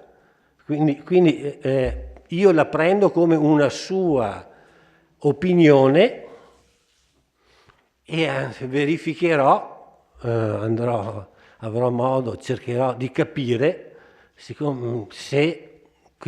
a mio avviso, come primo, io non sono un esperto, però come prima sensazione mi sembra che non stia in piedi la faccenda. Cioè, l'assessore dice, ma siccome è stato cambiato tutto, in sostanza è questo, siccome è stato cambiato tutto quello che è stato fatto non conta più.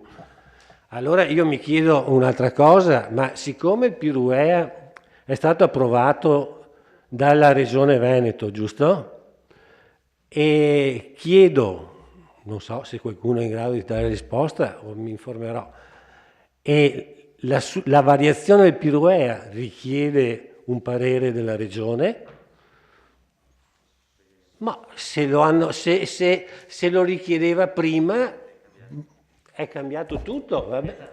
È cambiata la normativa, ma allora me lo cita, allora quando mi dà una risposta l'assessore mi cita anche in base a quale norma gli appartamenti di edilizia residenziale non sono più in obbligo di essere realizzati.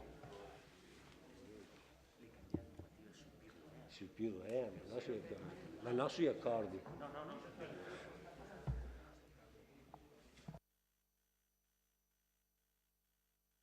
Consigliere Balliana. Sì, rispetto al Piruea, se deve essere sottoposto o meno alla giunta regionale, alla regione, e quando eravate in minoranza il gruppo della Lega Nord aveva chiesto a un all'avvocato Merazzo, che aveva fatto una relazione molto corposa che avete letto in aula, in cui dichiarava che assolutamente ogni variazione del Piruea doveva essere sottoposto alla giunta regionale. Quindi o sono passati un anno, non lo so, 2 anni di elezione, 3, 4, 2 e mezzo? No, ma qualora 2 anni e mezzo, 3, e in questi 3 anni forse da verificare se questa normativa è cambiata, perché l'avvocato, appunto, ripeto, Merazzo, diceva tutt'altro da voi interpellato, quindi sarà da verificare anche questa cosa qua. Poi per quanto riguarda gli appartamenti di edilizia convenzionata, innanzitutto bisogna evidenziare che c'è una grande necessità di avere questi tipi di alloggio, perché in questo momento veramente delicato per tante persone, soprattutto per le giovani coppie, dobbiamo cercare di pensare e di promuovere questo tipo di residenzialità, insomma, ecco, questo secondo me va portato avanti. Il fatto che sia stato proposto dal giudice un nuovo tipo di accordo, secondo me, secondo me l'amministrazione comunale poteva avanzare una richiesta di tenere il punto fermo su questi 3 alloggi. Come vi siete messi d'accordo, immagino, interloquendo anche su altre questioni che poi sono state approvate nel testo di accordo, secondo me se c'è stata praticamente una rinuncia rispetto a questi 3 alloggi. Quindi questa è stata, secondo me, un'ulteriore scelta politica. Grazie, consigliere De Bastiani. Consigliere De Antoni. Sì, nel corso del dibattito che si è tenuto nell'ultimo Consiglio Comunale, anch'io avevo evidenziato il mancato rispetto da parte dell'azienda Edilvi di numerosi impegni che erano stati assunti con la Convenzione del 2008, perché c'era la questione del parcheggio che doveva essere realizzato nei pressi di Piazza Meschio, c'era il discorso degli edifici di edilizia economica popolare, c'era il discorso della servitù di passaggio sul cortile interno e il discorso della canonica. Avevo chiesto, ma avete verificato che queste cose siano state realizzate? Io sono andato recentemente a fare una passeggiata da quella parte, ho visto che la canonica in effetti c'è una bella targa fuori e quindi penso che dentro ci sia anche il parroco. Ho visto... Non c'è neanche il parroco, ogni tanto passerà, però ha una bella sede con una bella targhetta fuori. Poi la servitù di passaggio nel cortile interno è possibile, ma ci sono vari cartelli di divieto di accesso. Però sul discorso delle unità abitative di edilizia residenziale pubblica e sul discorso del parcheggio, alle domande che abbiamo fatto l'altra volta nessuno ha dato risposta.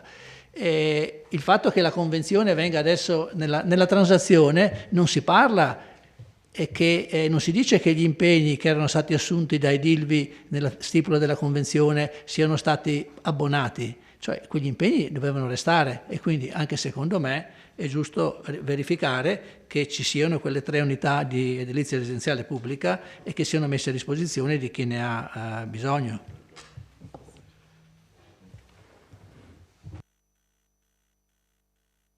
Grazie.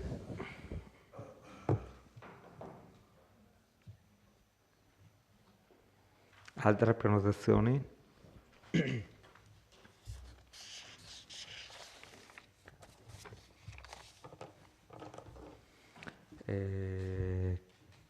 Consigliere Denardi? Sì, buonasera. Prendo atto con una personale soddisfazione del fatto che l'assessore è passato dalla convenzione del 2008, sicuramente non esiste più, sulla convenzione del 2008 è sorto un contenzioso fra le parti. Vuol dire che magari, forse non mi ha ascoltato, gliel'hanno preparata la frase scritta onde evitare i disastri della volta precedente, ma insomma facciamo un passo avanti nel capire che cosa vuol dire fare una transazione e una causa. Grazie. Grazie consigliere Denardi. Ci sono altri interventi? Altrimenti passiamo in dichiarazione di voto. Vabbè.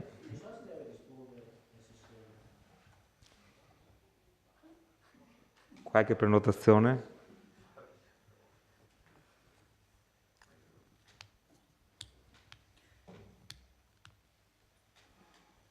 Nessuna prenotazione.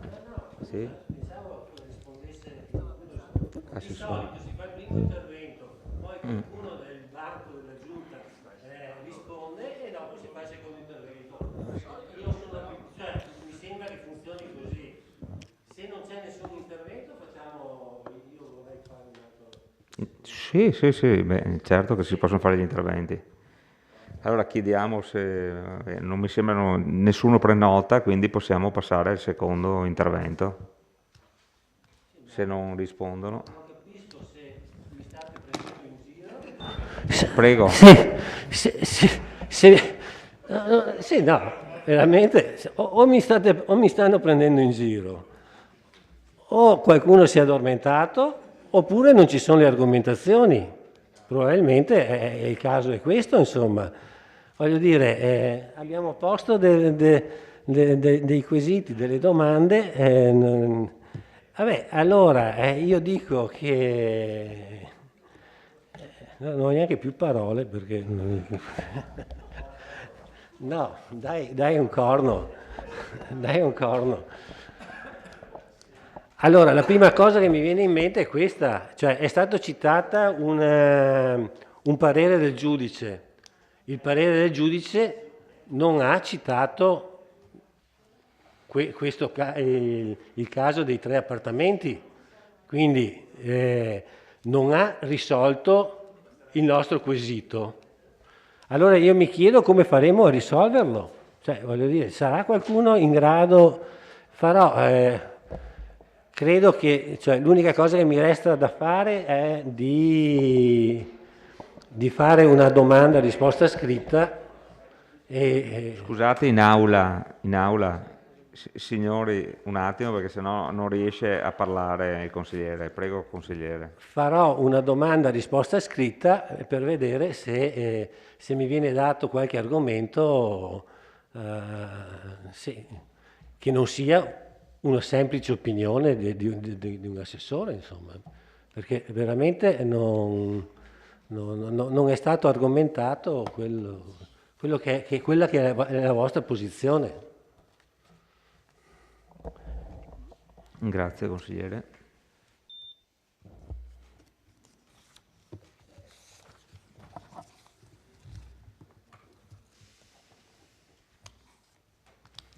Consigliere De Antoni. Cioè, forse possiamo poi, consigliere, poi rimodulare la domanda, nel senso di dare mandato alla Giunta di adoperarsi per verificare se sono stati realizzati, perché invece che dire che vengono realizzati si potrebbe, perché è già sufficiente questo, cioè di dare mandato alla Giunta di adoperarsi per verificare se sono stati realizzati gli appartamenti, perché può darsi che siano stati anche realizzati. Possiamo chiedere questo? Sei d'accordo? Ma no, ma non sapevano, non ci hanno risposto neanche sulla canonica, che ho dovuto andare a vedere io se era fatta, quindi... Cioè, però perché l'altra volta vi ho chiesto e non mi avete risposto? Perché non ci rispondete quando facciamo le domande? Cioè, ma la canonica, per esempio, non mi avete risposto, assessore. No, l'altra volta no, andiamo a cercare i verbali, andiamo a leggere i verbali, non è vero. Anch'io ho detto un'altra volta che qualche volta facciamo tante domande, ma non sono domande pretestuose, sono domande per avere una risposta. E voi neanche ci rispondete, ci guardate e andiamo avanti. Mi sembra che sia un modo... Anch'io mi sento qualche volta preso in giro, per dire la verità. Ecco. Ad ogni modo, vuoi che possiamo modificare la cosa così? Non volevo fare l'intervento e vi spiego perché. Perché l'altra volta sono stato ripreso per essere poco furbo.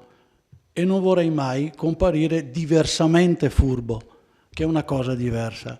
L'altra volta avevo detto a lei che la canonica era stata fatta e potevo andare a controllare. E in riferimento invece al parcheggio non è stato fatto quello che era al di là del mescolo. Si ricorda anche il motivo?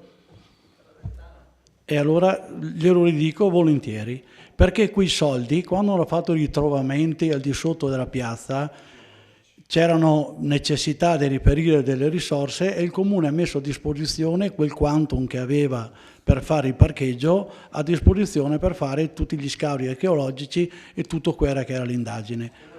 Sono carte scritte e fatte, quindi non stiamo parlando di cose che non esistono. Dell'ERP non possiamo parlare perché nel 2016 non c'era l'ERP. Allora fidati delle mie parole. Nel 2016 non c'era l'ERP e l'oggetto della discussione in causa si stava parlando di quella bozza di convenzione che noi abbiamo visto, e dirò la prima o la seconda giusta, abbiamo vinto quella bozza di convenzione che era già stata vagliata e approvata dal Consiglio Comunale e che bisognava andare a firmare. È venuta a spiegarcela in giunta l'avvocato Piva. L'avvocato Piva è l'avvocato che ha seguito la causa ma che era stato nominato alla presente amministrazione. Non ci ha mai parlato di ERP. Questo Consiglio nel 2016 non ha mai parlato di ERP, ha dato mandato al sindaco di eseguire una convenzione con tutti i contenuti che ci sono. Quella era la base della discussione, null'altro. Dell'ERP nessuno ha mai parlato, noi abbiamo tentato di parlare... Gli ERP non ci sono, gli ERP non ci sono. Chieda al sindaco di allora se gli ERP c'erano e se erano oggetto della delibera del 2016. Non ci sono. Come non c'era, perdonate, come non c'era la servitù, De Antoni, come non c'era la servitù degli spazi pubblici, non c'era, come non c'era la servitù dei parcheggi, è stata modificata al meglio con degli sforzi. Questo è quello che è stato fatto. Grazie. Grazie Assessore. Consigliere Balliana. Sì. Allora, un attimo all'Assessore Antiga. Lei fa sempre riferimento alla Convenzione 2016, ma non è mai stata alla fine adottata, cioè nel senso, quindi facciamo riferimento alla 2008. Cioè voi avete abolito, tra virgolette, superato la 2008 in teoria. Se non ricordo male i passaggi, adesso li ho qua, ma comunque...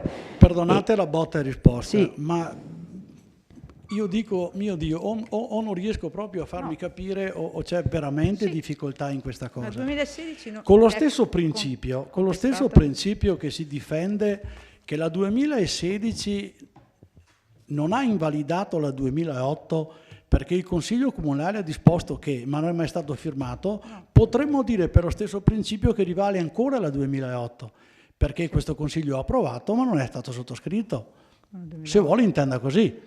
Nessun problema. Il 2008 sarà stata sottoscritta. Se vuole la 2008 è ancora valida, perché quella del 2021 non è ancora stata sottoscritta. Bene. Se lei pensa che è allora così, ancora c'è ancora margine. se lei margine pensa di che è trattativa. così, continua a pensare così. Vabbè, no. Va bene. Allora, consigliere Dus.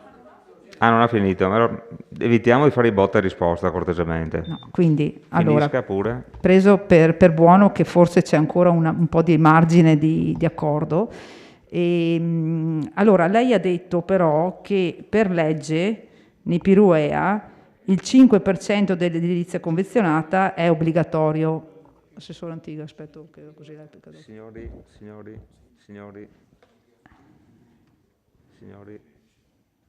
Assessore Antiga, lei nella premessa ha detto che nei Piruea c'è un 5% di edilizia convenzionata che è d'obbligo, quindi ecco, obbligo è d'obbligo. Quindi io penso comunque, al di là adesso del fatto che siamo in procinto di firmare una nuova convenzione, dal mio punto di vista è mancata la forza, la volontà, eventualmente se non andasse in porto, di portare a termine la realizzazione di questi 3 alloggi, cioè che non sono alloggi che il proprietario regala alle persone, cioè vengono pagati, sono prezzi calmierati, però voglio dire non è che li regala, sono messi sul mercato e quindi voglio dire, non c'è un grosso danno, un grosso onere da parte, insomma, del costruttore.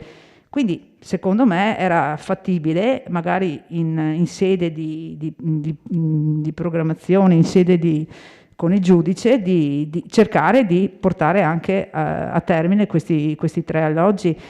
Ultima cosa, stiamo chiedendo se ci sono ancora gli estremi per poter verificare ma magari se ce li porta con...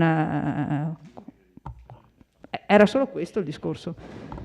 No, vabbè, ma non c'è, ma vabbè. Ma forse non vuole neanche lei portarli a casa, perché è una volontà anche questa. Ma non sono da portare a No, casa. nel senso che non vuole che siano messi nel mercato questi 3, che gli alloggi siano messi a disposizione dell'edilizia convenzionata. Ecco. Allora, fermi tutti. Consigliere Dus, prego. Sì, la proposta che faccio al proponente De Bastiani, Scusate. dopo ne parliamo naturalmente, è la seguente: di dare mandato alla Giunta di adoperarsi per verificare se sussista ancora un obbligo di realizzazione degli appartamenti in ERPE, in Borgo Meschio, eccetera, eccetera. Se sussiste ancora l'obbligo oppure no. Se non sussiste, ce lo diranno, e non sussiste sulla base di questo qui. Allora, ci blocchiamo un attimo, ci porti l'emendamento e io lo faccio verificare dal segretario se è accettabile. Sì, ecco, con la verifica dell'accordo da parte del consigliere proponente della mozione. Un minuto,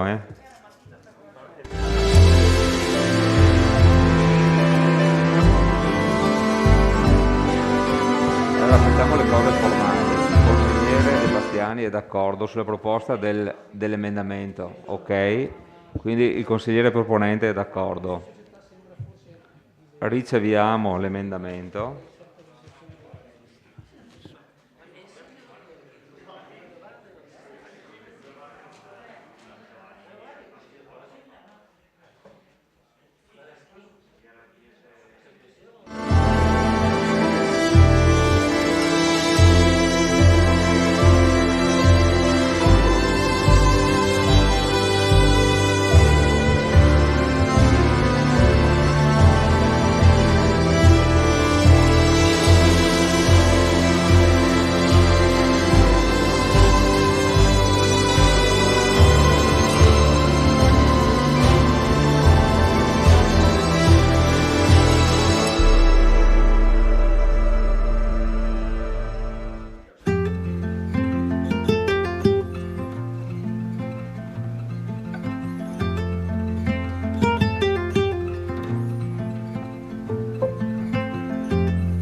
Leggo il testo.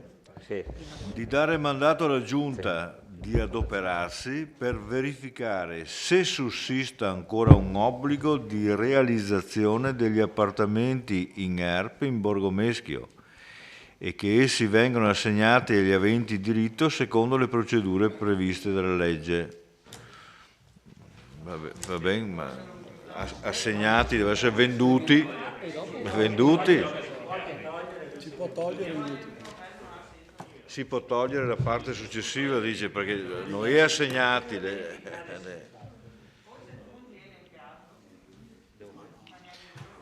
cioè qua. Allora, di fermarsi quindi a sì, e che essi vengano assegnati agli aventi diritto si toglie, punto, e semplifichiamo così. Quindi di dare mandato alla Giunta di adoperarsi per verificare se sussista ancora un obbligo di realizzazione degli appartamenti in ERP in Borgo Meschio. Ok? Questo è. Sì, lo accettiamo.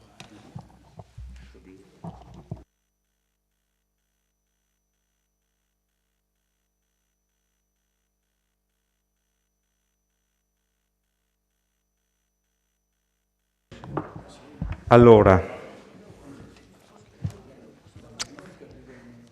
preso atto della concessione da parte del consigliere De Bastiani della possibilità di emendare quindi la proposta della mozione e preso atto anche della ricevibilità da parte del segretario dell'emendamento fatto dal consigliere Dus, allora propongo in votazione l'emendamento. Favorevoli?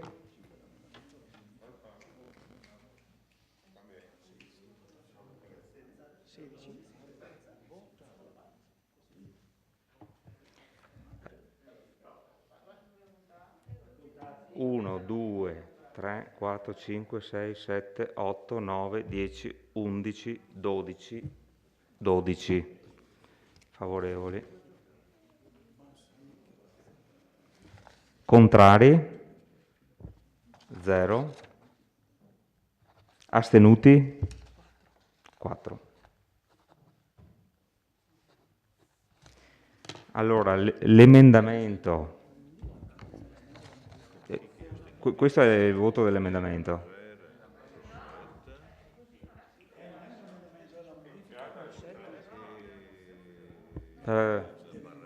L'emendamento è passato con voti favorevoli 12, contrari 0 e astenuti 4.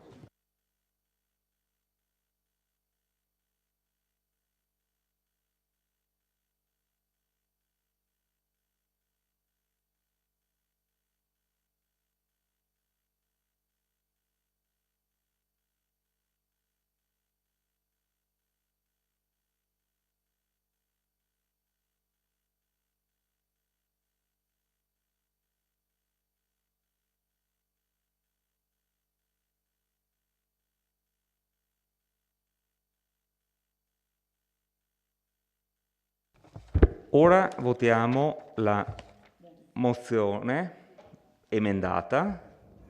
Favorevoli?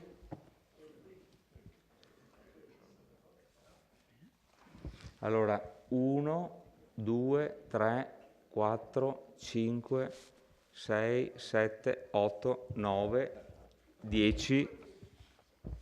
10 favorevoli.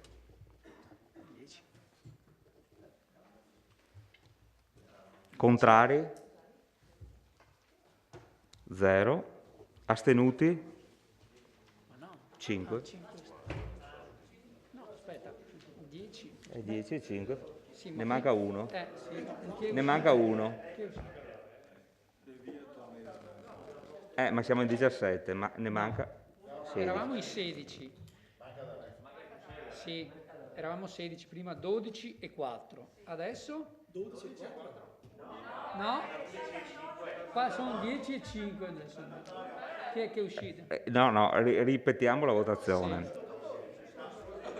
Allora, ripetiamo la votazione. Ripetiamo la votazione. Favorevoli su 1, 2, 3, 4, 5, 6, 7, 8, 9, 10, 11. Eccolo, mancava. Contrari? 0. Astenuti? 5. Quindi la mozione è accettata, approvata, con favorevoli 11, contrari 0, astenuti 5. Buonanotte a tutti.